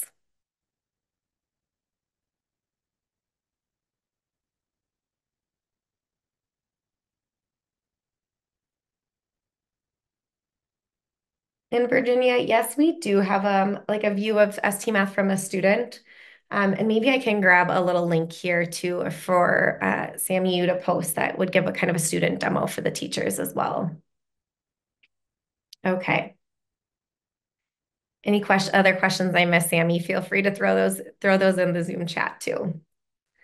Okay, we're going to move into identifying and supporting struggling students. So this always seems to be, right, the one thing that we need some additional work at. And students can be struggling and need support for a variety of reasons. Remember that in your dashboard here, you will see, you'll see your alerts. So you'll see that in a couple different places. The first one you'll see it is you will see it underneath that report tab in your overviews. So I'll pull up my overview here. And there will be like these my to-dos here. So if I click the my to-dos and I view details, the first one it will give me is the attendance. They'll talk about who signed in. And then my dashboard currently doesn't have it, but it will have any students that have alerts. So that will pop up there. And again, very similar process. You can look at who has an alert and what game they're playing. So just like you see here on my screen, I'll be able to click on that student who has an alert. It will pull up for me the objective they're playing, the game they're playing. And remember, anything in blue on your teacher dashboard is hyperlinked. And then it'll also allow you to enable unlimited GGs for this level only. So you can, as soon as a student gets an alert, click to allow those unlimited GGs so that students don't have that consequence of the game starting over, or the level starting over when they get 2 puzzles incorrect. I believe, yes, the usage tab does still update every 24 hours. That's correct. Your daily tab should update should update more frequently than that. And actually, it might be sooner than 24 hours. Let me double check on that one as well. I actually think it's a little bit more instant than that. So remember, ST Math is meant to elicit some productive struggle with our students, right? We want to make sure that students have this effortful learning, but I always say we walk that fine line between productive struggle and just struggle. And we want to make sure we catch students before they get into that struggle and support them with some of the tools that they might need to overcome a situation where they need support. Kelly, there are still game in a minute videos. They are I believe they're still working on creating even more of those, but those are still present as well, yeah, in the dashboard to help with supporting those students. Some strategies that we can use to support students is remember to lean on that problem-solving process. We're going to utilize those animation controls. Maybe we need to bring in those use of manipulatives and maths. And then, of course, we want to make sure we're turning on those unlimited tries with alerts. So I'm going to reference your agenda a couple times here, just so that you have the access to these links to support those students. The first one is going to be those problem-solving process resources, and all of these are going to live in box 3 of your agenda. So you can go into box 3 and it'll take you to some of those problem-solving process resources where we want to make sure we walk students and model students through that process of that predict and justify, the notice and wonder, predict and justify, test and observe, analyze and learn, and connect and extend. How this might look in your classroom, I'll do a quick little demo of this. But remember, when students are playing an EST math game, it's okay that you don't know what's happening in their puzzle, as long as you can help them walk them through these questions and really uncover their thinking. So remember, you might see a student playing a puzzle like this, and we could just start with that student and say, okay, tell me everything you see here or things that you've noticed. And a student might say, I noticed these 6 green 10s. I see that 100 right here. I see a ledge. And then I notice that I can choose anywhere from 0 to 10 10s. From there, students are going to naturally start going into, what do I think, how many of these 10s am I going to choose, right? What's my prediction? And a student might say, I'm going to choose 6 10s because there are 6 10s here. Great. That's a great justification. They're using what they see on the screen in order to solve. But I might go a little bit further and say, what do you think is going to happen when we hit this green go button? Like, what do you think those green and those pink 10s are going to do? And certainly I can listen to that student's explanation and we can go down any answer that they give me. From there, we want to test that prediction. And it's really important to remind students that when this animation plays out, this is our opportunity to learn. So we can hit this green go button and see the result of our action play out here on the screen. And then certainly as the teacher, we can pause that animation and students can pause that animation too, so that they can analyze what happened. So at this point, I might ask a student, and I like to ask them really pointed questions. And I like to break down the steps. So I like to ask a student, okay, tell me what happened here. And they might say, oh, those pink 10s went into that 100 spot. Great. What happened here? Okay, the green 10 stacked on top. And then I can ask a student what happened here. And if we know Gigi well, we know that Gigi doesn't jump, doesn't fly. Gigi just likes to walk across the screen. So we had too many 10s. And then when I'm working with a student, I like to make sure that before we leave this page, we come up with a solution of what we're going to do next time. So hopefully we could rewind certainly for that student and say, okay, what are we going to do next time? And they might notice that those 6 10s is 60, right? And now we know we had 2 extra 10s. And it's when I pause that animation that I can write on the screen using that annotation tool.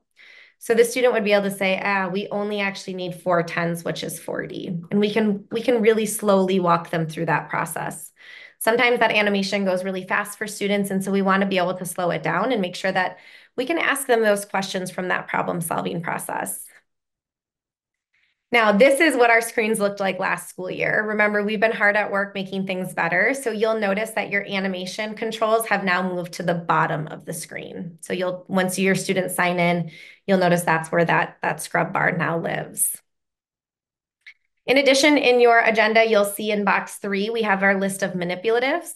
These are great to pull to the side at the beginning of the school year and get like a little ST Math box of manipulatives ready for students. So definitely take a look at that suggested manipulatives page. Also linked in those pages by grade level are different game mats and math mats that would help you to facilitate some additional conversations with your students when they get stuck. So I mentioned those math mats. Again, those are linked in those linked in both your agenda and in those suggested manipulatives document as well. And then the last thing to do is always remember that we want to make sure we're teaching students how to persevere, right? So again, linked in your agenda in box 3 is our link to our perseverance resources. My personal favorite is this perseverance poster. I think this could make a really great little mini lesson before we do ST Math for a day. And really thinking about what's the routine and procedure that we go through in this classroom when we're experiencing different things in ST Math. So when we're doing great, when we're thinking, and when we're frustrated, we have some listed for you. But if it were my classroom, I would probably add to these lists with students. So we would pull this up and say, okay, here's some ideas. What else could we add to this list?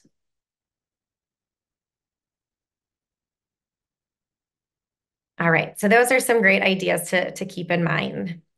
Jennifer, I'm going to turn it over to you for just a moment so that students can do, or students, teachers can do the attendance code. Do you want me to stop sharing? Is that the best way to do this? You can, or I can steal it from you. You know, it's you go for it. We are able to do all kinds of things. So switch gears here. So yep, we're going to put our attendance code up. That will stay up for a minute here. I have to say, Jamie, I really appreciated the tips for like, you know, like you're saying, maybe I don't know exactly how every puzzle works, but if I've got kind of some questions that I can get started with that help me kind of catch up and still productively work through with the kid. You know, I have a language arts background, and so it was like, okay, how can I have questions where even if I haven't read the book, I can still, you know, activate thinking? And I feel like that's kind of what some of those questions were getting at, getting them to walk you through the processes and stuff. And so really appreciate that. Yeah, and teachers are masters of their craft. So I always say once you get students talking, it's gonna trigger some great teaching from you as well, as far as what does the student need in that moment, and how can we fill in their gaps of what they don't understand. Yeah, anytime you can get them to talk about what's happening in their head, right? Like that's the big leg up, I think, when we're trying to get that individualized instruction and figure out what's happening that we can't maybe see on the paper. Yeah, absolutely. Okay. That is our attendance code. So I will go ahead and stop my share and hand it back to you. So we've still got several more minutes, but we'll let you close us out. Okay. I did see a question come in the chat, and feel free to continue to add those questions into the chat. All of those resources that I just shared are linked here in box 3 of your agenda. So where it says persevere here, that's where it'll bring you to that help site where you can find that perseverance poster as well. But go ahead and check out those resources there. There have been some really awesome ideas coming in the chat about celebration and accountability. So I just want to highlight a couple more of those. Again, in that reports that we're exploring in our dashboard, that new feature, under that My To-Dos, we had our attendance, our sign-ins, our alerts, and then there'll be a spot for celebrations as well, where again, those celebrations will be broken down into 2 categories, either an objective completed for a student or a hurdle overcome. I've seen in a lot of classrooms, like especially pre-K seems to really like talking about objectives completed, where there can be some really fun celebrations or classroom posters that can be done about showing students that complete objectives. And so I think that's going to be a really great feature for this school year. Now we've started putting these in the chat as well, but this is another formal invitation for you to share in the chat. Do you currently use any data trackers or celebrate progress with ST Math? And what do you use and how do you celebrate? So I'll give us a few moments to reflect on that. And then of course, I'm going to give you all of the resources we have as well. But again, would love to just fill the chat a little bit with what are things that we are already doing and what ideas can we use from each other?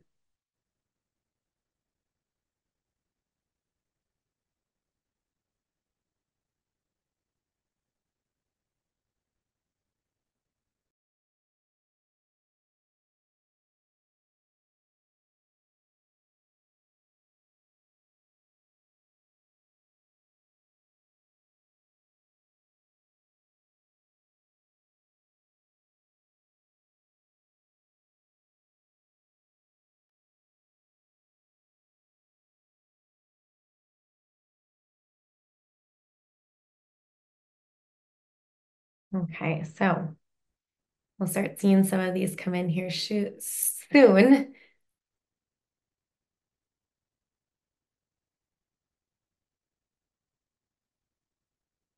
All right, so we do some weekly leaderboards. Those are always kind of fun. Yeah, how can we be competitive, but in a fun way? Awesome. I like some of those whole school rewards. So if you are a instructional leader in your school, some of those whole school ideas can be really fun as well. Popsicle or popcorn party. Awesome. Leaderboards and stickers. Okay, great. So those are going to keep coming in the chat. I'm going to keep us moving along so that I make sure I end on time here. But of course, look at your colleagues' ideas. Those are always going to be a great place to start.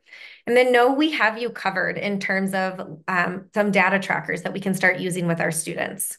So these are going to be linked in box 4 of your agenda. It will say, let's see what it says in here. Box 4, it says data trackers. Perfect.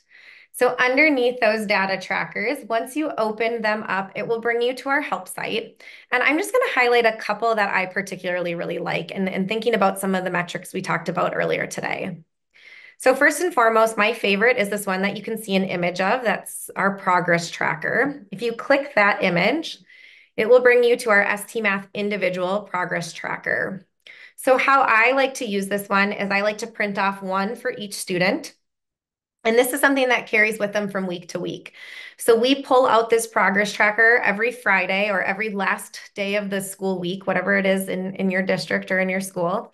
And we look in our dashboards at how much progress we've made in terms of that puzzle goal progress.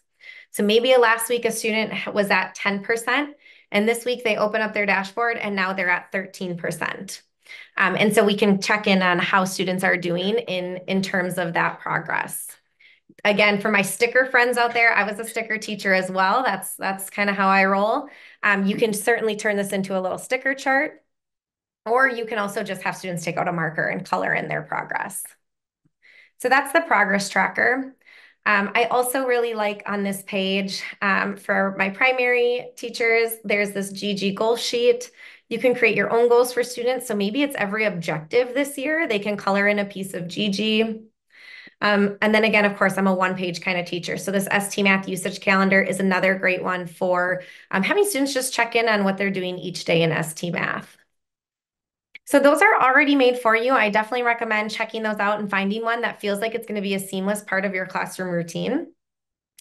And then I want you to remember that the mining of the data and your student information doesn't always have to fall on you as the teacher. So we can build that routine in for students.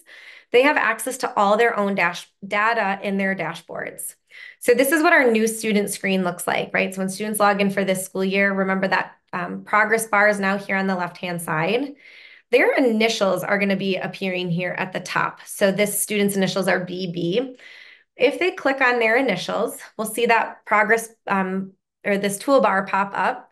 And one of our options is progress. When we select progress, then we're going to start seeing some student data. So they can start seeing how many minutes in puzzles they've done for this school week, for today, for yesterday, and so on. And then we can also see that puzzle goal progress and journey progress listed below here. So again, if I'm thinking about using that individual progress tracker, I don't actually have to sit at my table and tell students what their puzzle goal progress is this week. They can actually just pull up their own dashboard and look what their percentage is at this time.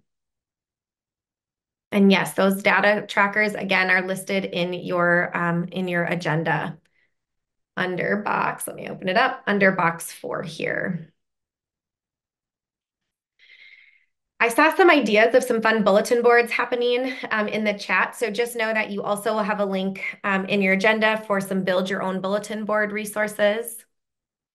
In addition, we'll update these for this school year. I think the ones that are currently linked are last school year's postcards, but as of August, hopefully as close to August 1st as we can, we'll have our new ST Math progress postcards, which will, again, is kind of a whole class celebration for you to be able to celebrate when your class hits those milestones of 10, 20, 30, 40, and so on percentages. So make sure you check out the ones from last year, but then come back come August and look at our new animal theme progress postcards for this year. As indicated in the chat, there are plenty of free ways to celebrate student progress, right? Like even just going outside or having a dance party, anything like that. But if you are feeling a little bit like, spending some of your hard-earned money this year, or maybe you're an administrator and you want to think about how you can do something kind of school-wide.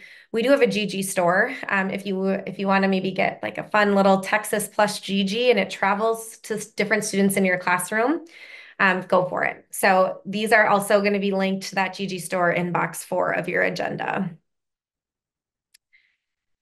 All right. So again, there's lots of choices coming in the chat of things we can do. They're all listed in your agenda as well. But I also want to just remind everyone that one of the best ways and predictors of learning and growth in ST Math is simply to make sure we're just checking in on student attendance and sign in. So we looked at that underneath that reports tab, and under my to-dos, we can look at who's had sign-ins and what attendance looks like over time.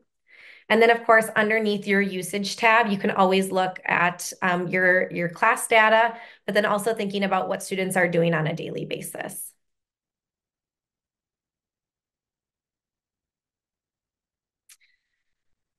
The last little part here, my last 6 minutes with you all, I'm going to just talk about and remind you how you can use assignments in your class. So we talk about you can use assignments to either align or to differentiate. We can do some alignment to what we're teaching in core or to align to our standards, or we can differentiate based on things that we know our students need. So as a reminder, your students are going to be assigned a grade level journey based on their rostered grade level. So a 4th grade student is going to get 4th grade content, 2nd grade student is going to get 2nd grade content. This is standards aligned, and it's sequenced by us here at ST Math based on our research and based on our data. The other option that you have is to create an assignments for your students. You can do this to introduce the concept, review, to differentiate based on who your student is, or maybe you want to do some correlation between your core content. I want to go into my dashboard and just remind you, oh, I signed out again, remind you how to create an assignment. So when you're in your ST Math dashboard here, and you can do this at any point, whether you're in an individual class or on this main screen, up in the top corner is a button called Curriculum. So it's at the very top of our page, and you have an option to say Curriculum. On that drop down, there are a couple different options. So remember I said about those puzzle talks, if you wanted to explore those, they're listed here. That's a little sneak peek into the next session as well. If you can't stay for the next session, you're welcome to explore those puzzle talks. But under curriculum is all learning objectives. So that will pull up all of our learning objectives pre-K through 8th grade. You have the ability to assign something to your student from any grade level. I'm going to just pretend for a moment that I am a 4th grade teacher. So I'm going to go ahead and click into my 4th grade content here. And I start the year teaching line of symmetry. So we don't actually start in place value. We start more in geometry. Once I click into 4th grade, I can see the list of objectives here that my students will see in the order in which they'll see them. And I'm going to scroll down and read through these objective names until I see one that might be applicable to my students. So here I can see line of symmetry is way down at the list of this objectives. So I want to assign that one to my students so that when they start in ST Math, they see something really familiar. I'm going to go ahead and click line of symmetry. It will give me an overview of that objective first. If I click lines of symmetry again, then it will pull up that objective overview page. It is right on this overview page that I can assign this objective. Let me scroll out a little bit here. And I can choose to assign it once I select my class to either my entire class or to an individual student. Okay.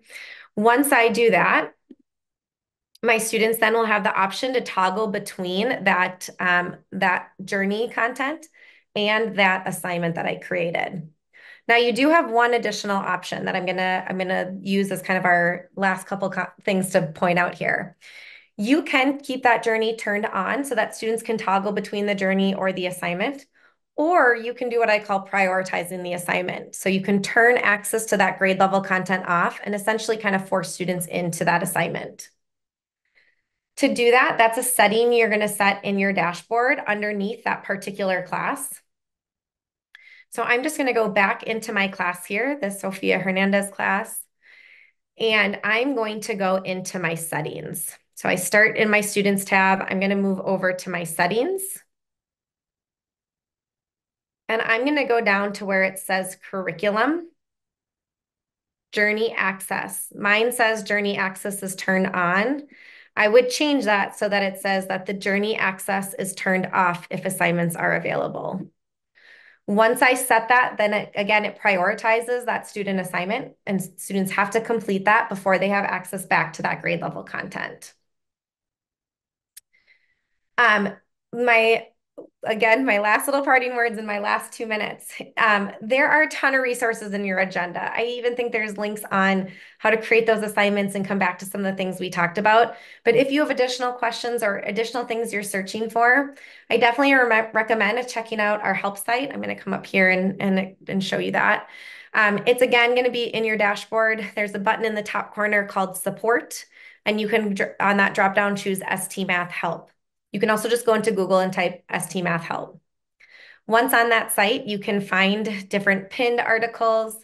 Under resources and printables, you'll find all of those data trackers, celebrations, action plans, all of that good stuff is listed there as well. And then, of course, if you want to get more into those instructional practices, those are there. So that was a lot of information. I'll leave you with this as I end with checking out some of those questions, but would love if you just shared in the chat, what are you most excited to implement from today's session?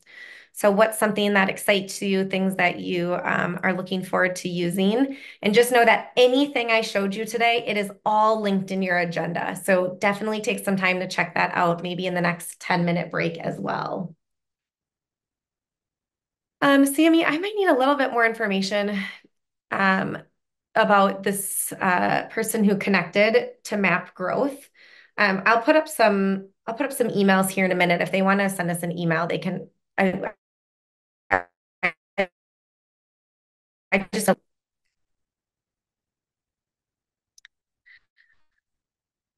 a SPED teacher, yes, you can change their grade level. To do that, I'll show that quickly. I know we're transitioning into our next session here, but you're going to want to go into the individual student to do that. So if I wanted to change Graham's grade level here, I'm going to click into Graham. Again, this has to be done at the individual student level, unless you have an entire class of what you're shifting their grade level, but I'd probably just stick to doing it individually, student by student. I'm going to go into Graham's settings. And then I can scroll down and I can see Graham's this year journey. So right now, Graham is in a 4th grade journey, and I can toggle that to any grade level that's going to be appropriate for him and update that journey. The last thing I'll just share, again, I'm done. I know I'm 1 minute over. Here are some really helpful emails should you need them. So general ST Math questions, feel free to email us, support@mindeducation.org. I put up your ESM here for Cypress Fairbanks is Candace. She is amazing. Her email is up on the screen as well. And then the contacts from Sci-Fair as well, based on the grade levels. I know they're directly working with us here at ST Math. So those are great people to go to as well.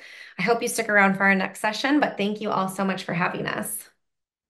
All right. Thank you, Jamie. We will go ahead and we're going to kick it to break, but Jamie is going to be back with us for another session here just after the break. So please go ahead, stretch your legs, take some time to go ahead and walk about, and then we're going to be back for ST Math Puzzle Talks here at the top of the hour. So thank you so much for sharing this, Jamie. Go ahead and get a break, get some caffeine, take a walk, and we'll see you back here in a few minutes. So thank you.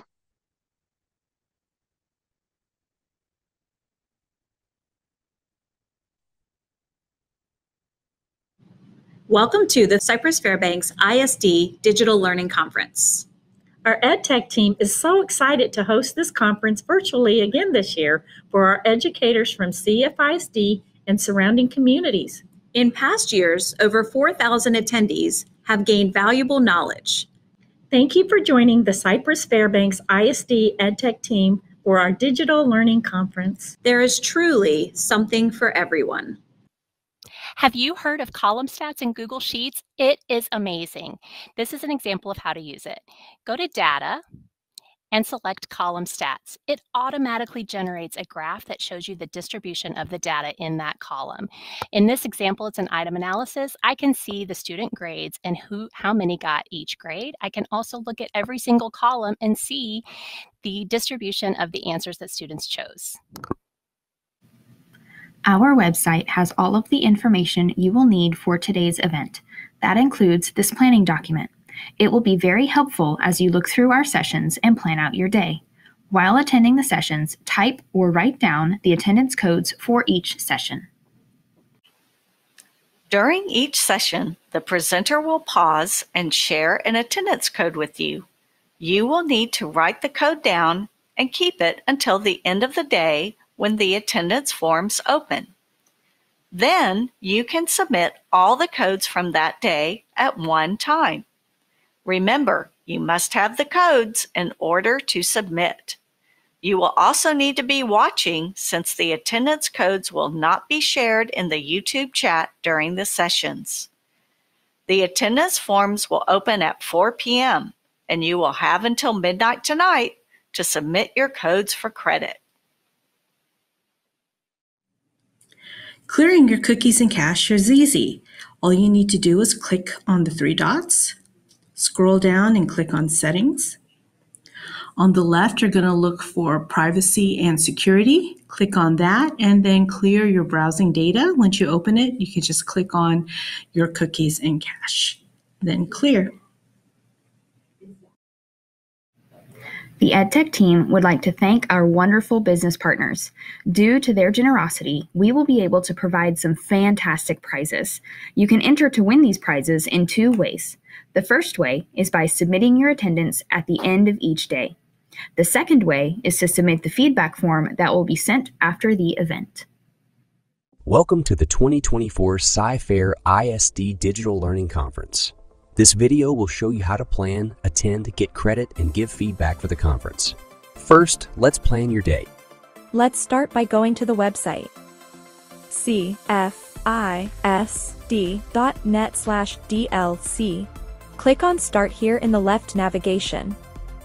From here, read the information at the top and then open the participant planning sheet. You can also go to the bit.ly for the planning sheet. bit.ly/DLC24 plan. If you are not already, you will be prompted to log into Google. Then you can make a copy of the document.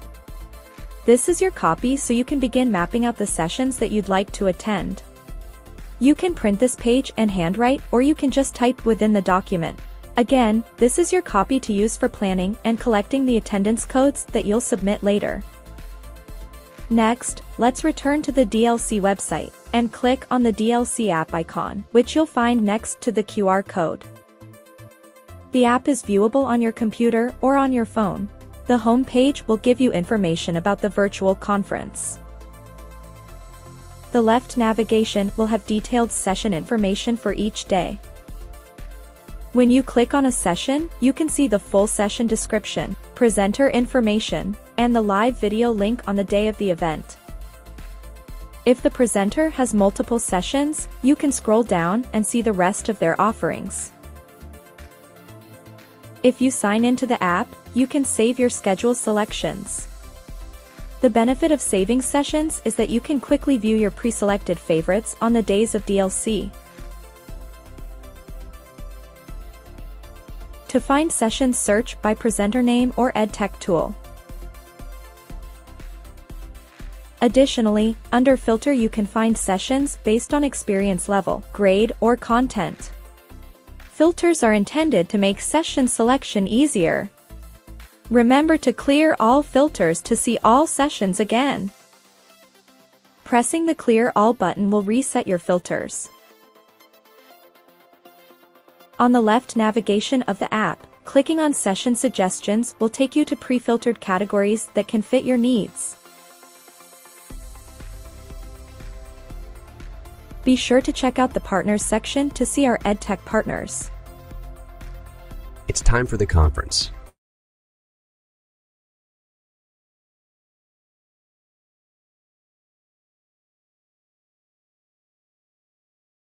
Unmute myself. All right, so welcome back. We're going to do some quick intro. We've got Jamie Rynda joining us for another round of ST Math Puzzle Talks coming up. Jamie, I was looking, and if you're just joining us, Jamie's going to give you some good opportunities to chat. She does a great job of moderating all that Q&A and stuff, but we got up to 589 people in that last session. So I think we saw in the chat, like I know they were exchanging a lot of good ideas, so I'm excited to see what they can come up with for this next round. Y'all, as we start to head into these last sessions of the day, please do make sure you're capturing those attendance codes. Attendance is going to open between 3 and 4, and we will be going through at the end of the day all of the steps that you need to take to submit that. But before that, we want to go ahead and make sure that you guys are set up to get some good tools for ST Math, and Jamie's going to walk us through it. We'll see what she's got for us. Please be ready to participate in the chat. We'll be sharing the agenda with you here in a little bit, and I know she's going to have some Q&As for you as we go. So.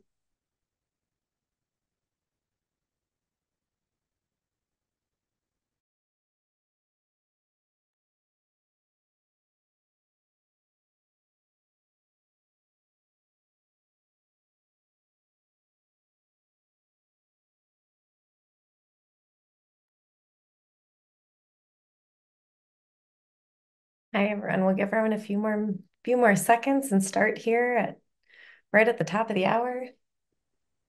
You know, I do that sometimes where I talk faster than I think I'm going to. Like in my head, it's like, oh, I need to hurry up and get all this stuff said, but you know. Maybe it's the caffeine that I've been drinking all day. That could be the other piece that's coming into play here. Jennifer, I don't think I ever had a teacher observation where a principal was like, you talk at a perfect pace for students. I more got like you need to slow your roll a little bit. So I totally get it.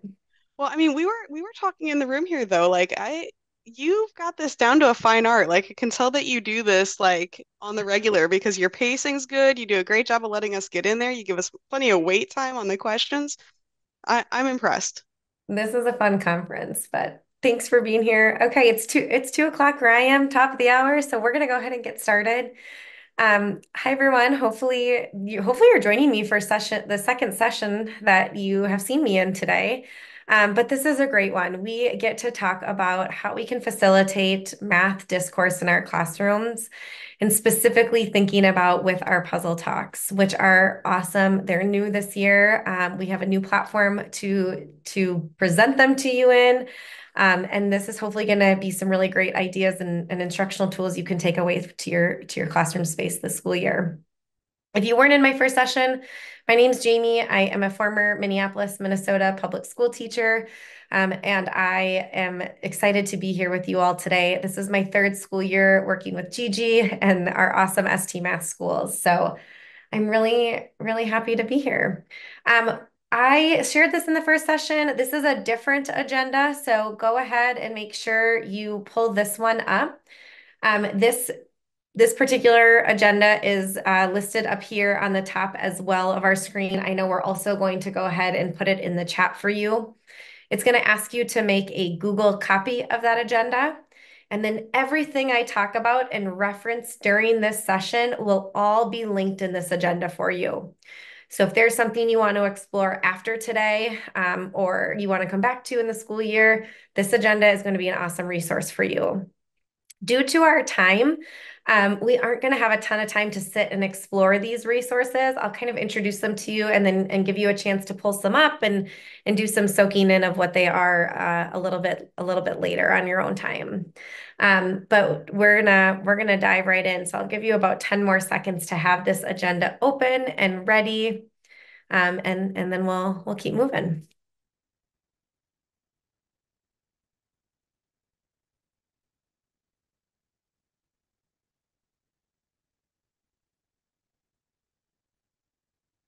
All right. When you open this agenda, I just want to reference kind of how this works for you. It will look like this. And so during our time, I might say there's something linked in box 1 or box 2. And you'll go ahead and look at that agenda. This is our old one. I'll pull up my new one. How about that? I'll go ahead and look at that agenda, or look in that box of the agenda so that you can see the different links that I'm talking about. So I might say, oh, go ahead and look at that. There's an article in box 2. You can go ahead and pull those up right there. So all of these blue items are hyperlinks for you. So with that, we're going to go ahead and dive right in. These are our objectives for today. And Jennifer and Sammy are probably looking at these objectives and wondering how I'm going to wrap this up in 50 minutes. But we're going to cover a lot. So we're going to experience a math discourse through a puzzle talk.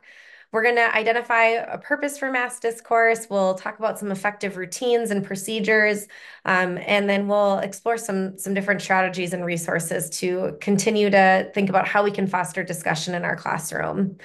And then, you might have some time to look at in your own ST Math dashboard as well and be able to plan a puzzle talk for yourself. We'll see how much time we get to with that. So what I would love for us to start by thinking about, and I'd love for you to type in the chat about this. We hear all the time in education that it's important to get students talking. But what I'd love for you to put in the chat are, what are the benefits of having students talk about math? And then what are the challenges of having students talk about math? So if you want to just do some reflecting on that in the chat, I'll give us some time to think about what are our benefits and what are our challenges around getting students to talk about math.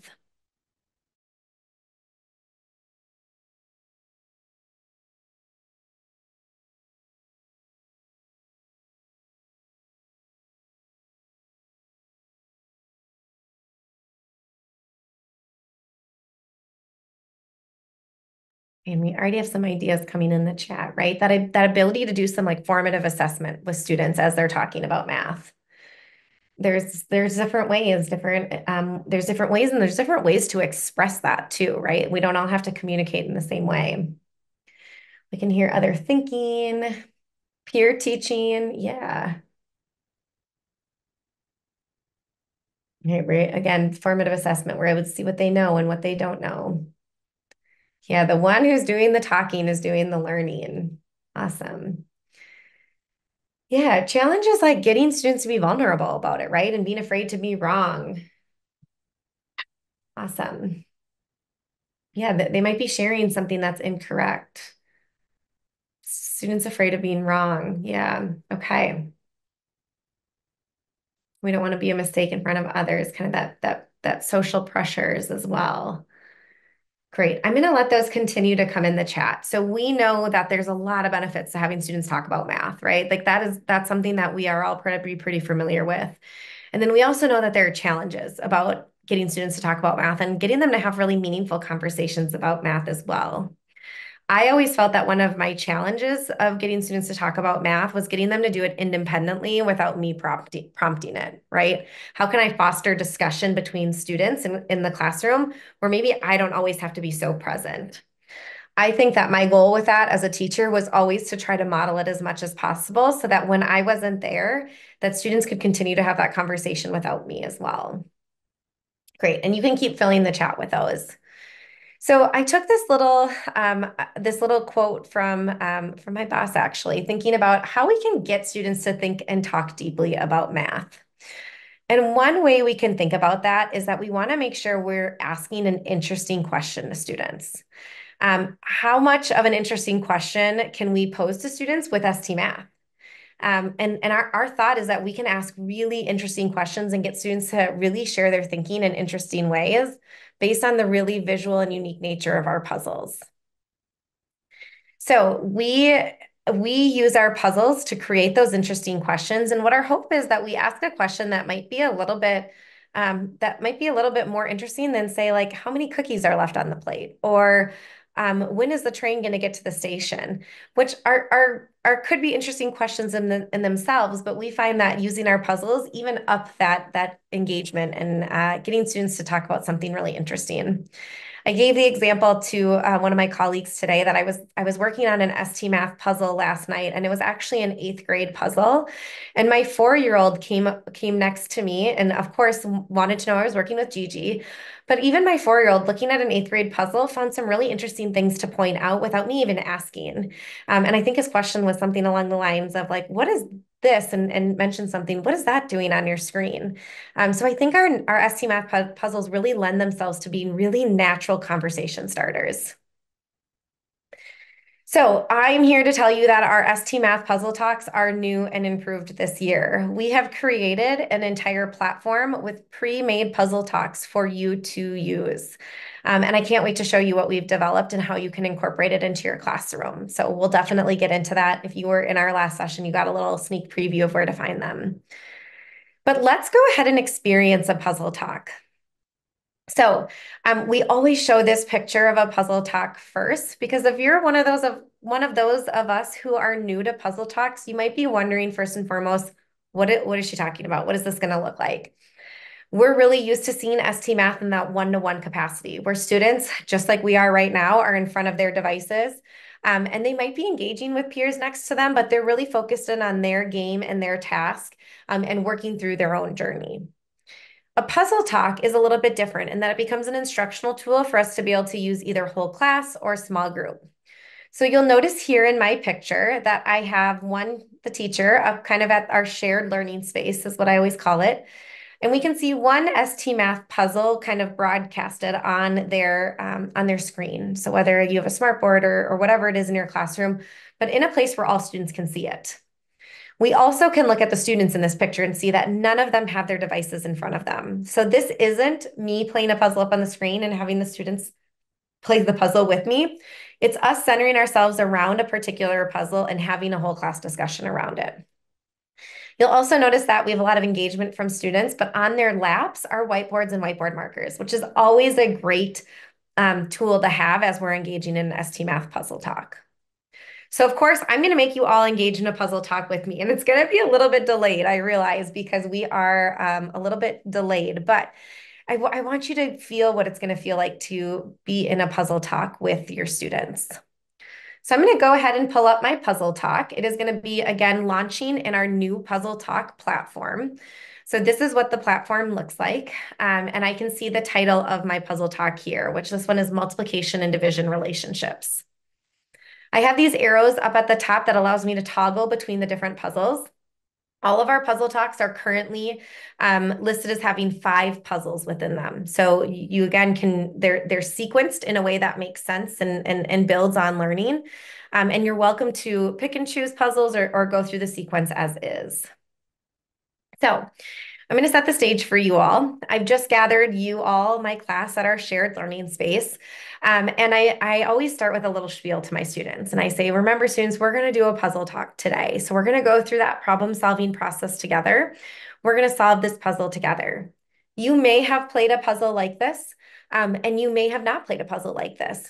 In any way, I still want you to share your thinking and explain to me how you solved the puzzle.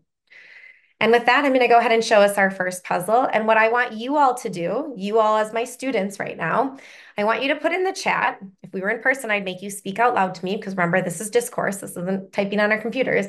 But for the purpose of our training, we'll do the chat. I want you to tell me everything you see and everything you notice. So go ahead and type in the chat. What are things we see? What are things we notice? Or I'll even extend it. What are things that we wonder?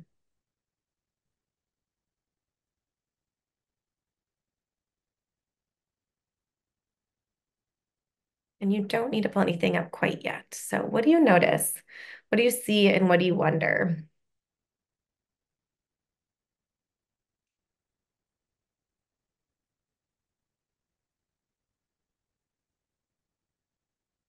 Okay, so someone's already coming in the chat. Someone sees 2 groups of 10 here. And you can see as I'm trying to circle them with my mouse, but actually once I highlight them, they become green. Okay, we see equal rows, 2 rows of apples. We see 4 pink closed mouths here at the bottom. We see these flowers, or a lot of people like to call these Venus fly traps. These are actually our fruit monsters eating apples. Flowers and apples. Okay, great. I see someone starting to think about that. Maybe each of these plants is going to get 3 apples. Wonderful. Okay, so we're noticing and wondering lots of things, and your students are going to do the same. They're going to notice the green grass, the blue sky. They're going to notice all of the things. So what I always like to say to students is, remember, when we click on our screen, we get our little hint. So you can see my apples flashing. So we know that we can choose anywhere from 0 to 20 apples. Okay, so we might need to think about how many apples are we going to choose and why. So what I want you to ask now or answer now is, how many apples, based on what we see, should I choose and why? Go ahead and type that in the chat. How many apples should I choose and why in this game?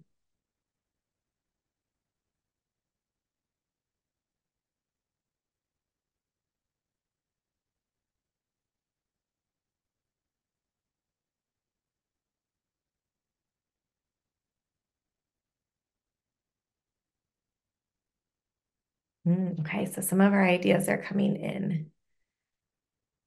So we have 12 apples because each can eat 3. I've seen some mathematical equations coming in. Someone says I should choose 12 apples, 3 apples per pink plant. Okay, and so what I could do as well as the teacher, we have this little annotation tool coming up here, is I want to highlight. And this didn't work for me yesterday, so let's see if it works here. My annotation tool isn't working today. But I can pull up my annotation and be able to write on here and say, oh, I'm going to put 3 apples in this first one. We could even count, okay, 3, 6, 9. I'll use these for right now, right? Where I can say, okay, so each of my monsters here is going to get 3 apples. And I can either write that with that annotation tool, or I can say if each of these get 3, how many is that in all? And we can take different ideas from students, right? Not all of my students are going to come up with the correct answer. We might have a couple different ideas coming out in the room, or we might kind of have some different, my screen is being a little sticky here. Sorry, everyone. I think it's my internet. But we can come up with those different strategies together, right? Maybe one student counted by 3s. Maybe another one said, oh, I know, and they rattle off a multiplication equation. Whatever it is, we really want to use this time to start thinking about what we should choose and why. Let's make that prediction, and let's back it up with why we think that. We'll probably reference this little key up above here, and we can begin to have that conversation about how many apples are we going to choose. For the sake of our time, we'll go with the correct answer here. And then I always say to students, remember, once we hit this green go button, we're gonna look at that animation and we're gonna see the result of our action. So you're gonna be able to tell me, was I correct in my thinking, or do we need to change our thinking? So I can go ahead and play that animation, watch it play out here. And we can say, okay, how was this the same of what we thought, or how was this different, right? And we can have that discussion together as a class. Another important thing to note is that when we are playing through this puzzle, and I just paused that animation by double clicking on the screen so that I could slow it down and we could have some discussion about it if we needed to. The other thing you'll notice is as I'm going through this as a teacher, on the left-hand side here, there are actually some teacher notes for me. So it'll give me some great discourse questions I can ask my students. It'll give me some look-fors, and then it'll also remind me of that problem-solving process we can go through. So after I did that first puzzle with my students, I'd probably bring us to the second puzzle. And I might ask a student, okay, I want you to go ahead and you all can type this in the chat. What changed from the first puzzle to this puzzle that we see now? What's changed so far?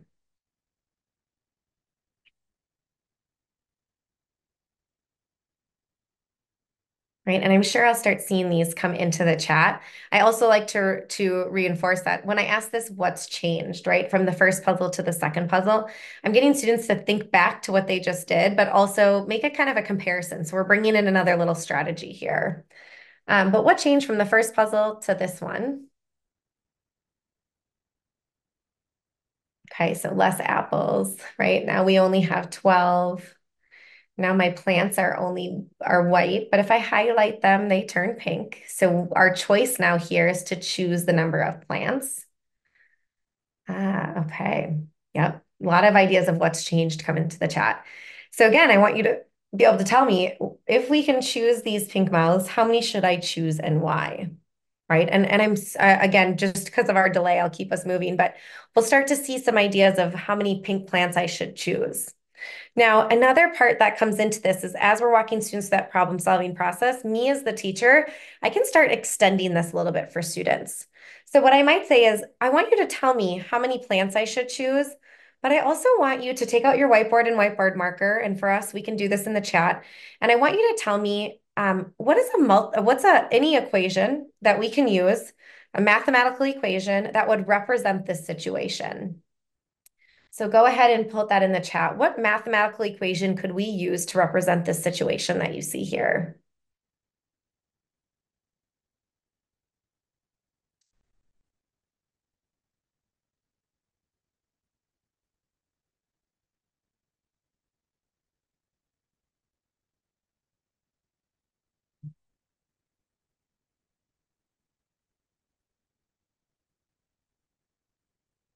I'm seeing some of my first ideas of how many apples or how many mellows I think I should choose here. And I'm seeing some of my mathematical equations, right? So we can see, we're thinking about maybe 3, or how many groups of 3 is going to equal 12. And we can relate that to how many groups of, or we can relate that to 12 divided by 3, right? So this is, again, that multiplication division relationships. We want to make those connections back to the symbolic math with our students as well. So I can make my choice of 4, and I can see how that's going to play out. But again, I really want to make sure at this point in the puzzle talk, I'm connecting it to that mathematical equation as well. So just for time's sake, I'm not going to go through every puzzle in this puzzle talk, but I want to show you how this would build. So we had kind of 2 multiplicative and division relationship puzzles in this first exam, these first 2 puzzles. You'll see this kind of come into play again, right? Where I have my 1 monster to 4 apples. If I have 5 monsters, how many apples is that? And then, of course, we can relate that to, that was a multiplicative example. Now, how can we relate that to division? How many groups of 4 can we make from those 20 apples? And then puzzle 5 is always going to be a challenge puzzle. So we call it the bonus puzzle. Bonus or challenge, whichever word you like better. We call it the bonus puzzle. So it gives students, kind of takes the learning that they've done in the first 4 puzzles, but it also kind of adds one more little step, or one more thing to think about, right? Or talk about. So we can see in this bonus puzzle, we're asking students to think about, okay, if I have 2 monsters and they eat 6 apples, maybe we need to think about how many monsters would eat how many apples would just 1 monster eat? Or something like that. And again, we're still applying that multiplicative and division relationships, but we're just adding in an extra little piece here. So that was a really quick overview of what a puzzle talk is. Of course, in your classroom, it's going to feel a lot different because students are going to be sharing. There's going to be discourse happening. We're going to be listening to other ideas and thinking about all the different strategies we have in our classroom as well. So I want to give you a second to, again, reflect in the chat. What 3 words, based on what we just experienced, would you use to describe a puzzle talk? So if you're thinking about, okay, I want to remember these 3 things when I go into a puzzle talk, what would they be? Or how could we describe a puzzle talk to a colleague? Go ahead and share those in the chat when you're ready.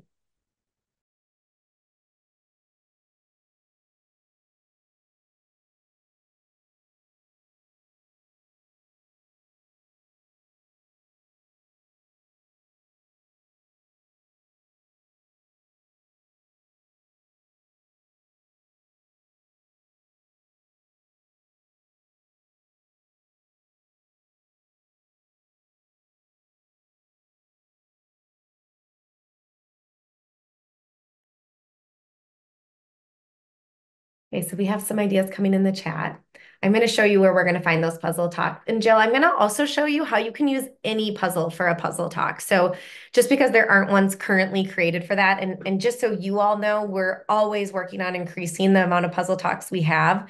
The ones that you see in there are just the ones we're kicking off the school year with. But you can use really any ST Math puzzle for a puzzle talk. Okay, so engaging, fun, interactive. Awesome. Challenging, right? We do want to ask a question that's going to challenge our students. Great. Thanks for putting those in. I think I hit all the questions as well while I was waiting for that one. But if there are any questions, feel free to send them to me, Sammy and Jennifer. Okay, so we first started with experiencing that ST Math puzzle talk. Let's talk about identifying that purpose for math discourse, right? And we know that math discourse is really powerful in our classrooms.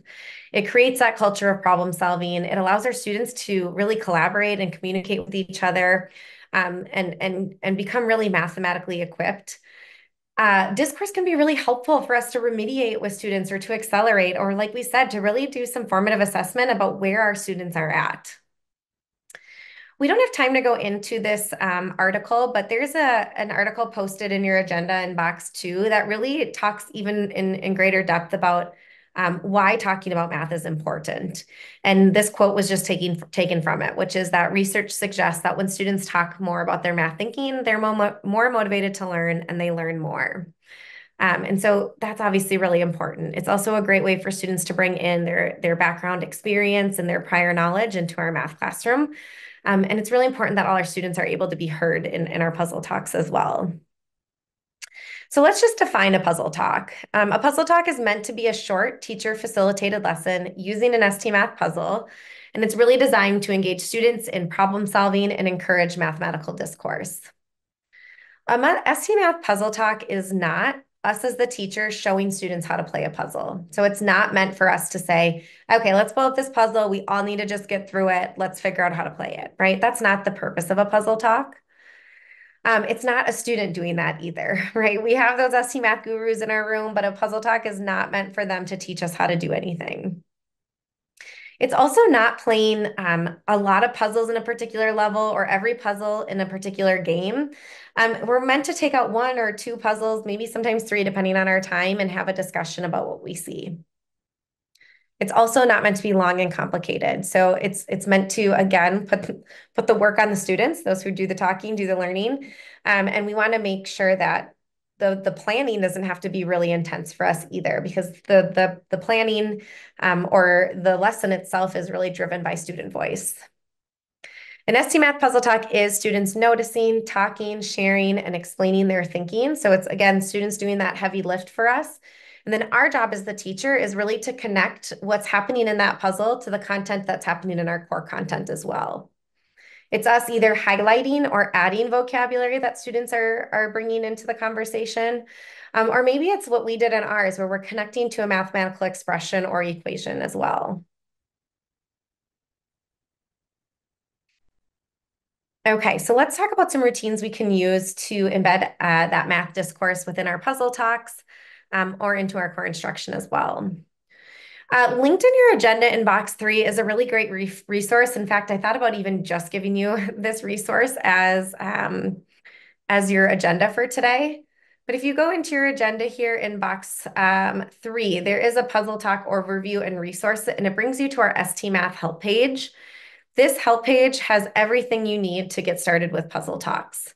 So you're welcome to dig into that as you see fit and explore some of the resources available to you. And we're going to actually share some of them now as well. As you're starting to look at some of our resources, I want you to think about how might you incorporate puzzle talks into your classroom routines? What are some ways that you could see these being really impactful with the routines that you already have set up or your core curriculum? How might they fit into your content?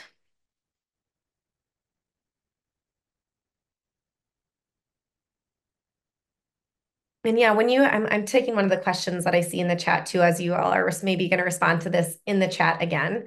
You are welcome to pull any puzzle talk from any grade level. So you'll have access to all of our puzzle talks, K-8, and you can certainly pull in a puzzle talk from any grade level based on the students that you're seeing. Okay, so I see some ideas coming in the chat already. Yeah, these are really, they could be in place of maybe your number talk. Maybe you have a number talk routine already happening in your classroom, and these could be a tool in assisting in those. Yeah, or beginning the lesson, definitely.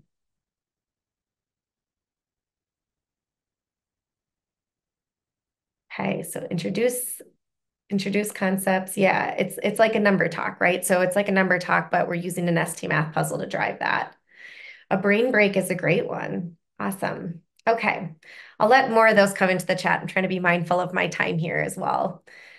So here's some ideas of when and how you can use ST Math puzzle talks. So you can use them as a mini lesson to launch a concept or review an earlier concept. You can also use these in a small group format. So we can use that for some intervention work with students or an extension work with students. It's meant to be really flexible. These are just ideas. So what I'm about to put up on the screen, it's not meant, okay, this is what you have to do every single day. These are just different ideas on how to put puzzle talk into your weekly routines. So one thought is if you want to use ST Math as a warm-up, a weekly warm-up, maybe it is every Wednesday, you use it as part of your number sense routine. So that's an option. Maybe you decide you want to use ST Math as kind of this launch and land. So on Monday, you do a puzzle talk with students to introduce the concept. And then on Friday, you do a puzzle talk to review that concept. Another idea is thinking about how could I use this as a progression. So maybe it's I want to do a puzzle talk with a particular content, and I want to do puzzle 1 on Monday, or puzzles 1 and 2 on Monday, and then puzzle 3 on Wednesday, and kind of break it up throughout the week like that. And then again, using ST Math Puzzle Talks in a small group or a station is really another great way. So if you're looking for some way to work in your small groups and you want to target particular skills there, you can use it on certain days of the week in your small group stations as well. It's still important, this is where we like to highlight, it's still important to get your ST Math one-on-one time, right? So where students are engaging in ST Math on their devices. So this could be an example schedule. You want to pair that, you want to pair those puzzle talks with that ST Math one-on-one time. So in this example of a particular schedule, the teacher is doing a puzzle talk on Mondays with her students, and then students are doing ST Math in some very different times. So we notice that they're either doing it in their warm-up or in their practice section of their day. Okay, I bet you're all wondering, where do I find these puzzle talks? So these are going to be located in your teacher dashboard. So I'm going to go ahead and go up into my teacher dashboard here. And if you were in my first session, you saw me call these out. But up in the top corner is a button called Curriculum.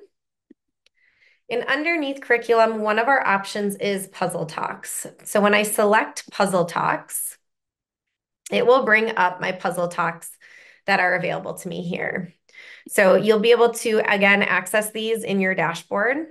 Once you're on this page, you can filter by grade level. So right now I'm seeing all grade levels, but if I want to see things specific to 4th grade, I can use that drop down there.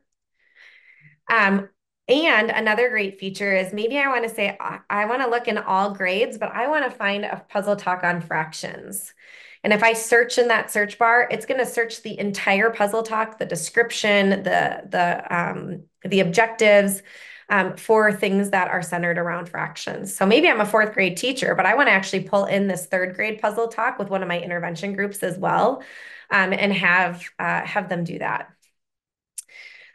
So I see a question. You can't assign puzzle talks to students because they're really meant to be teacher-led. You'll notice that in any of these puzzle talks, they're kind of associated with one of our games or our objectives. So I'll actually click into one right now. And you can see here right on this overview page, we have a description, we have our objectives, and then it'll tell you which objective in game that puzzle talk came from. So you're welcome to go find that objective in game in our content. And you could assign it to students that way, but really the puzzle talk itself is meant to be more of a teacher-led type thing. Or type activity, not type thing. Great, okay, so I'm seeing, great, yeah, awesome, okay. So that's how you access them. I'll give you, I don't know, I know it's quick, and I'm not quite sure that we all are current ST Math users, but you're welcome to sign into your dashboard and look for those puzzle talks now. Again, going up into that curriculum button, finding puzzle talks, and getting to that puzzle talk page. Maybe I'll give us a few moments to do that and see if any other questions are coming into the chat.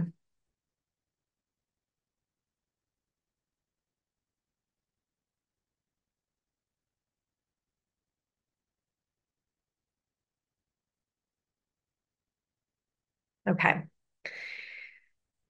We briefly just kind of went over this. Remember, everything is already done for you. So when you're in a particular puzzle talk, my building fractions one here, we'll use an example. It's going to list the materials that you need, any additional resources. You can see a game in a minute video there if you want to know how that puzzle works before you engage in it. You can look through the different puzzles right here and look at the look fors and the discourse questions. You can also then print this puzzle talk. So if you wanted to have those look fors and questions kind of right in front of you as you're engaging in the puzzle talk, but you don't want them up on the screen, you can go ahead and print that puzzle talk as well. So this is just showing there's that game mats and those game in a minute videos as well. All right, we're going to head into our last section, but before I do, I'm going to turn it over to you, Jennifer, for that attendance code. Yahoo. All right, let's go ahead.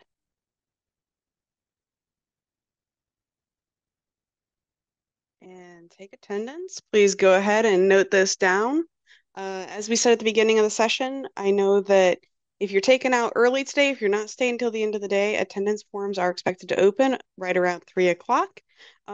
However, certainly if you're going to be attending that last session of the day, please go ahead and wait till the end, and that way you can submit them all at once. And we will be doing a walkthrough at the end of the day on how to insert all of those, showing you where to access it on the website and making sure that you are squared away and good to go. So we'll want to make sure we leave it up here for a full minute. So going to give it just a little bit longer.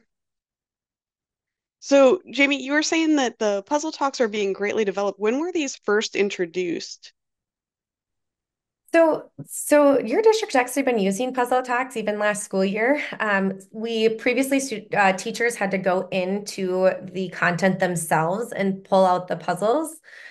We've really just now kind of created these, these all-encompassed Puzzle Talks for this school year. So they were released like a couple weeks ago, maybe, in your teacher cutting dashboard. edge is what I'm hearing. Yeah, these are ready to go. It's always great when it's packaged, right?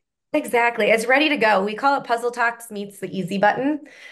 Your district still is using some of our legacy Puzzle Talks. So when you get into your dashboard, you'll see some listed as legacy Puzzle Talks. I know that they're linked in your in some of your district curriculum guides. And these ones, like we said, we're still developing additional ones, but the old Puzzle Talks that you all might be familiar with are going to also still be available to teachers as well. Fantastic. All right. We good to keep going then, Jennifer? All right. So then, of course, a big step in ST Math is to encourage that math, in a Puzzle Talk is to encourage that math discourse. To do this, we really want to make sure we're doing kind of these three things: setting the stage for what students are going to be doing, foster that discussion, and then really think about how we can extend their thinking. So let's first talk about how to set the stage with our students. And you heard me do it a little bit in my little intro. But before we begin our first Puzzle Talk, or before we do it as a class, it's really helpful to have students understand why we're doing that, right? What's the purpose of this? And these are some ideas that we can share with students. Let's share what's happening in our brain and learn from each other. We can always say, like, we really want to value the process that you're going through. So while we really want to hear the correct answer, we really want to know more about your thinking. We want to respond to, persevere through, and learn from our mistakes. So again, in the Puzzle Talk, it's okay to go through mistakes with students and model that process for them, but also think about how we can overcome those mistakes as well. And then, of course, it's to have fun and to build the mathematical community together in our classroom. We're always going to want to set the stage for students, reminding them of that problem-solving process. So these should be linked in your agenda as well in box 2, but we want to make sure, they're not going to be in box 2. Let me see which box we have them in. They are going to be here in box 4. Sorry about that. The problem-solving process resources. But we want to make sure students are reminded of that process that they go through every time they play an ST Math game. And we want to call out that we're doing that throughout our Puzzle Talk as well. That notice and wonder, that predict and justify, testing and observing, analyzing and learning. And then as the teacher, we bring in those connections and those extensions as well. For us as the teacher, we want to make sure we're understanding what we're about to do with students, right? So we want to read through those teacher notes, watch the game in a minute video if possible, and really make sure we're understanding the puzzle that we're going to be putting in front of students. We want to think about establishing some discourse norms in our classroom. So we do, I know that you all probably have some of your own norms and your own discourse routines and procedures. Here's an idea that you can use as well. This is a math discourse hand signals poster. It's linked in your agenda, so you can just print it and be good to go with it.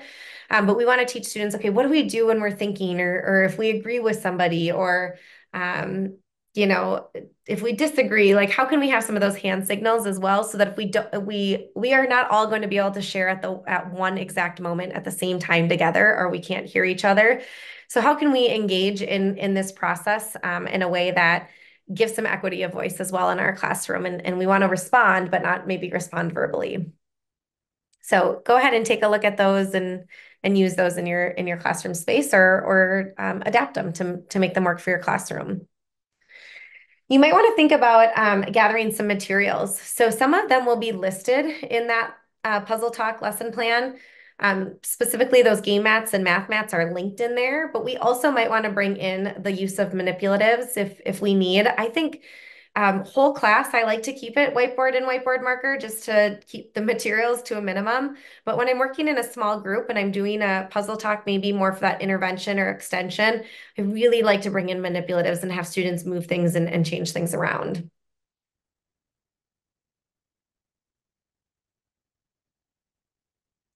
So then the next step is we're going to want to foster some discussion. We have, again, these are going to be linked in your agenda in box 5. We have some sentence stem resources for you to use if that is a need in your classroom or you want to encourage some discussion. It's really helpful to get students to think about how can I respond depending on where we're at in that problem solving process. So there's different sentence stems based on your different grade levels. They both come in English and Spanish as well. So definitely take a look at those. And then there's some, we're going to want to incorporate some engagement strategies with our students. So I didn't model this for you all in this particular training, but I really like to have students when I'm in a classroom with them, when we start talking about, okay, what do we think we should do, right? We get into that predict and justify. I like to have them do a turn and talk to a partner before we share what our strategy is. So allowing them to share in kind of that safe space before they share out to the entire group. But that's one strategy you can bring in. I also like to do a voting. So if we have a lot of different ideas on the table of what we think we should do, let's just put it to a vote and see what we come up with. But we in box 5 have some engagement strategies that you can look at and see if one might fit in a particular puzzle talk. These are just some examples of that, right? We want to make sure that we can also figure out a way we can showcase student strategies.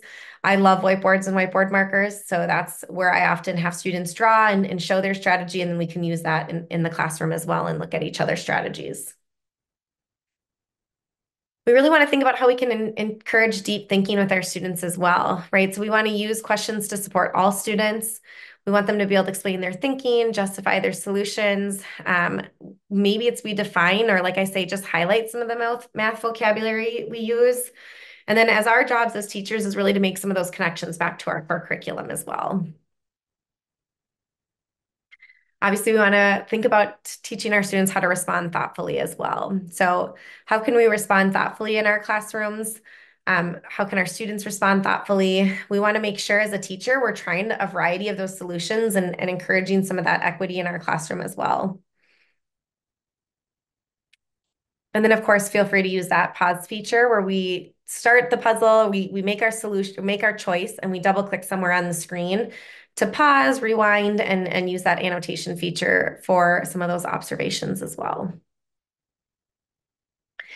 And then last, we want to think about how can we extend our thinking, right? So it might be connecting to those symbols, creating equations or expressions, or maybe it's even asking some really purposeful questions. So here's some ideas of some questions that you can use to kind of like level up in different puzzles. And maybe you want to think about our puzzle in particular.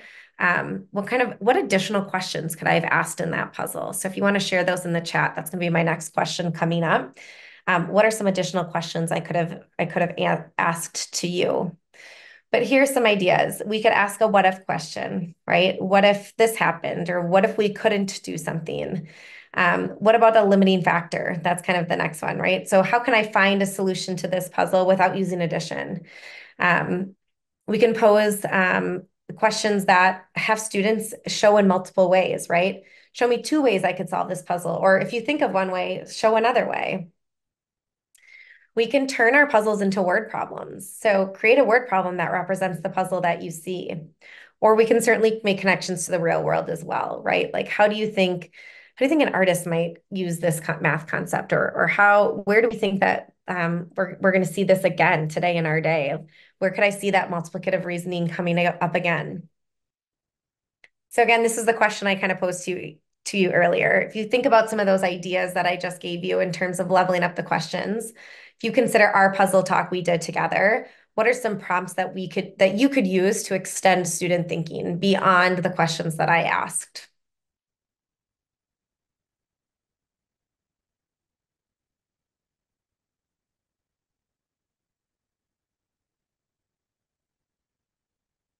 And then when I'm waiting for those to come in, I see a question about students who are stuck, right? So puzzle talks are great to do with students who are stuck. If you go into your dashboard and you see certain students have alerts, or you see certain groups of students are playing the same game, you can pull those students together and do a puzzle talk with them on that game. It might not be one that's already in our system, right? But you can pull up that puzzle and go through that same process we went through to help get them unstuck. So they're great for students who are stuck, and the process is the same whether you're doing it whole class, small group, or one-on-one with a student as well.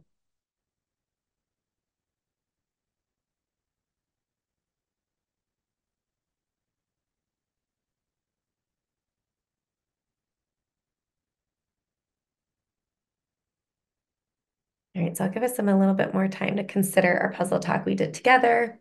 What are some prompts that you could use to extend student thinking? And you're welcome to go ahead and pop those in the chat.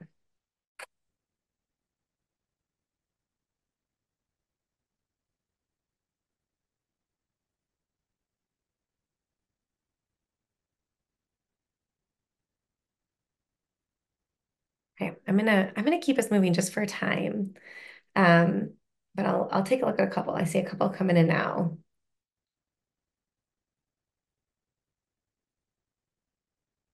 Okay, so ask some questions, guiding them to use their thinking skills. Yeah, to come up with an answer with the interaction of their peers.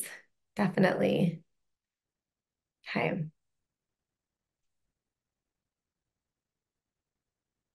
So think about that. This is where we get to use our craft and where we get to push thinking a little bit. When you see one of the puzzle talks in our platform, maybe think about like what would be a good question to extend thinking here, and whether I ask it whole class, or maybe it's even a question that I ask in a smaller group later. Think about how we can really kind of push students into some deeper thinking as well. In your agenda in box 7, we have a great puzzle talk facilitation guide for you. It has a lot of the things that we've covered, like setting the stage and encouraging discourse. So that can be an awesome tool for you as you head back to your space. Definitely take a look at that as well. So that was jam-packed. I think I'm ending a few minutes early, Jennifer. I'm impressed, but I can use this time to take questions. So as I wrap up and give you kind of my last prompt, feel free to continue to put questions in the chat, because we have a couple minutes to ask those questions, and they can be related to puzzle talks or just ST math questions in general. But as you are leaving and heading off to your next session, I would love to hear one of these 3 things. Maybe an idea that resonated with you. For sure, let me know questions you have. I'd be happy to ask them, or maybe a commitment that you are hoping to make and apply after your learning today. The last thing I wanted to make sure I had plenty of time to share with you all is, again, if you have any questions about this session or about ST Math in general, these are great people to reach out to. And then I'll take a look and see if any questions are coming in the chat here in the next few minutes. But I thank you all for being here today. Again, take a look at those puzzle talks, and let us know how they go this year. We look forward to your feedback. Absolutely. Thank you so much for walking us through this. I do love just how flexible it is in terms of a tool.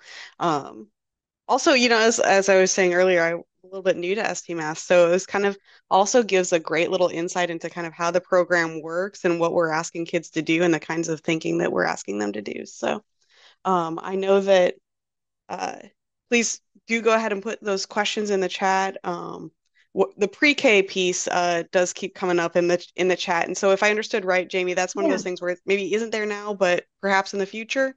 Yeah, it could be. I will definitely take that feedback back to the Puzzle Talk developers.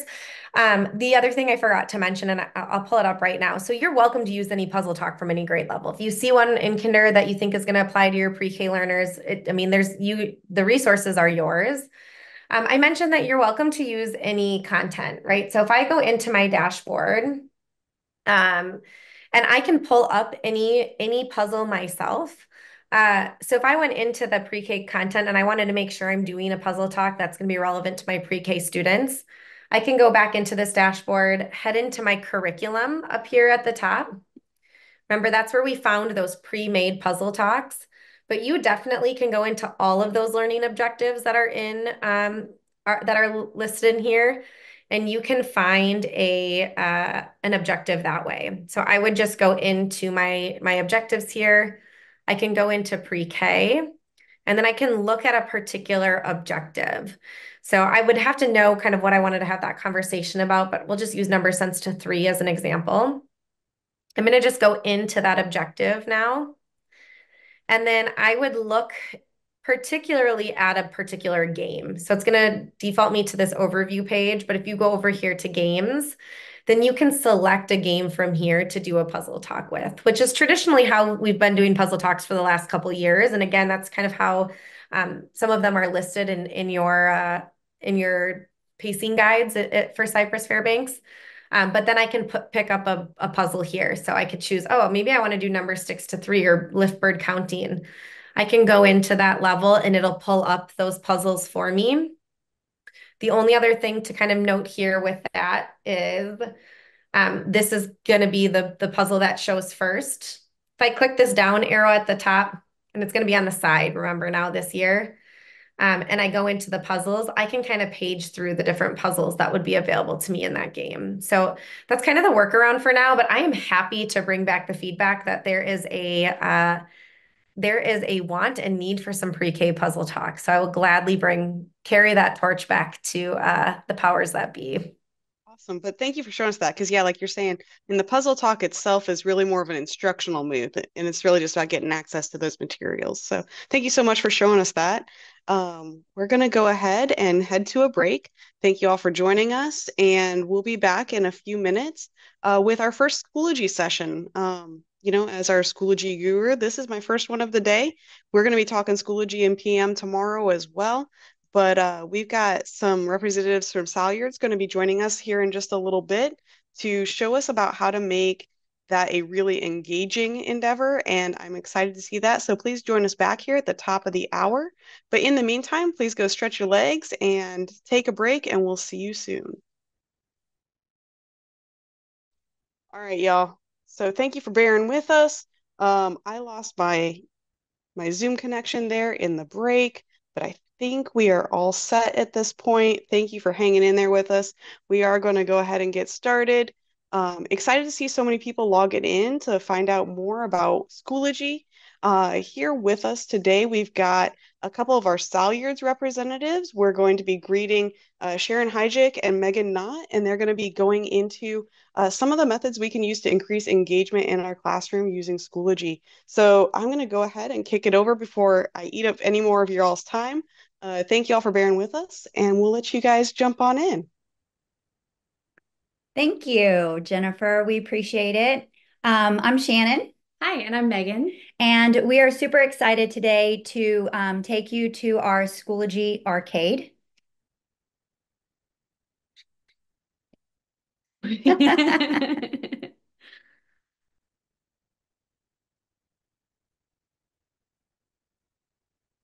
All right, so we should be sharing our screen.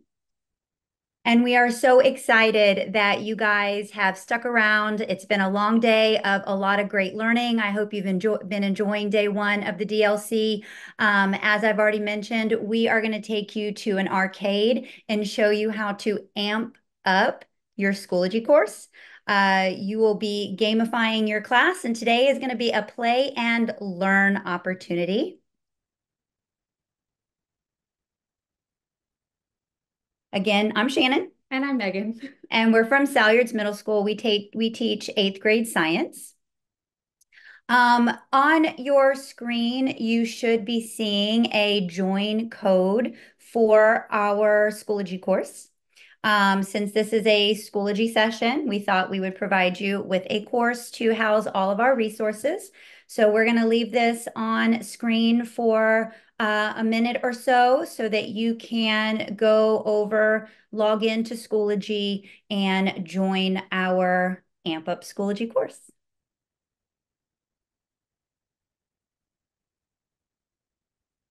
While you're waiting, if you would, in the chat, go ahead and let us know what your history with Schoology is. Have you been using it for several years? Are you new to Schoology and just using it for the first time? We'd love to hear and see where you guys are in terms of your comfortability in using this LMS.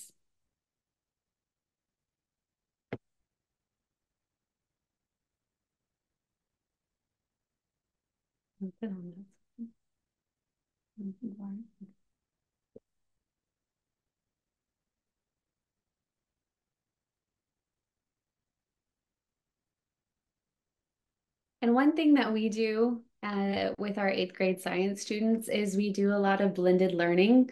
So what you will see in our Schoology course allows for a lot of pace and options for you to go through. So as we're talking, you'll of course be able to see everything, but you can always go back to it and review it. And I believe they put this join code in the chat. So we're going to go ahead and move along. Once you have gotten into our course, the first thing you're going to do is find your arcade and click on our slides. This will give you access to what we will be showing you on screen. You will be able to come back and access these slides at any time for any information that you might want or need. So why should you worry about amping up Schoology? Well, I don't know about you guys, but in 8th grade science over at Salyards, our students spend a lot of time on their computers. They spend a lot of time in Schoology. This is a wonderful platform. It provides for so many different benefits in a blended learning classroom, and you want this learning space to be fun. So amping up your Schoology can help to increase student engagement, and it also will give your students, as well as yourself, a very simple one-click navigation to wherever you want your kids to go while they're in your course. And real quick, if you don't see that code, if you scroll back up through the chat, you'll see that code once again. It was typed into the chat. So you can find the Schoology course code in our chat. And here it is real quick again, WHT9 RSTX TN9XH.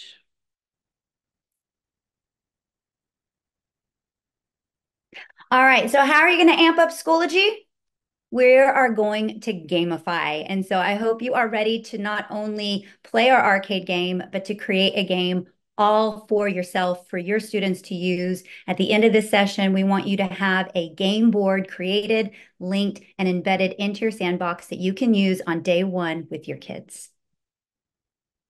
So the elements of a game board, and on screen, you'll see these are two of the game boards that we used at Salyards last year. We had a Pac-Man theme Star Review Day game board and a Lego themed game board for our force and motion unit. So whatever it is you're wanting the students to click on in Schoology, you are going to create a hyperlinked game board that is going to allow your students to click on the board, and it's going to take them wherever it is they need to go in Schoology. You might notice on our game boards here that we also have some dice. So there are some additional fun elements that you can add to elevate the fun even more. And there are Lego flags. You might notice at the top of the red Lego tower and the yellow and the orange tower, where there are some games, some reinforcement games, some extension games that you can also provide to your students. Now we are going to game on. We're going to learn about our game board. So on our game board that you have, the arcade game board, go ahead and click on the Game On option. When you click on this, it should automatically bring you into your Schoology course folder titled Game On. This is something that we use with our students to allow for easy access to our different assignments or activities or tests, even quizzes, whatever you have located in Schoology. It's basically like a hyperlink that you're linking to go to that specific folder, and you can do this with any URL. In this folder, you will see what is gamification, which is a quick little video talking about gamifying and how this is important. You'll also see some examples of game boards that we used. This is something that we started towards the end of school last year. The end of first semester. Yeah, okay. End of first semester, about halfway through the year, we started doing so. You can see a few that we've used. And of course, these were science related, but you can alter them to be for any content. And we've actually created a bunch of different templates in a share drive for you to use if you would like to use these with your students, and we'll have an opportunity to explore those, and you'll even pick your own and make a copy of it and edit it. And then there's a video of how to embed a game board into Schoology. And these game boards are all Google Slides. So you're going to look at how to embed a Google slide into your Schoology. So right now, we're going to take a minute and pause, and we're going to go through and actually give you a moment to do these things. So first thing I want you to do is watch our quick 1-minute video about gamification. Then you're going to go through our game boards if you'd like to see some more examples, and then you'll pick one of your own to actually make a copy of it. Now, everything we have in there allows you to edit, but I ask you to please make a copy before you edit anything, so that way you have your own specific copy, and then those templates are available for others to edit from. And then I want you to watch the video if you don't already know how to embed a Google slide into your Schoology course. There's 2 ways to embed. One way will have a toolbar at the bottom of your Google slide. This is the most common way students know how, or teachers know how to embed. However, there is another way where you can take off that bottom toolbar, and those directions are in the video. So we're going to give you some time to go through these, tinker with them, and create your own. So right now, I have a 10-minute timer set. I'm going to go ahead and start our 10-minute timer. And I want you to go into that Game On folder and go through our different templates. And right now, we're just picking one. In a minute, we're going to talk about how you add links to it and add other fun tools to make it a gamified activity for your students. It's under Game On. Will you start our timer? Yeah. They're having some access issues. And during this time, if you have any questions, we'll be keeping an eye on the chat. So you can type those in there, and we're available to answer any questions as you're doing this, whether that's something's not showing up or whatever that might be. Everything is saying that they're a viewer. And while they're working, I can kind of address, for those of you who are new to Sci-Fair or waiting for your Schoology access, we just wrapped up summer school, so we're actually expecting that staff access to be rolling over here within the next couple of days. But for today, if you want to take notes, take a look, and definitely save that access code, you guys will have the chance to put that in once you get your Schoology access. You can still access these resources and then make use of them at that time. Are they anyone with CFISD or any link? Because some people aren't CFISD. Anyone with the link?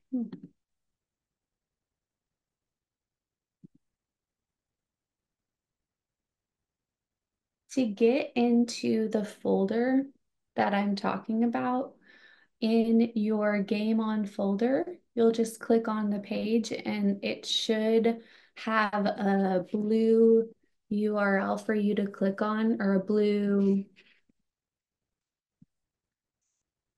right here, the game board share drive. If you click on that, you'll see these words. If you just click on those words, you should be able to access the folder.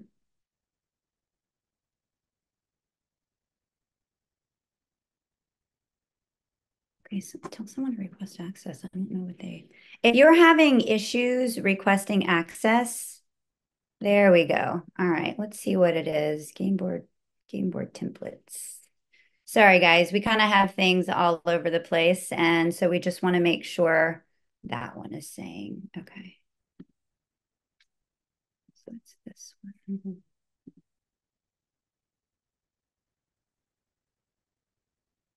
Now this one is only going to let you have access if you are a CFISD.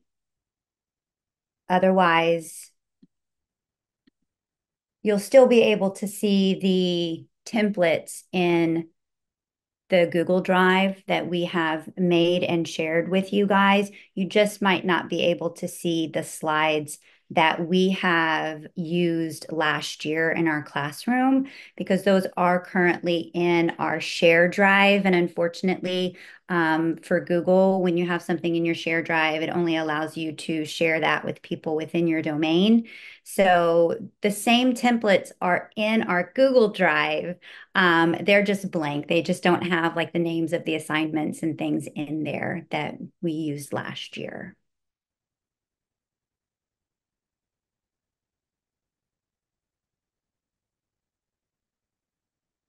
Reginald, you said you don't see any information in the Schoology course. Have you tried refreshing your page?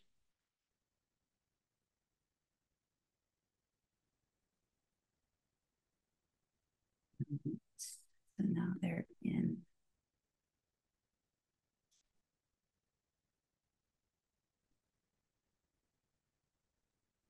Okay, so if I'm tracking right, I think you guys did get the game boards we've used. I know I was able to get it to open up for me.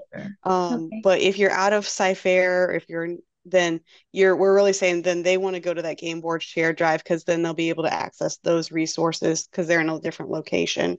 So Yeah, it sounds that like if is- you're having troubles finding stuff, that's where we should probably head to. Is that the correct understanding? Yes, that is the correct understanding. I believe that's what I'm getting as well. Perfect. Oh. Somebody delete folder. Oh my goodness. All right, yeah, we're starting to Yes. get some comments that it's working, so that's perfect. Okay, Jennifer, what we're noticing as we shared the file, the folder of our templates. I found it in my drive.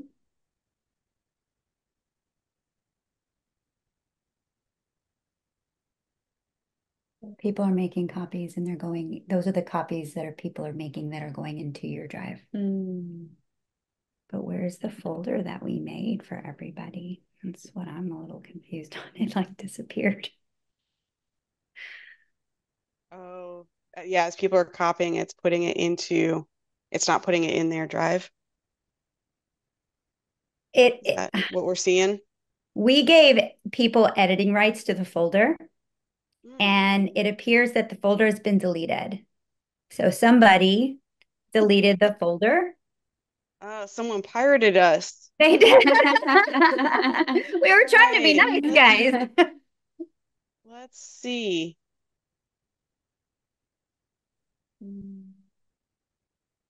Well, I'm gonna do us all a favor and making people contributors instead of content managers. Yeah, y'all, we're gonna have to collectively look and see if you pulled something out. I mean, I'm in the folder, so that's weird. It's like it knows it's there. But if you've made a copy of it, I would suggest y'all look up at the top of the page and make sure, see if you need to move it into your own personal drive. If you're on, copy of something, um, go ahead and move that over, and we'll try and get this kind of resecured and relinked. One of the beautiful things about Schoology is that we can always reset it later as long as we don't lose their materials for them.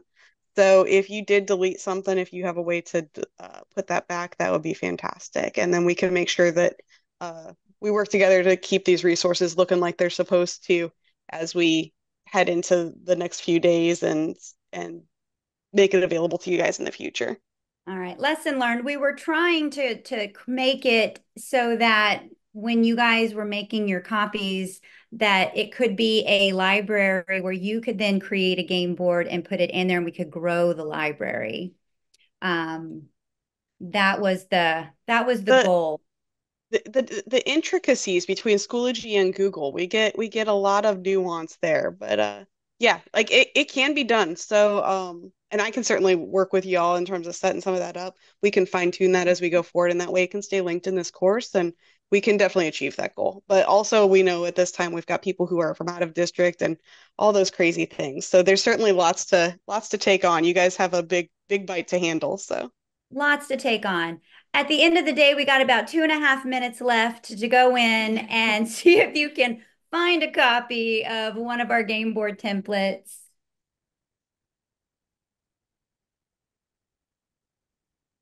I'm going to force a copy for this.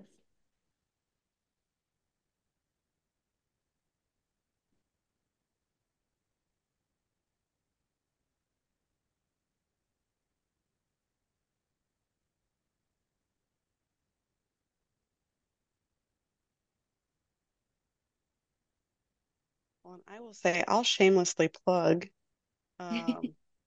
tomorrow we actually have a Google in Schoology session. So if you guys have had stuff like this where you're setting things up, you've got questions, you're trying to figure out what kind of permissions work best, Matt MacArthur is going to be joining us from Schoology, and I would invite you to come pester him because it's a big deal. So it's definitely a big undertaking. Well, I don't think this is a Schoology issue. This is we had something in our Google Drive issue that someone, I don't know how they went about deleting the folder, because the folder that we had, it's all good. It's all good. I just put in a new link. I had all of our example templates in one slideshow. So it says new copy of all templates, and it's going to force you to make a copy. So you can go in and click on that, and it'll just have a slideshow of all of our different templates. So you can look at those if you haven't had an opportunity to view the templates before the folder got deleted in the Google Drive. You can go there now. It says new copy of all templates. Is that what you just did right there? Because that's all of them. Yeah. Okay.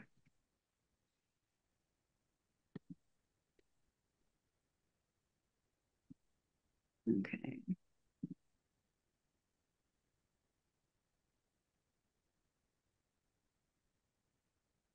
All right, guys, we're going to come back in about 15 seconds, and we're going to go ahead and move on.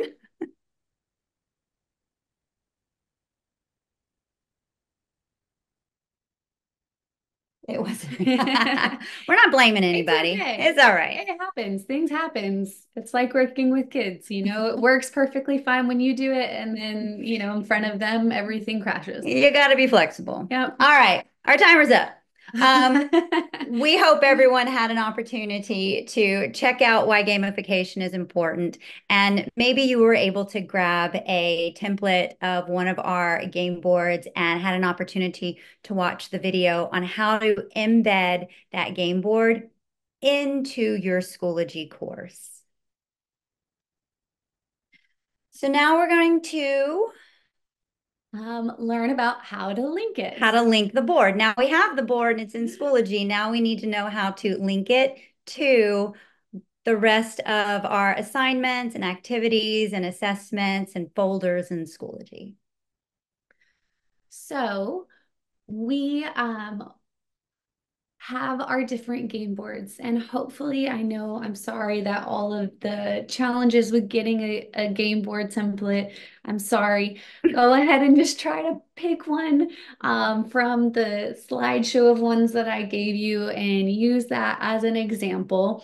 But these game boards we have, and I will have one for each of my classes. For example, I have my K Horizons classes and I have my on-level in-class support classes.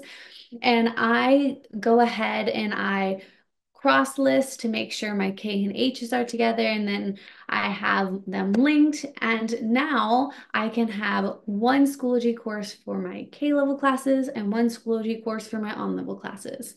And so I will have a game board for each type of class. So one for the K level and one for my on level. And I will link my K level game board to the activities that are in my K level Schoology, and I will link my on level game board to the activities that is in my on level Schoology. And this goes really quickly. It seems like it would take forever. And when we first started, we were like, oh, this is going to be so time consuming, but it's really, once you have your game board, it's really fast. Like 5 minutes, or it's real quick, I promise. And then it's done for the whole unit or however long your game board is for. And so you're going to go in and all you do is that URL on the top for whatever activity, you copy the URL and you link it to your little icon. When you're doing this, you'll need to make sure and link it to a transparency box. So if you type in, for example, on my star review days board, the space on 411, I would put a transparency box or a transparent circle over those typed words. And then I would link it to that transparent circle. So that way, anytime they clicked on any portion of that circle or that box, it will be a button that automatically brings them into Schoology for whatever I linked it to.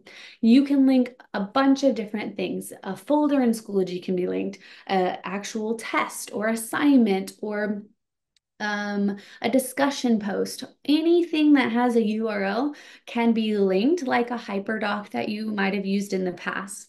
And you're going to go through and just link each of these individual things. And this is so great because this allows your students to have easy access to things without having to be like, okay, what folder is that in? Wait, what week, what day, when was that again? I don't remember that. Can you say that 2 more times because I didn't hear you 3 times ago?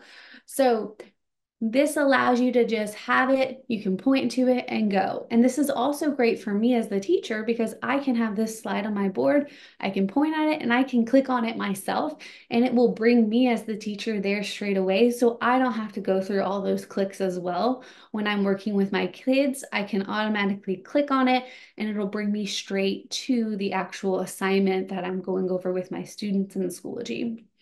All right, so I see some questions about how to make transparent boxes and how to link, and we are about to go over that.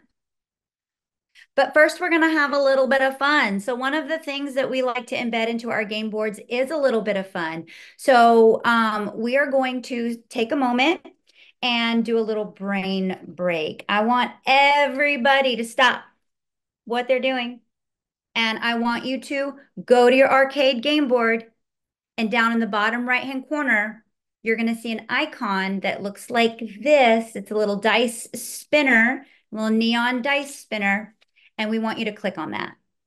And you're going to open up your spinner, and you must. Now, this is something that you have to make very clear with your kids. If they're going to do the brain break, then they must do whatever task they get. No complaining.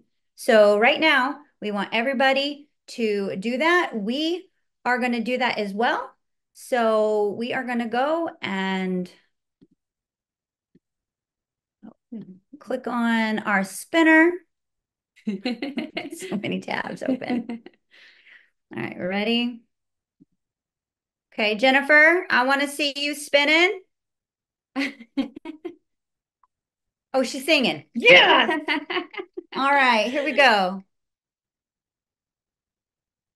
Oh, shoot, of course. Ready? Let's go. 10 jumping jacks. Okay, here we go. Here we go.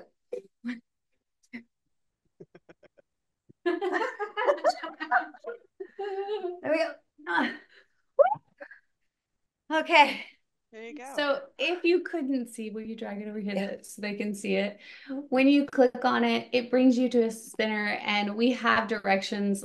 And again, we'll talk about how to hyperlink, how to do a transparency box in just a second. But in this spinner, it allows you to add different things for kids to have a silly little brain break, because we all know we need that. So we just had to do 10 jumping jacks. Oh, lots of different things you could have done. And now that we're out of breath, let's continue.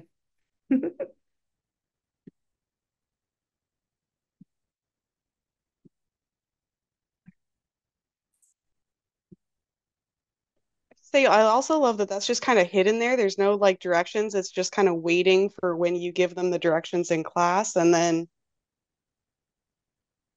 That's true. It is hidden, but you do have to remember we work with middle schoolers, so they find it very fast. So you do need to make sure that you set your norms.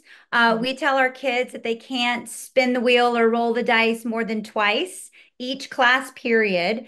And what they get when they roll or spin is not always something good. My favorite one is stay silent for the rest of class.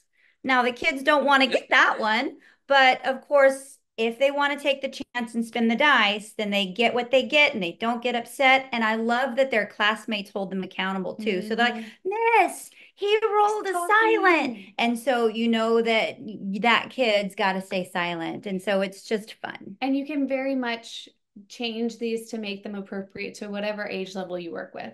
So they could be, you know, elementary based or even high school. It's totally adjustable. Yeah, we always try to have one kinesthetic, get up and do something, sing something, something really embarrassing.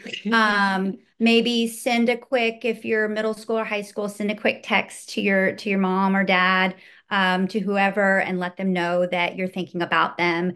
Write a letter to a teacher and tell them why, you know, they did something memorable for you. So we really, something content related. So we really do like to just keep it fun, because that's what it's all about. So if you would go ahead and click on Add Fun, the Add Fun game in our arcade. We are going to talk to you about linking. So y'all were having some questions about how to create the hyperlinks on the game board and how to add the fun. So we are going to give you about 10 minutes to go in and link different components from your game board. There are instructions on how to do that here in Schoology. It's video and typed. It's video and typed. And then also why brain breaks are important and how we go about adding the dice or the spinner to our game board. So we'll be keeping an eye on the chat. We're going to set a 10-minute timer for you guys to go into these two Schoology folders. We're doing Link It and Add Fun, and take a look on how to make your game board, how to level it up to that next level. So in your, if your spinner or dice ever doesn't work, sometimes that has happened for my kids, just have them refresh the page and have them try again. Now, with the templates, they aren't linked right now.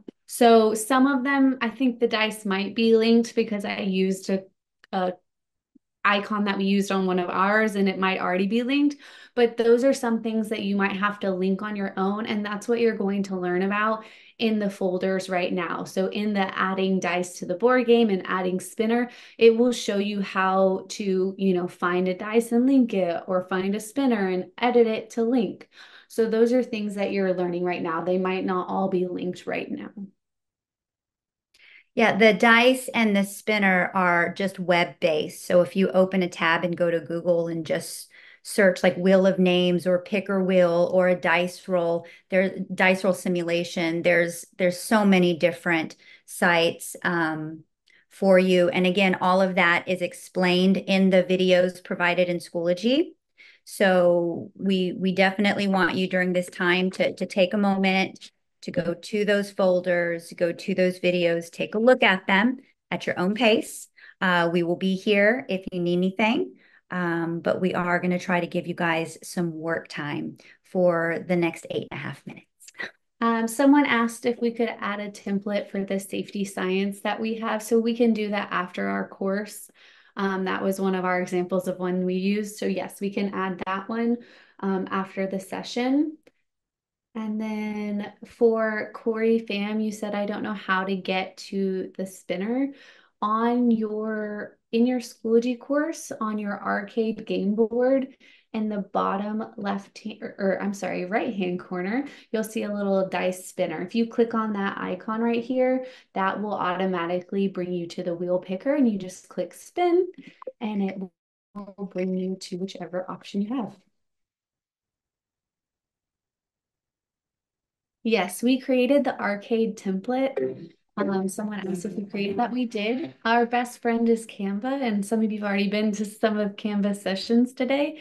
We used Canva to create that. Even on Canva, you can find, just by searching a topic, you can find a bunch of pre-made already game boards or pre-made things that you don't have to create on your own, and you can just link. So use those resources. Most of the ones we have are ones we created specifically for topics of our own, but you can find a lot of pre-made game boards out there.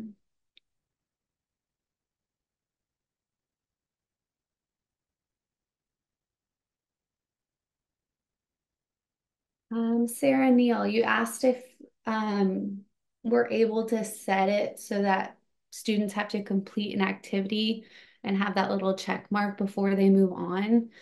I don't believe you're able to do that with the game board because it automatically brings you to whatever folder you already have linked. So if you're trying to use that feature, I'm not sure if you'd be able to with the game board because it's just a hyperlink to whatever area. The only thing I might think of is if you could have your game board pre-hyperlinked, but have your folder set to publish at a certain date, so you can kind of keep them out of folders that you don't want them to go to, if that's something that you might need to do.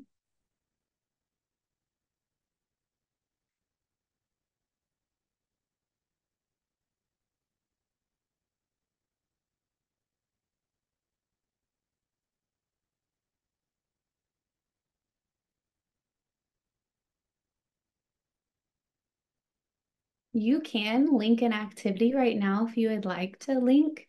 Right now you're learning how to do it. So if you have one that you would like to, you've already filled in maybe some activities, yes, go ahead and practice linking. That way, if you have any questions, now's your opportunity to ask them. Same with the dice or the spinner. This is your opportunity. So you can practice doing that and asking us any questions. Did you answer that one? No, I did not. So Leticia, I'm so sorry, Rios, Miss Rios. You are embedding this game board into your sandbox course. So we are working on the assumption that you do have an assignment or something in that sandbox course to link. What you could do is just add a quick material. It could be a blank assignment. It could be a blank folder. It can be anything really that you can link to your game board. And so what we'll do sometimes is we'll create a checkpoint and we will then hyperlink that on our game board, but we haven't actually built the checkpoint out yet. We're just getting the assignment there so we can have the URL, and then we can go back and edit it later. And so when it's time for the kids to do that assignment, the assignment will be ready for them when they click on it.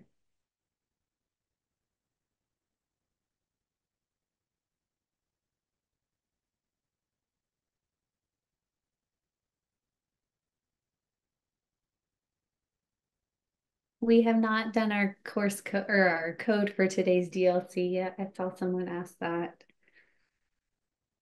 It's coming. Yes. Stick with us.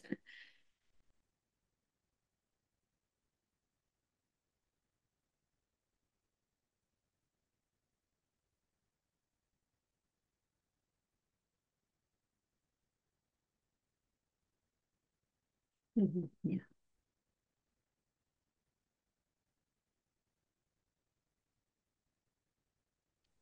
I know, ladies, as people are putting questions and stuff in the chat, people are kind of commenting this is a lot of info and different things, and really it's a lot of resources. But as someone who's in Schoology all the time, what I love is it's actually just a few moves that you guys are kind of using regularly with linking. You've kind of got that game board base, and then figuring out how to make the buttons so it's a little bit more interactive.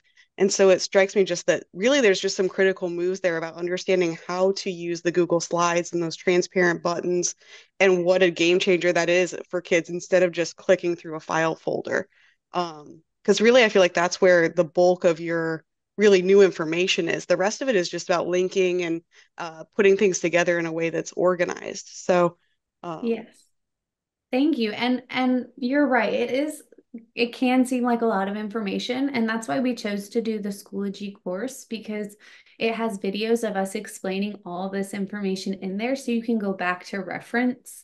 Like, for example, if you forget how to create the transparent button to link, you can go into the link it and it'll be in those directions in that video. So there's all that information in there for you to go back to, because we know from experience that you sit here and you're learning and you're excited and you're trying to do it and then it's overwhelming. Yeah. So we wanted you to have those to go back to reference with all the information that you're being told right now. Yeah. So, I mean, at the end of the day, you make your game board.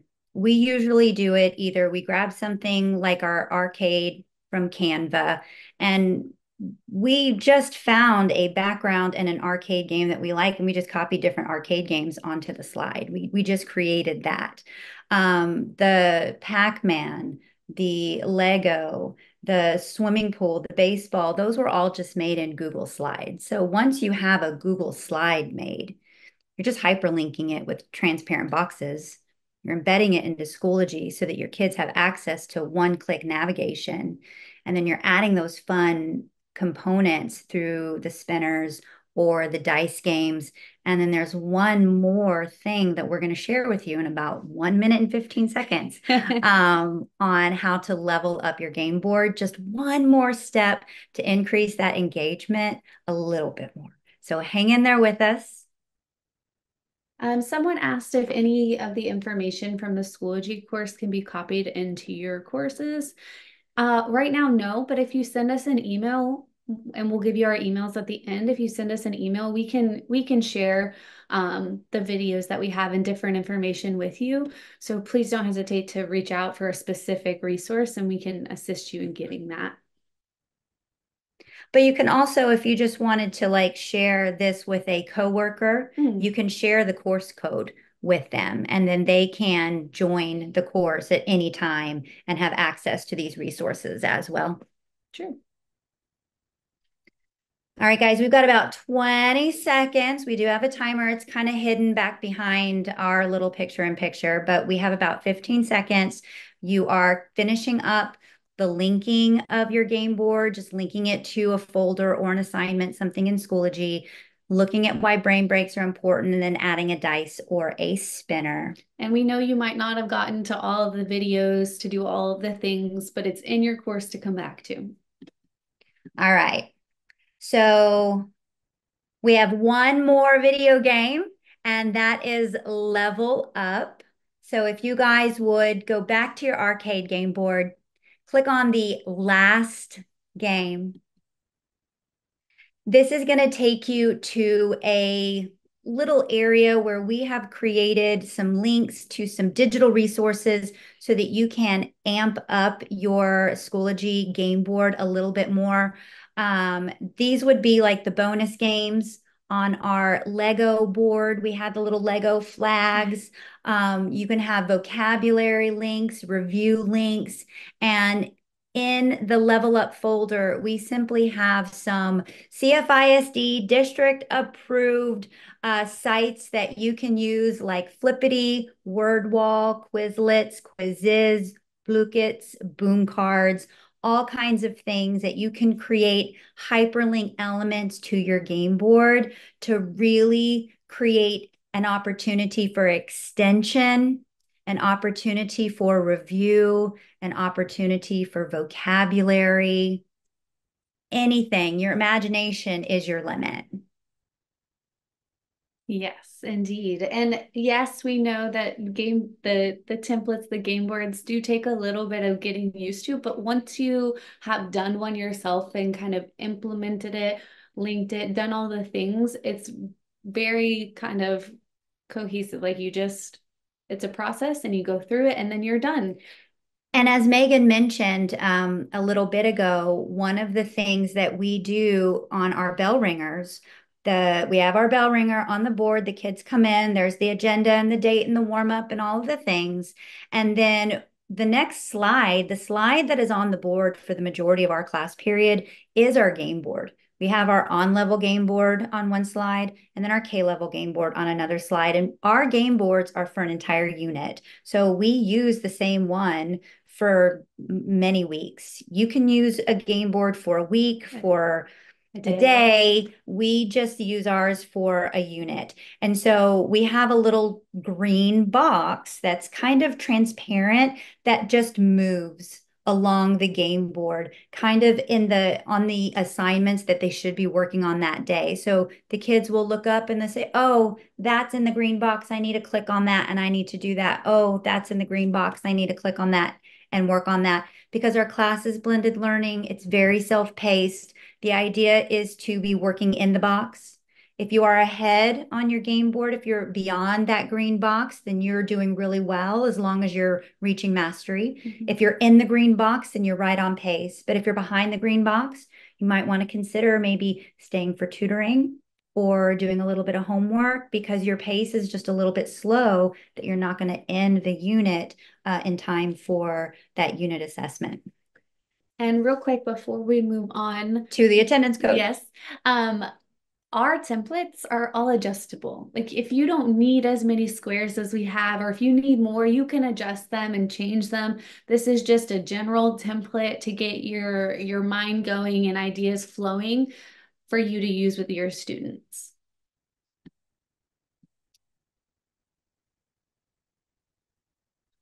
So if you have never had an opportunity to visit any of these district approved sites, you definitely want to check them out. They are very useful, very useful. All right. And now you guys, y'all are ready to game. Jennifer? All right. So now it's my turn. Yes, ma'am. Let me select all the right things here.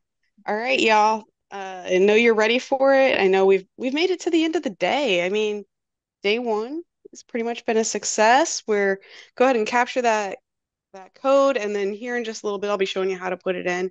And certainly, if you guys during this time have any Q&As, feel free to put those in the chat. Yeah, and Jennifer, we do have our emails for everyone as well. So once you share the attendance code, we would like to go back to our slides. Absolutely. Yeah, that's fine. We can certainly flex with that. You guys have the benefit of being the end of the day, you know, like I don't know that people will hang around till like, you know, way late, but you can talk as long as you want. I'm here till 5:30. Great.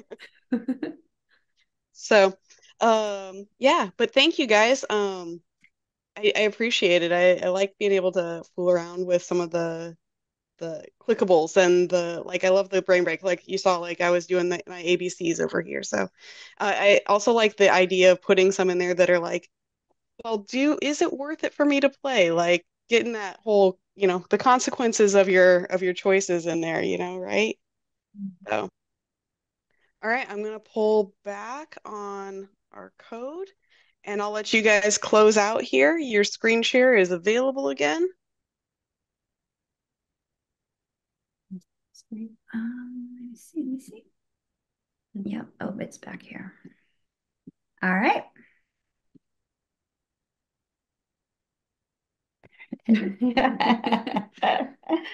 All right. So if you have any questions, feel free to put those in the chat.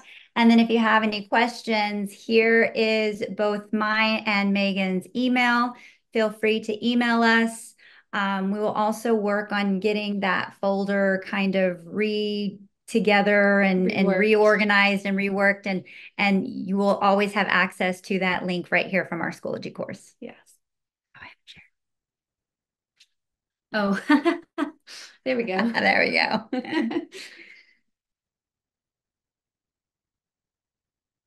Yes, so if there's anything, like I know one person asked if we would share the safety template that we have that wasn't shared. If there's anything like that, please let us know. Thank you so much for coming. Thank you so much. All right, thank you, ladies. We appreciate your time. We appreciate your efforts into putting this together for us. Lots of comments about just great resources, and really appreciate that. For those of you who are closing out the day with us, I'm going to go ahead and let me share my screen, and let's take a quick look at what we need to do to finish out the day.